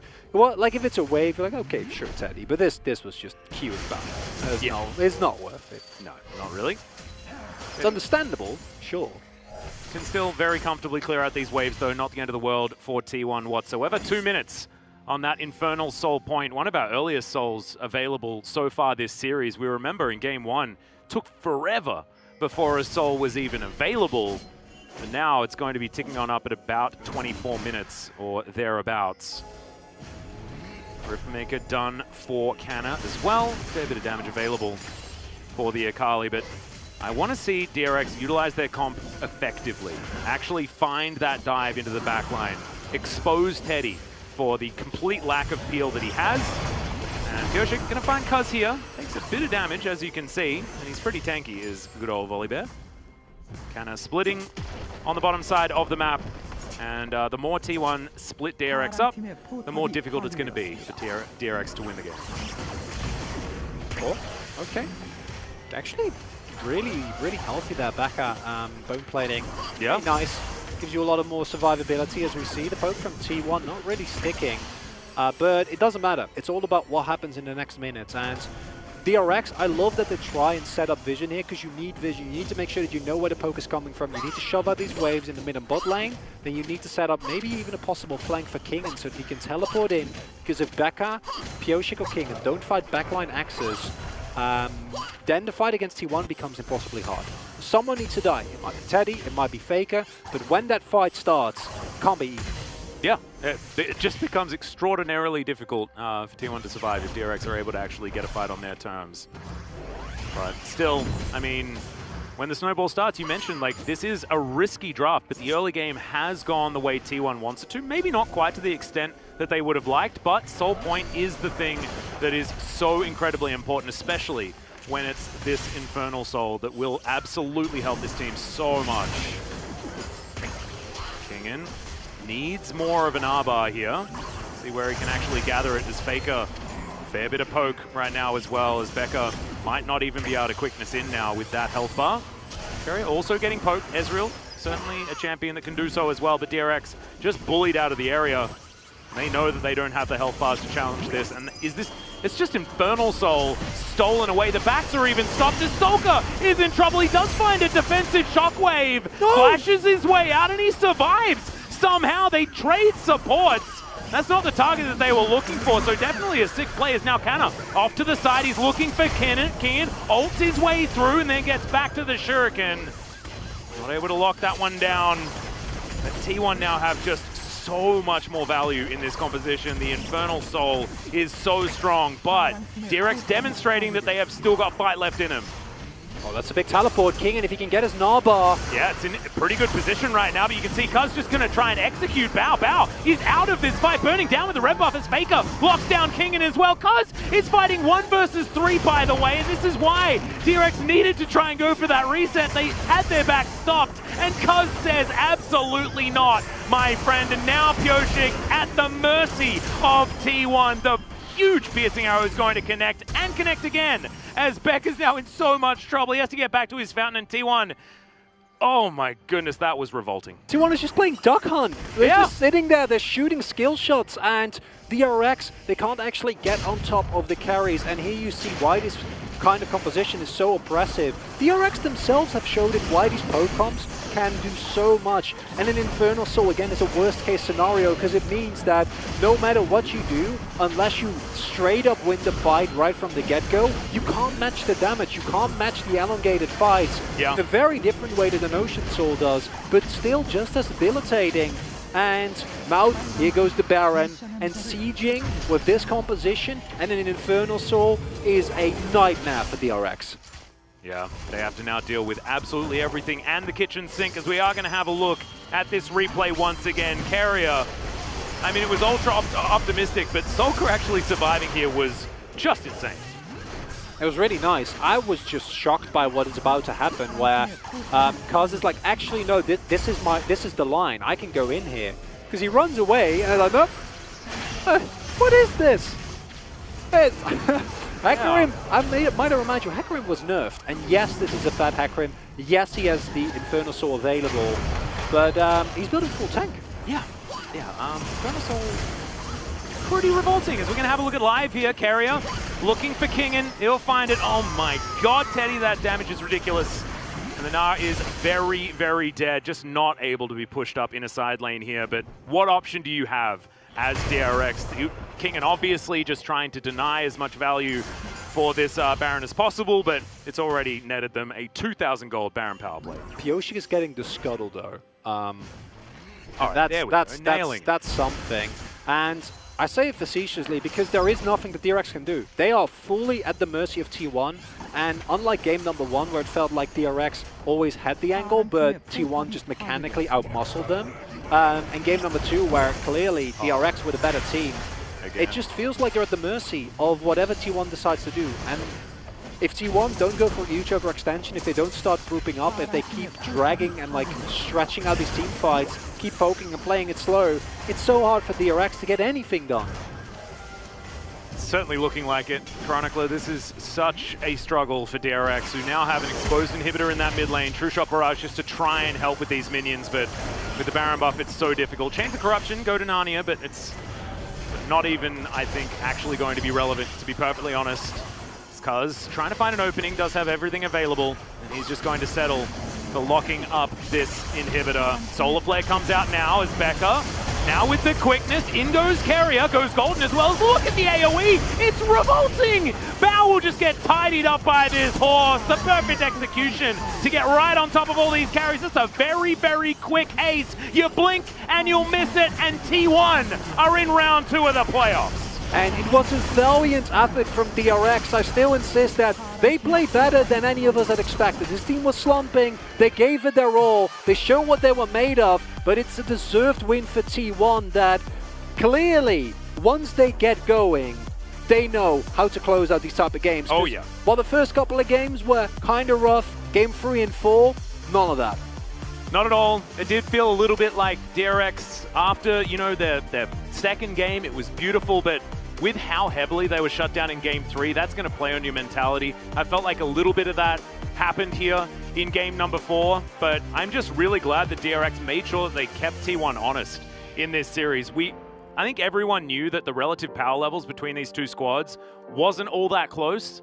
However, T1 have a tendency to draft very risky and punishable compositions, and I think that is still the case. I don't even think, like, that last composition, theoretically, if DRX ever gets to any point of even somewhat close, then Varus never gets to team fight, you know, and DRX should have been able to get it to that point. However, the outplay was there, the snowball was there, and it was just a really fun last game, you know. You've got Akali's dashing around, and the Varus damage, when he was untouched, just ludicrous.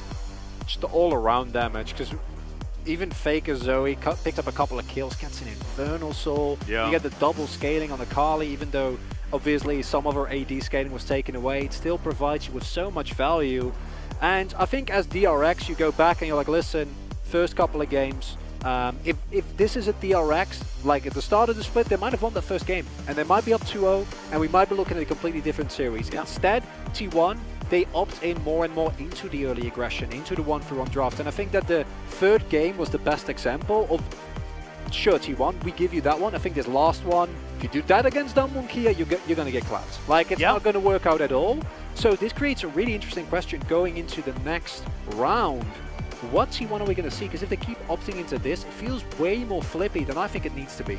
Yeah, now it's going to be up to TWon Kia to actually figure out which one of these two squads that they've seen so far in our playoffs to choose. But let's have a look at some of the highlights as we reminisce on this series. It was a fun comp, but a dangerous comp, as we've mentioned.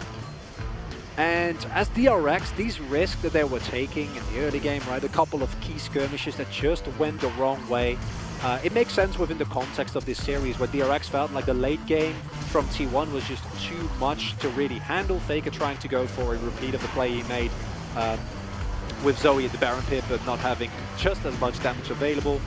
And waiting for the exhaust hit to time out as well, the empowered W or the empowered Q coming out. It's been a lot of the strengths of T1 that have really come to the forefront here yet again, but also the weaknesses. So I think really from DRX, it's a return to form that we saw from them earlier in the season, where I think against weaker teams, they win this series 100%, and it won't even be close. And for T1, the individual level, apart from I think the first game, is still there, because the first game was really, really slow. And we see that here as well, that they're just always looking for the outplay. They're always ready to go. Yeah. No, I agree. I think that this actually tells us a lot more good things than bad for DRX, despite the result of this particular series. There was potential for this to be actually pretty sad. However, I think it's actually really heartwarming for a very young DRX. Remember, there are 3 rookies on this squad, and so just great to see what they've been able to put together, and good to see them come back to find some form after a very difficult end of the season. And I think the proactiveness that DRX has is something that I love to see in a team, that even if it doesn't actually work out, they're doing stuff, right? They're trying to make plays, they're trying to make moves, they're trying to get anything done. Unfortunately, they're playing against a veteran roster that, minus the support, has already won the LCK, and that's not an easy feat by any means, because it's just this is just showing off, right? This is just It's a bit of a demonstration of the power of Infernal Soul as well. It's been a while since we've got to really show that one off, because yeah, full tank Hecarim that was recently nerfed, looking like he has a Trinity Force hidden somewhere, is very, very frightening. And this was just sad, you know, this is the tidy up from T1, and their wallets were very, very heavy at this stage. As we have a look at the winning push here from T1. 메가다 메가 상대 메가 상대 메가. 노플이야 메가. 미드라인 내가 들어가 묶어줄게. 나 터지겠어. 볼게 잠깐 박아라. 정면 이겨 해봄 나이스 Was that one out of Teddy that did 수고요. all of that damage? I think so. 초반에 Yes. 빡세네. Just, 그지? it's ridiculous. 이제 Infernal Soul ability 잘했다 Varus. It's not very fun to play against, and it's interesting that T1 prioritizes this Varus so heavily, which is a distinctive mark away from picks like the Kai'Sa that we saw Hanwha Live put a lot of importance on. And I wonder how the metagame is going to keep developing as we progress throughout this split, right? What are we going to see? What is going to happen? As, yeah, that's a lot of damage coming out from Teddy, and this is into a comp that has so much backline threat. Yeah, no, exactly. But the thing is, the backline threat was never actually able to get to a position where they were able to threaten a backline in any way, shape, or form, right? Like, Pyoshik was trying to do what he could around the map, but this was an example of a game that snowballed out of control before DRX could grab it again. And unfortunately, that allows T1 to get away with this very risky draft and look like gods, right? So let's see whether in the next round that might get punished. However, this time around, it didn't, and it did lead to some pretty flashy plays, which is definitely exciting. But ladies and gentlemen, we have G-Sun alongside for some translation of the analyst desk, so let's throw it over to there. Thank you very much, guys, and T1 is advancing to the next round of the LCK Spring Playoffs. In game number 4, I think T1 was able to find a very decent comp. What's your take of their draft, guys? I think Zoe coming in really fast was very impressive. Even though we had a first pick Gnar coming out from DRX, still T1 prioritized lead in the mid lane actually. So they locked in Zoe and Hikarim in the first pick for the red side. T1 today was focusing on their lane priority, and because of the power that their bottom duos had all throughout the 4 games, they kind of focused on the top side of the map. Today, Kana was able to flex on the opponents with his wide champion pool, so maybe Hikarim could have been a bit better pick for DRX in order to compensate and balance out the power on the top side. And Varus was really impressive as well, especially in the last game. Most of the hyper carry late game auto-based AD carry champions were banned out, so Varus was on the top of the tier list in fact. I think T1 has went through this kind of a matchup during the scrims, and that's the reason why they had their tier list done. Now let's take a look at this first highlight. T1 was getting super ahead based on the lane priority that they had on the bottom lane. So DRX was forcing to open teamfight around the early objective. So let's take a look at this replay. Faker stepped down on the lane in order to pick up that exhaust on the ground, so they were able to chunk down Zoe. And also Nar had lane priority as well, so Pusic was thinking, we're winning mid, we're winning top, so let's just start this Herald. But this means that if you're starting this Herald, well, Kyria and Teddy can also make a rotation. The duos that have been dominating the lane. Orianna was able to show off her fancy feat for a moment, but still, T1 was able to easily outnumber DRX's players and easily pick up that Herald as well. I think DRX, their main issue throughout the split is about, missing out the tempo for that first Herald. They are always too caught up with that first Herald, and they always overcommit to take it away.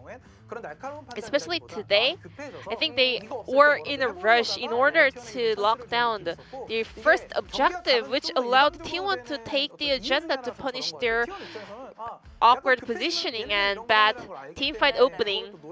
T1, because they have enough experience to deal with this kind of situation, they actually played with DRX on their hands. I think in a short period of time, T1 was able to understand and analyze the characteristic that DRX had in their playstyle. Now let's take a look at the second highlight where T1 was able to dominate the game at 10-minute mark in the game. There were so many control wards on the side of the enemy blue camp for T1, which means Kyria had this clue that Pusic will be around the bottom side of the map. So Kyria tries to go in order to spot that Pusic looking for a setup play, and a fantastic skill combo actually comes in order to buy more time for Kyria, and then Teddy holds on onto the exhaust to fall off and then casts his empowered Q. Kyria was able to buy enough time for Faker to join this fight as well. It looked like a very easy kill secured by T1, even though they got outnumbered from the beginning of the skirmish. I think T1 was leveling up as the games went by. Compared to game number 1, at the end of game number 4, T1 looked super solid, and the POG will be going over to Cuz on Hikarim. That's less Hikarim in this game, and he was participating in most of the kills in the early game, and I think this early smite fight was super critical because either Pusic or Cuz could hit level 6, the one who took that Krug. And Cuz is so good at playing with consistency. He never throws, he's always in a very safe spot, but at the same time, he knows how to play the gameplay button. At the end of the game, he was able to play up against 4 players by himself, but still, he didn't die. Right here, he was diving onto the opponent's carries Faker was able to chunk down that Ezreal, so Cuz was confident enough to zone that Ezreal away, and he predicted the QW combo coming out from Orianna, so he sidesteps and then runs away, even putting so much damage onto the opponents. And Cuz will be the POG winner for game number 4, and all the top side players will be winning today's POG on the side of TWon, so let's invite the victorious players of the game.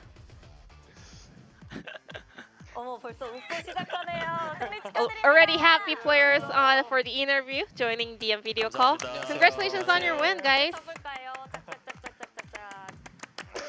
Clap, clap. T1 is now heading to the second round of the spring playoffs, and we are slowly seeing the T1 of the spring split coming back. How are you feeling, Kana, picking up this victory today? We won 3-0, 3-1, so I'm so glad, and I'm glad that it's a quick day. We saw you guys smiling and laughing before the interview. What was that about? Cuz we just, we were just happy that we got the win. We also got the POG, so we were just happy about the victory. And Faker once again made it to the second round of the spring split playoffs. How are you feeling? Even though we were not performing at the best level during this regular split, but we were able to build up a momentum at the end of the split, and I'm happy that we were able to push this momentum forward. And Cuz, what about you? I'm glad that we won today. I'm pretty much satisfied, but still there were some moments where we played sloppy, so I want to work on those issues and come back stronger for the upcoming series. A very solid performance coming out from T1 brought you guys to a victory, and all the experts predicted that T1 will be winning today's series. Did you guys also expect it's gonna be your victorious night? I thought today's match is a must-win match for us, and recently we've been having a very high momentum, so we thought we will be able to win. And I think we got the result as we all expected. It was 3-1 today. Did anyone expect it's gonna? Did anyone predicted the exact same game score? Then who thought it's gonna be 3-0?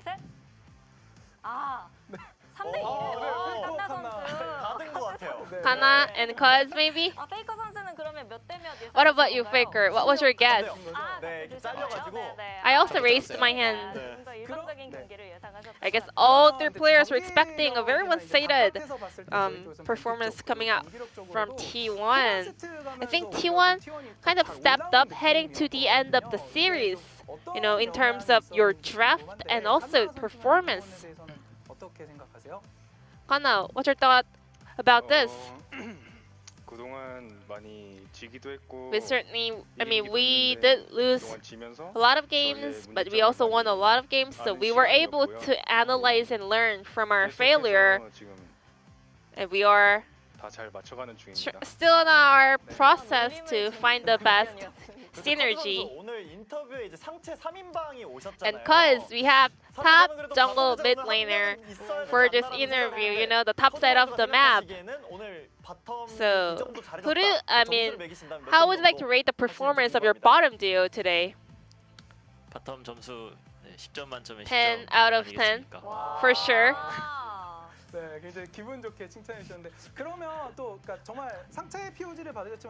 yeah, it is true that top side of the T1 players got the POG, but T1 also have the MVP of the day and getting the champion belt. So who do you think will win the MVP of the day awarded by T1? I don't think I'm gonna win it. I think Cuz will win it. Cuz, what about you? Who do you think will win the T1's MVP? I think Teddy. I hope he wins because Kyria won too many of the champion belts. Kana, what about you? Who's your pick? 저도 똑같이 Same. 지성이 형이 I hope 이석이 Teddy 너무 gets it 많이 because 받았습니다. Kyria has been winning all of the T1's MVP.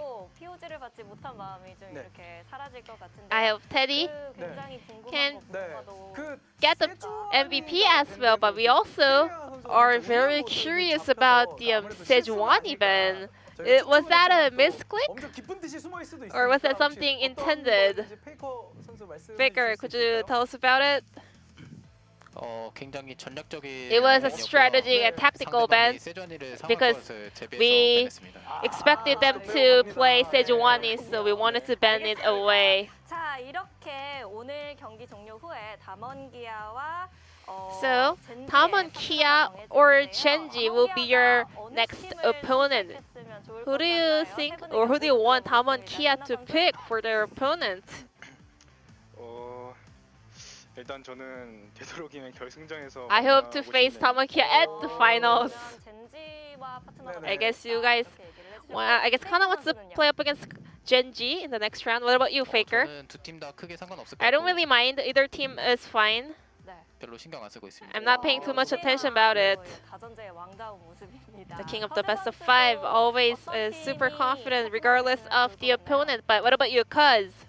저도 두 팀 다 Same. 상관없는데 이제 I don't really 하나에서 mind, 선수분들이 but 좀 원하는 것 같더라고요. I think Hana Life 그러면 wants a specific team, as I heard from the interview. I mean, Kana wants a specific team to face at the finals, and it's gonna be Tamon Kia, which means and he wants to face up against Genji in the next round. Kana, what's your mindset and your determination for the next round? 네, 갈고 닦았으니까 We've been working really hard up until now, so we will keep this momentum and win the title in the end. 페이커 선수 각오도 들어볼게요. And Faker, what about you? 네, 이제 시즌 막바지니까 We're heading to the end of the split. and we have been preparing really hard. I hope we can show the fans all about it and come back with stronger performance. 저희 팀 Our team 원들 다 같이 and 열심히 teammates 하고 has been 노력하고 working 있으니까 super hard. We are 네, always 좋은 결과 working 보여줄 hard. 수 있도록 So I 하겠습니다. hope we can pull off the best performance in the upcoming match. And Faker, you know, T1's fans are super excited to see T1 getting stronger and taking another spring split trophy. Any message over to your fans? 항상 응원해주시는 팬분들 감사드리고요. I always appreciate your love and 이번 support. 시즌도 좋은 결과 만들어내도록 I 하겠습니다. will 감사합니다. work hard in order to repeat another successful result and split. So this will be the end of the interview from Kana, Faker, Cuz, the PUGs on the side of T1, and I'm gonna pass it back to our casters. Thank you. 감사합니다. Thank you so much, Jisun, as per usual, for the interview and the analyst desk translation. And that will conclude round one of the playoffs. We still have round two to go. Gone are the days of the gauntlet. And we also have TWon Kia to make their decision as to which team to face. I think we'd already had a conversation about this. I think now there's even more, I think, up in the air as far as some other opinions on who TWon Kia should choose. But let's have a look at the playoff bracket just in case you guys forgot. Oh, sorry, it's the play of the day first. I apologize. As we're going to check this one out, this was, of course, yeah, that one spear. It's just so good. ridiculous. It's like 60% health as well, and it's steady with the setup. Doesn't even change the game, by the way. This game is very lost, and I wonder if that comet hadn't hit, would that have been enough? But it does hit, and Yeah. this kills the Baron push, right? As said, in the end, the play as a whole doesn't really have an impact on the game, but in that moment, it did keep T1 in the game for a little bit longer. Yeah, it absolutely did. That being said, was a great game from DRX. Let's have a look at that playoff bracket now. I think I got a little bit ahead of myself because I'm actually really excited about who's going to be chosen, right? Out of TWon Kia and their choices between Life Esports and T1. Because you mentioned actually on the POG State, if you guys haven't seen it, we do go through sort of a lot of our opinions on who's going to be getting to where in these playoffs. I think a lot of people were assuming, even before the series started, that TWon Kia would choose Life Esports. But with T1 drafting like this and not necessarily getting punished, maybe it's time for TWon Kia to say, I want to fight them early before they've learned from it.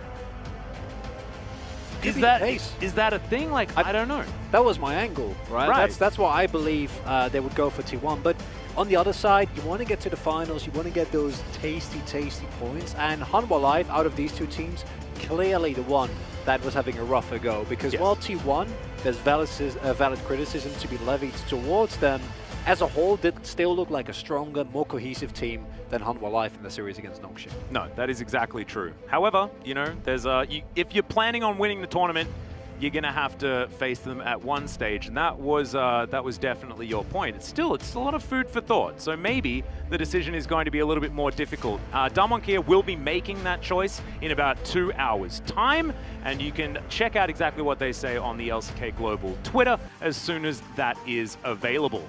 So some very interesting stuff. It will set up exactly what Saturday and Sunday are going to be. However, for today, that is going to be it. IG are currently playing Draven in the bottom side of the map, so maybe it's time to go check out some LPL. We'll see you again on the weekend. Good night.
Set me free.